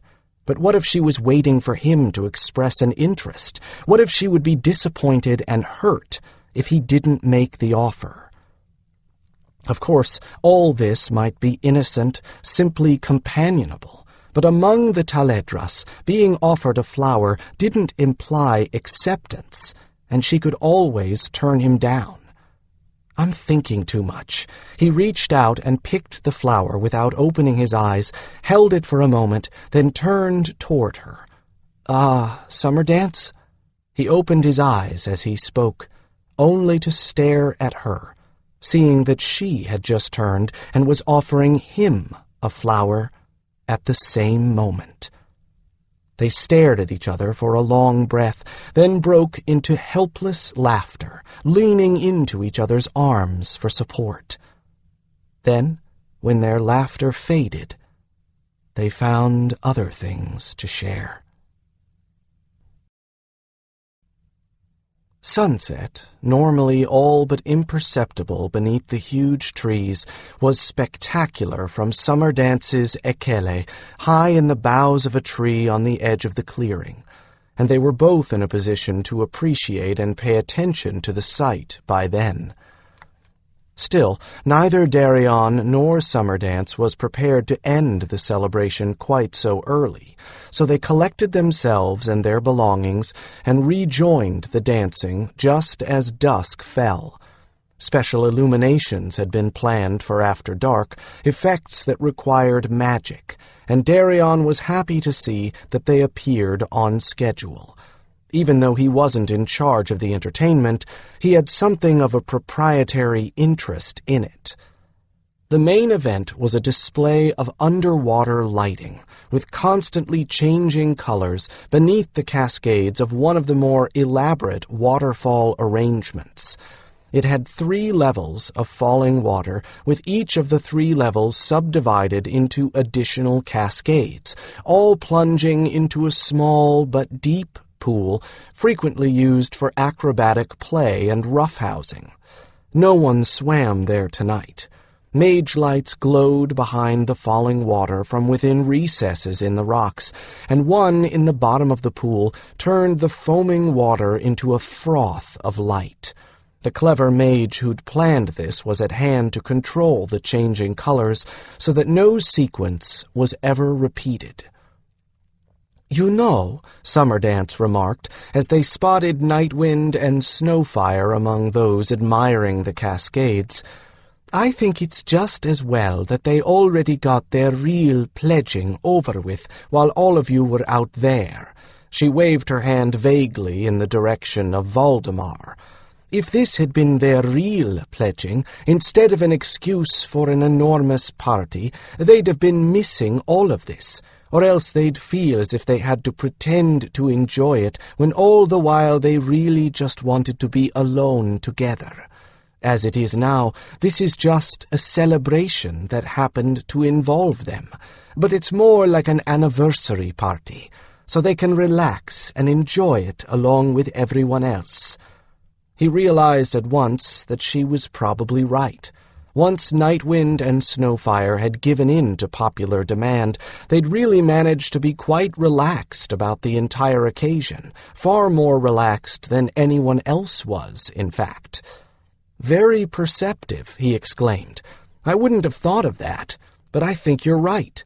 Summer Dance shrugged. "I know my cousin," she pointed out. "Look how utterly calm he's been since they got out of their robes, and how he's relaxed and gone along with the fun. They know their pairing is solid and is going to last. They don't feel as if they have to prove how happy they are together to an audience of well-wishers, and now that the ceremony is over, they know they don't have to be the center of everything anymore."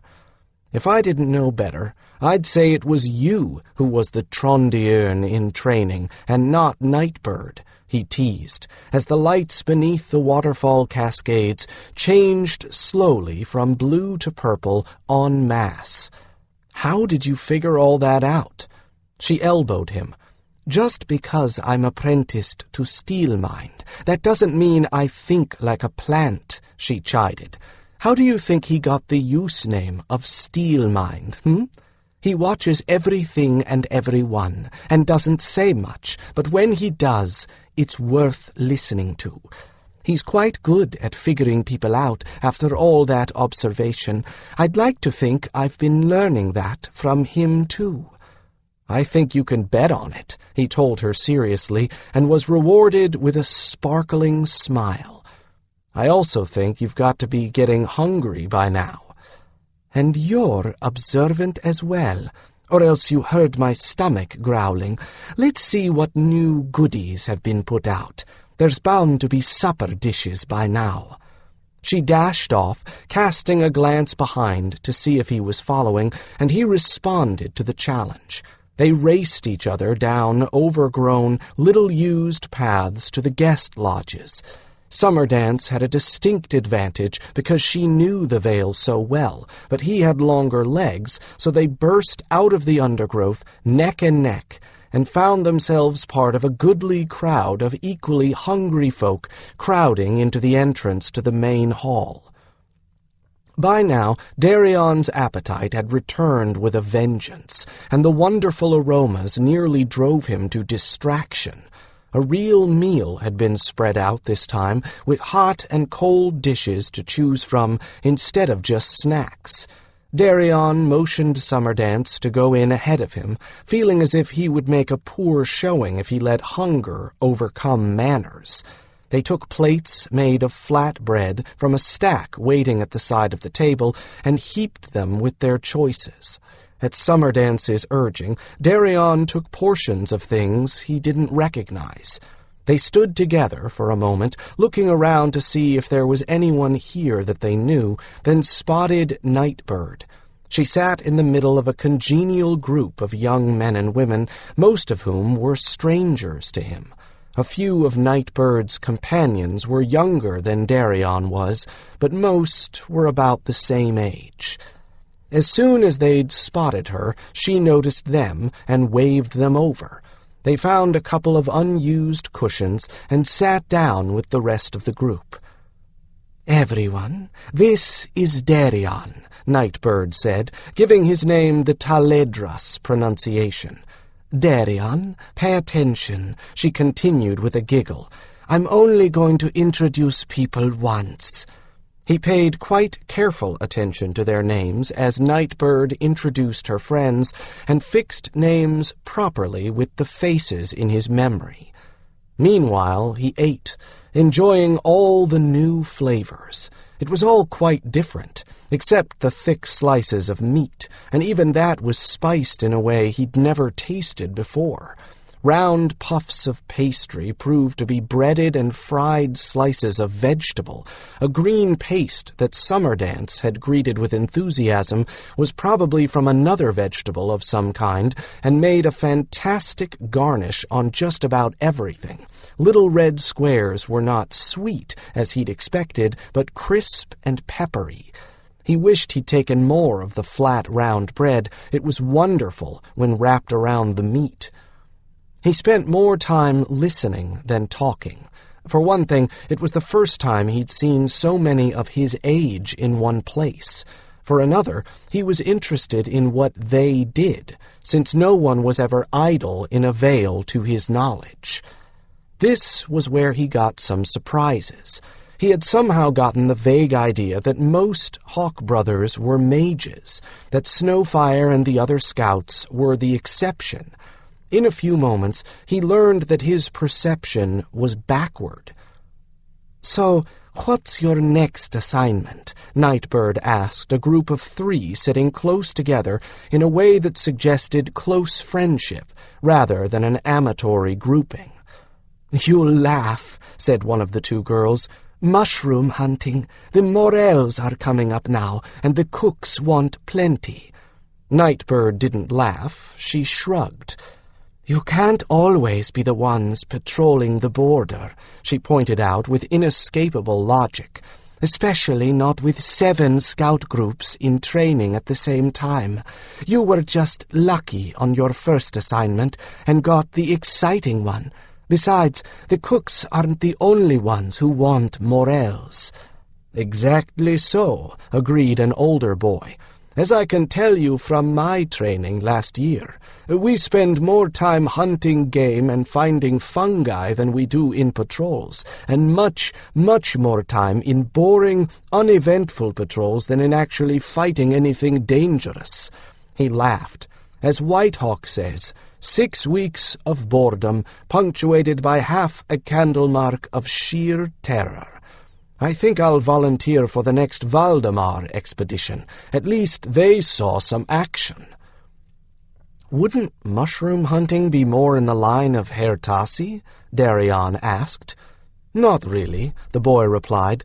"The Hertasi have plenty of work here in the Vale, and we can hunt mushrooms and check up on the territory inside our border at the same time. Despite what they might tell you, they can't do everything." Darian discovered from the subsequent conversation that a little less than half of them, male and female both, were scouts or scouts in training, a generic job that included hunting and gathering foodstuffs found growing wild in the woods outside the Vale, as well as patrolling the boundaries of Kevala territory. 2 were mages, farther along in their studies than he was, but since they had begun earlier and had certainly applied themselves better, that was only to be expected. One was a weaver and worker with textiles, which rather surprised him, as he'd gotten the impression that the Hertasi did most of the crafting work. But when he ventured to ask, he found out that the trades, so to speak, were practiced by as many Taledras as Hertasi. "Isn't that dull compared with being a scout?" he asked tentatively. The weaver laughed. "You heard the others. Now that we've got most of the nasties cleared out and it's easy enough to discourage poachers, it's scouting that's boring.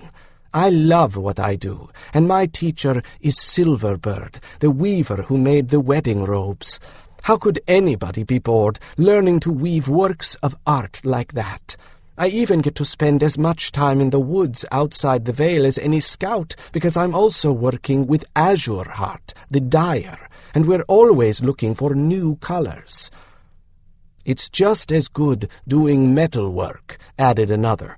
"The Hertasi haven't got the strength to make anything large, or anything out of iron or steel.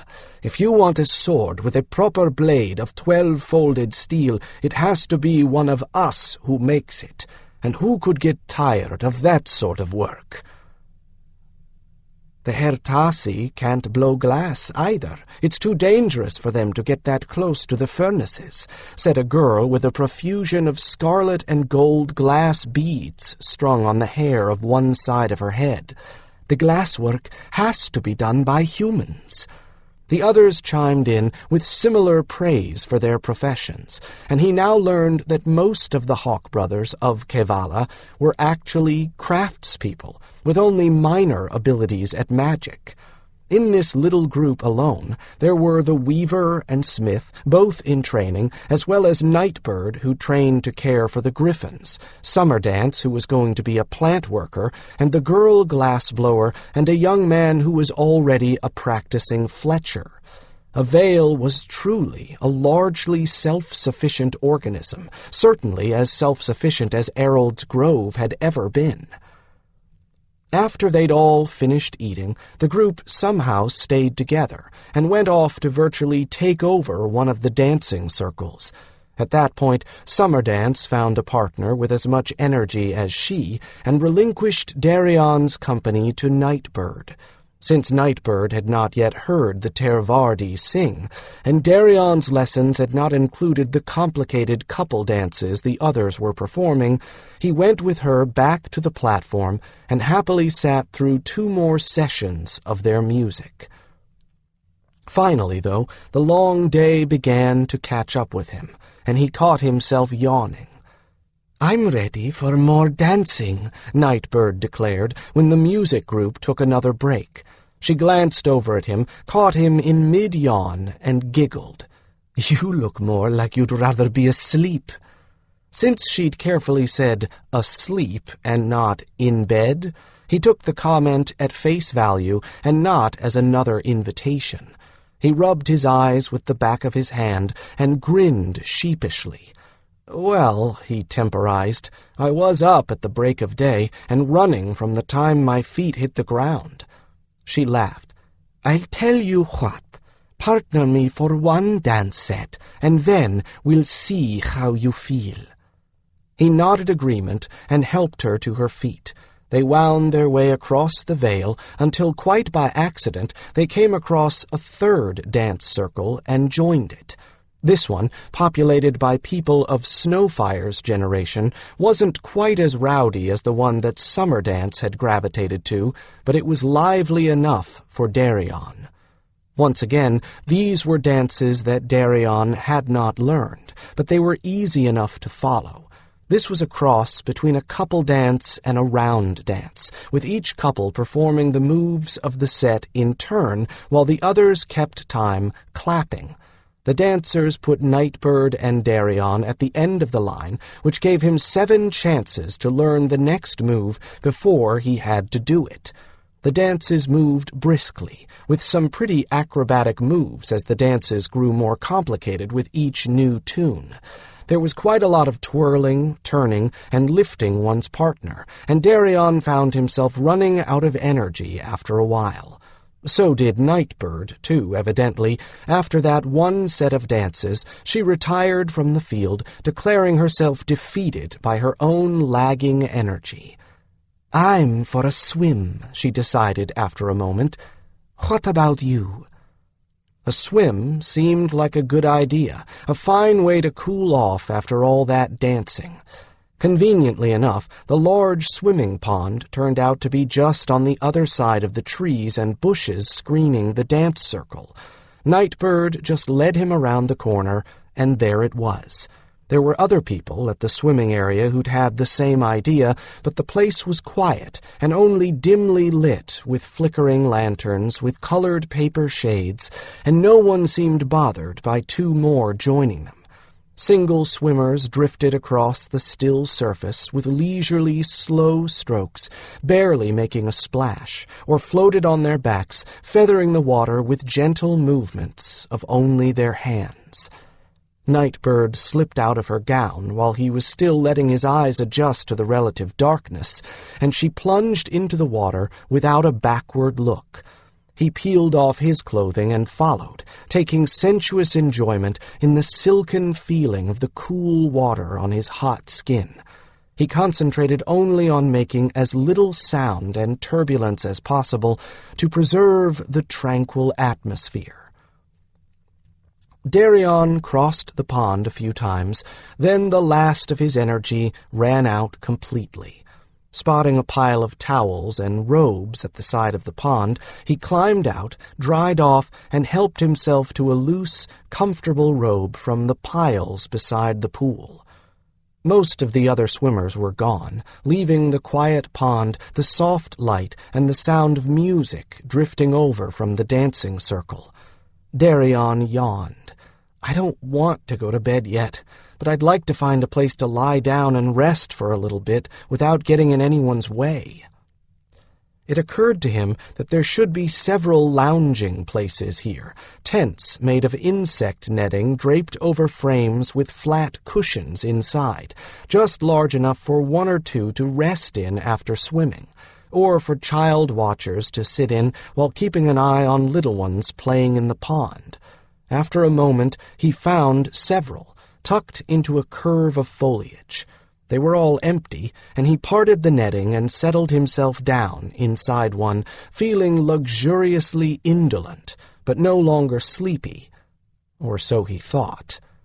The next thing he knew, it was quite light outside his shelter, and there were Hertasi moving about, picking up the odd plate, cup, or pair of breeches left beside the water. He felt entirely rested, so he must have slept soundly and well. so soundly that, whatever had gone on around him, it hadn't disturbed him in the least. And as he had expected, Kuwari had found him. Apparently baffled by the enshrouding folds of the insect netting, the eagle owl perched on the frame of the shelter, vaguely visible through the fog of netting. He found the opening in the net and fought clear of it, shaking the frame just enough to wake Kuwari. The bond bird opened one eye halfway, then roused all his feathers with a pleased expression when he saw that it was Darian, and he was awake. "Hunt?" Kuwari asked eagerly, his huge golden eyes staring unblinking at Darian. "Real hunt, not stupid coop birds?" Poor Kuwari.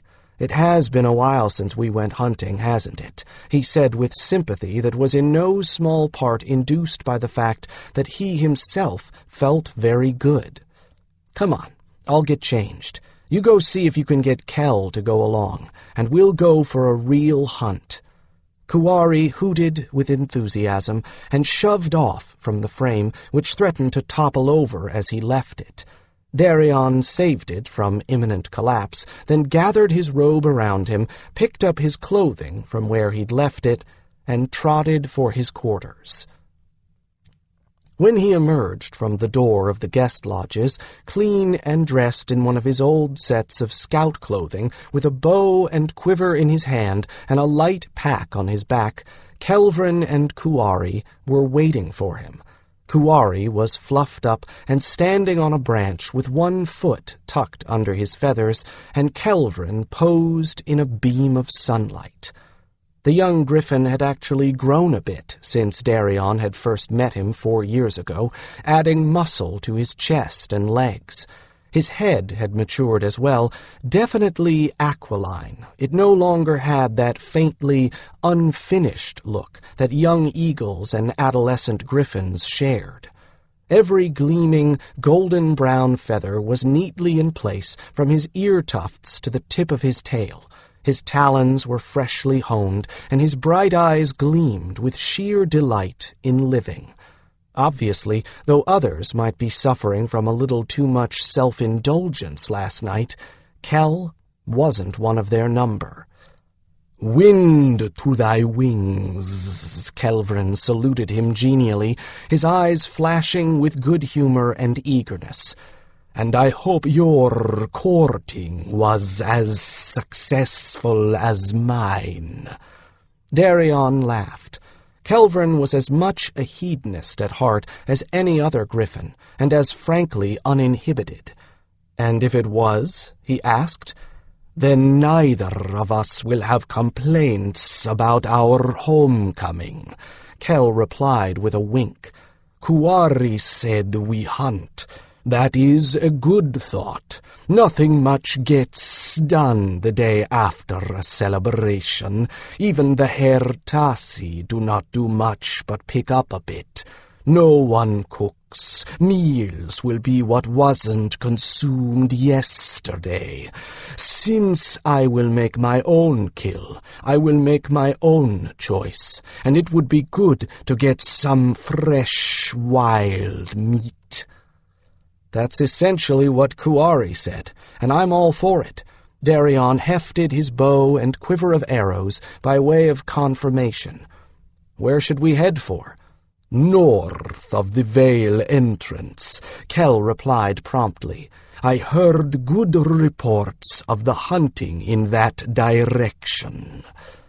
"I packed up some of the leftovers from the feast for myself, so we don't have to come back until dark. How do we post word of where we're going?" When he and Kel had gone out hunting together back in Valdemar, that had been the inflexible rule. Post where you are going and be back no later than a candle mark after dark. That way, if something happened to you, people would know that you were overdue and what direction you'd been heading when you ran into trouble. "I already did," Kell assured him. "With Firelance, the chief Trondirn, with Palaver, the senior griffin, and with both their Hertasi. So, since you have provisions, we can go." He was obviously itching to be on the wing, because as soon as he had finished speaking, he launched himself up into the sky, sending clouds of dust and debris in all directions. Darian was used to his impatience by now, so he sent Kuwari up after him with a nudge of his thoughts, then followed both of them afoot, a little eager and impatient himself. Kelvin spread his wings and legs out in the sun, flattening himself against the soft meadow grass, and started to get the glazed, half-conscious look he always wore when he was seriously sunbathing. He looked drunk, or drugged, or stunned, or... "You look like a griffin rug," Darian observed, layering meat, cheese, watercress, and sliced peppers between 2 rounds of the flatbread he'd first tasted last night. He set out more of the honey and nut pastries on a broad leaf and propped his flask of cool spring water beside them. Kelvin turned his head just enough to give him a disgusted look. "What a vile notion," the griffin replied.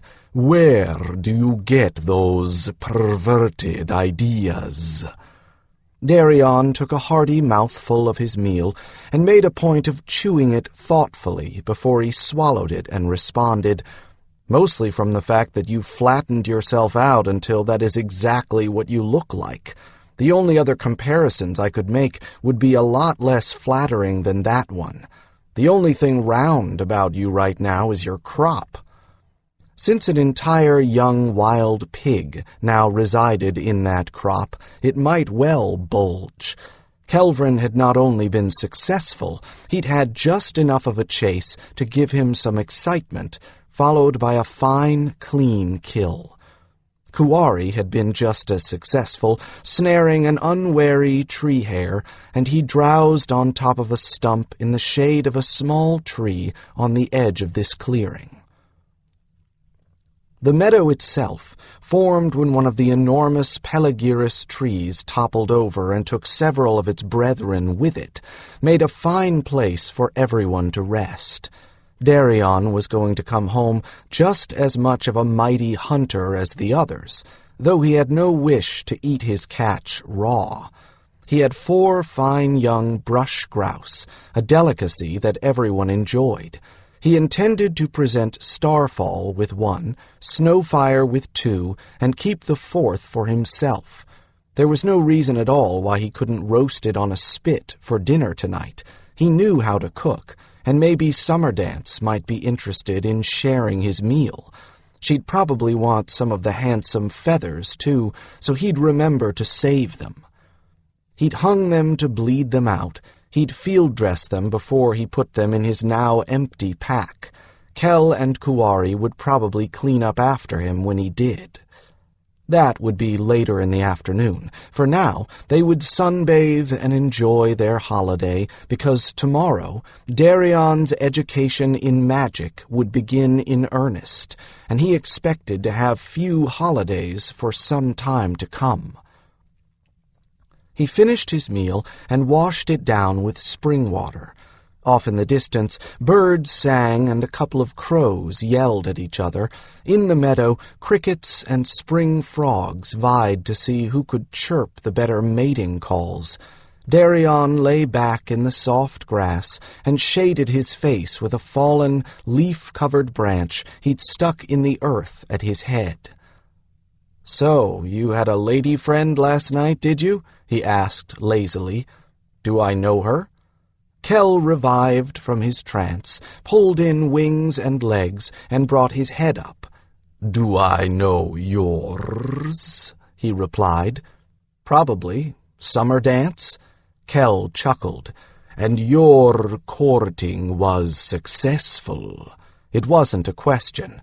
He sounded knowing, and Darian raised his own head to look at his friend with suspicion. "And just what do you know?" he demanded. Kell examined his right front foot and daintily preened a talon with the tip of his beak.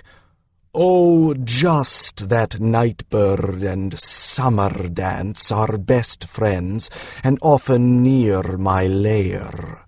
The other day they were there, and both speaking, speculatively about you. Griffins," he added wickedly as an afterthought, "have very keen hearing." And what did they say? His own ears burned, but he couldn't help but be interested. Kell wouldn't be teasing me if it wasn't good. Kell's eyelids drooped lazily. "Who am I to reveal a lady's secrets?" he demanded. "That would be ungentlemanly." As Darian rose, outrage at being led on and impatience warring for supremacy on his face, Kell made haste to add, "I can say that they were flattering, and that Nightbird generously suggested that, since her sister might be a little too interested in the matching of herself and you, given that Snowfire is your elder brother, well, she conceded the field to Summer Dance, who has no such complications with relations." Darian subsided, his ears and neck now so hot that he really didn't want to hear anything more. "We had a good time," he replied lamely. "What about you?" Kell chuckled again. If there was a way to embarrass a griffin on the subject of courting, Darian had yet to find it. "Ah, my partner was the lovely and lissom Arcela. Truly a magical creature. She is of my year in the silvers, and told me after that she wished to make my homecoming truly memorable." He sighed and stretched out his talons, digging them into the grass in blissful happiness. "Such a lady, bright of eye, swift of wing, and so skilled. We matched each other in the air, stroke for stroke, racing against the moon in courting flight. Once we were alone, out of sight of the others, she—" "Kell, I don't really need the details," Darian interrupted, his embarrassment redoubled, if that was possible. "I'm just glad you had a good time together." Kell cast an annoyed glance at Darian, and now finally noticed how fierce his friend's blushes were. Kell's annoyance melted away under his amusement. "You could say that. You could also say that the summer sun casts reasonable light and be as accurate. I tell you—" "Kell," he said forcefully, "I believe you. You don't have to say anything more." Kelvrin's gurgling laugh did nothing to ease his embarrassment, but at least the griffin was appeased enough to drop the subject.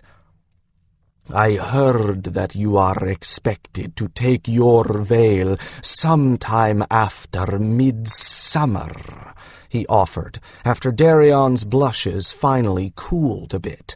Darian seized the change of subject gladly. "That's what they've told me," he confirmed. "Of course, it won't really be my veil until I'm a lot older, but everyone seems to take it as written that I'll eventually be the one in charge there. They want a permanent presence in residence before the first snow falls, so I expect they'll be sending a group out there as soon as they think I'm ready." He paused for a moment, then added, "Want to come along? We'll need a good team, but one that's committed to permanent residence." "I would be affronted if you hadn't asked me, and I would have been forced to find a way to ensure you did," Kell exclaimed. "I am all but certain that Nightwind and Snowfire intend to be part of the group. They should have one griffin, at least." "Well, I was wondering if you'd want to leave here so soon," he teased. "After all, when your courting is going so well—" "And I am hardly ready to settle and nest build," Kelvin shot back. "I have no intention of choosing a mate until as many ladies as possible are contending for the honor. Besides, the new vale at Errol's Grove is not so far from here that a lady could not fly in for a visit, or a gentleman return the favor." "Point taken," Darian conceded. He rubbed at an insect bite and wished that the time for departure had actually been set.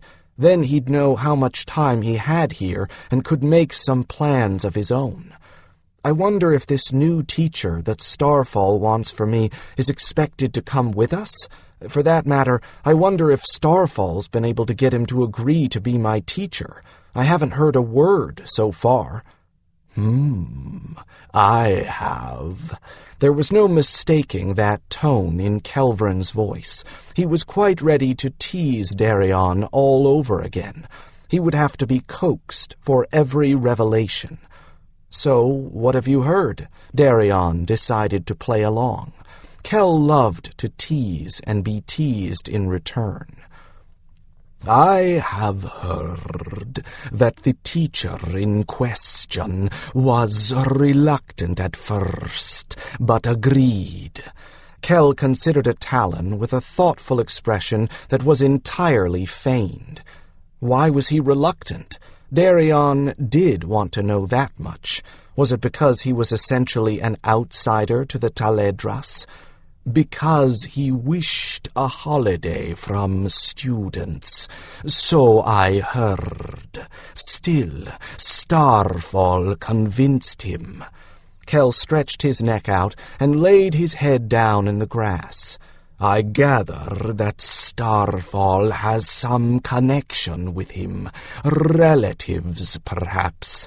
Enough to be of influence." "Have you heard anything else about this teacher?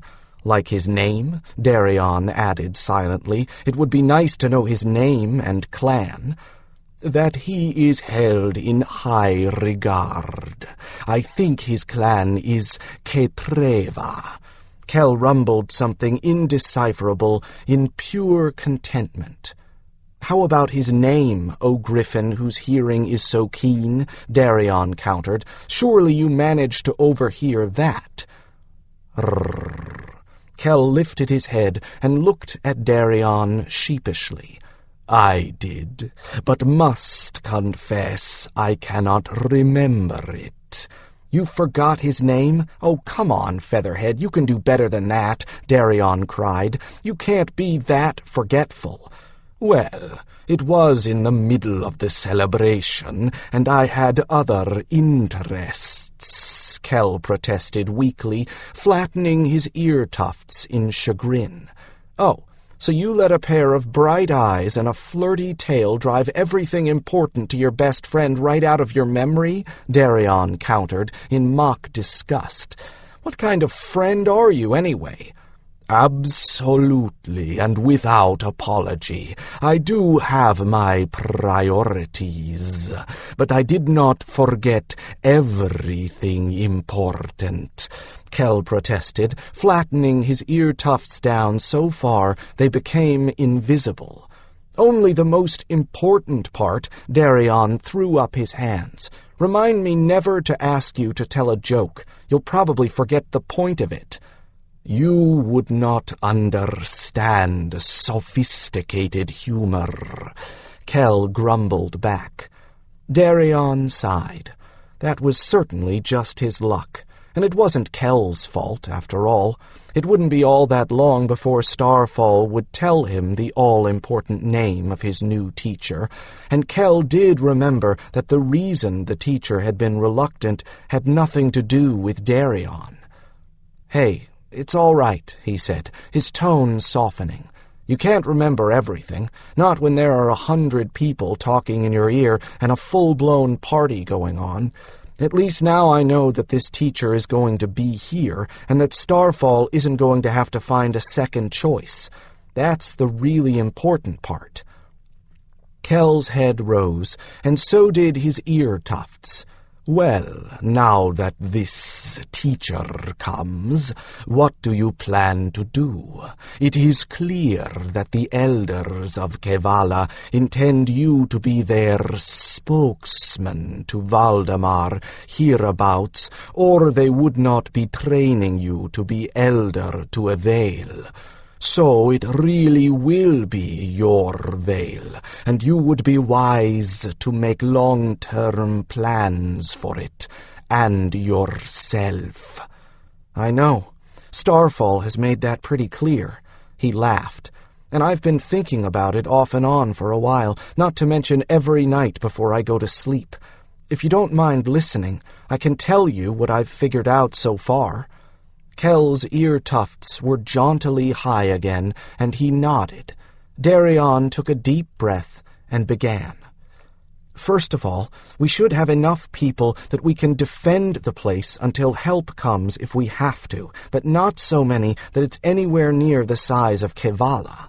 He brushed a beetle away and continued. "This isn't going to be so much a Vale as an embassy, as I see it. So I don't think we should have many more people than our original team, except, of course, if you do decide to nest with some charming thing and she's agreeable to joining us." Already he spoke of us, as if he had his little outpost built and settled. He'd have laughed at himself, except that after all his thinking and planning, it really seemed as if it existed. "Anyway," he continued, "we don't want to have so many people that Lord Brion thinks of us as a possible threat, or that we Taledras have designs on his holding and estate." He'd spent a lot of time thinking this over, and felt that Kel would understand why that was so important. Brion could become a real stumbling block if he wasn't treated correctly and with respect. There's another thing. We don't want to make ourselves into Lord Brion's social rival either. "Do you mean setting up a kind of court of our own?" Kel asked, cocking his head to the side. "I can see where that could put his nose out of joint, so to speak." "Exactly. We want to keep him on our side completely, because he's the nearest highborn." He was glad that Kel saw what he was getting at so quickly. "I know about touchy highborns," Kel chuckled. "With the Black Kings, our near neighbors and allies, we have ample opportunity to stumble unwittingly into offense. I'd also like to establish a real healer's enclave at our Vale," he continued. "That would take some pressure off Lord Brion's healer and earn the gratitude of the local Valdemarans without doing anything to compete with Lord Brion. The presence of healers, well, that basically shows people we're peaceful and intend to stay that way." "Had you any thought to training mages there?" Kel asked curiously. "Other than our own people?" He shook his head. "I don't think that's a good idea. Herald Elspeth and Adept Darkwind have built a Mage Collegium at Haven, where they can keep a careful eye on those with Mage gift who aren't also heralds. They did that for a reason, Kel. I'm not sure that Valdemar trusts mages even now, and to have someone teaching mages in Valdemar without the sanction and the oversight of the heralds could be trouble." "Best we not offend there, either. I see what you mean." The griffin roused all his feathers and shook. "So, aside from not offending anyone, what plans have you?" "I want to make our Vale into the place where people come to resolve their differences," he said, his eyes alight and his voice alive with enthusiasm. All kinds of people. I want it to become a place where everyone knows they'll be safe to work things out without any outside influences. I want it to be the place where Hawkbrothers come when they need to work things out with Valdemarans, or where Lord Brion brings people who aren't comfortable being in his manor. We could do really good things, Kel. I agree. Kel's enthusiasm rose right along with his. Would I be the only griffin in this vale? Unless I should find a lady, of course. Well, you'd certainly be the one with the most experience and seniority, Darian temporized. I wouldn't bring in anyone who wasn't junior to you. That would increase my status considerably. Kel's beak gaped with delight. Darian had suspected he'd get that sort of reaction. I'd like you to be the chief griffin of the Silvers there, Darian told him fondly. Frankly, I don't see why it shouldn't happen that way. I suspect that the others may not realize what kind of an opportunity we will have until it is too late. As it should be, Kel chuckled. After all, they have had their chances, and they should let others take risks of their own. In other words, if they're so fond of the comfort of the Vale that they can't see opportunity hiding behind a little temporary hardship, then they don't deserve that opportunity. Darian laughed, and Kel burbled with delight. Let's talk about this on the way home, he added, getting to his feet. It won't take me a moment to clean these birds. Another good plan, Kel agreed. We must see just how many more we can make.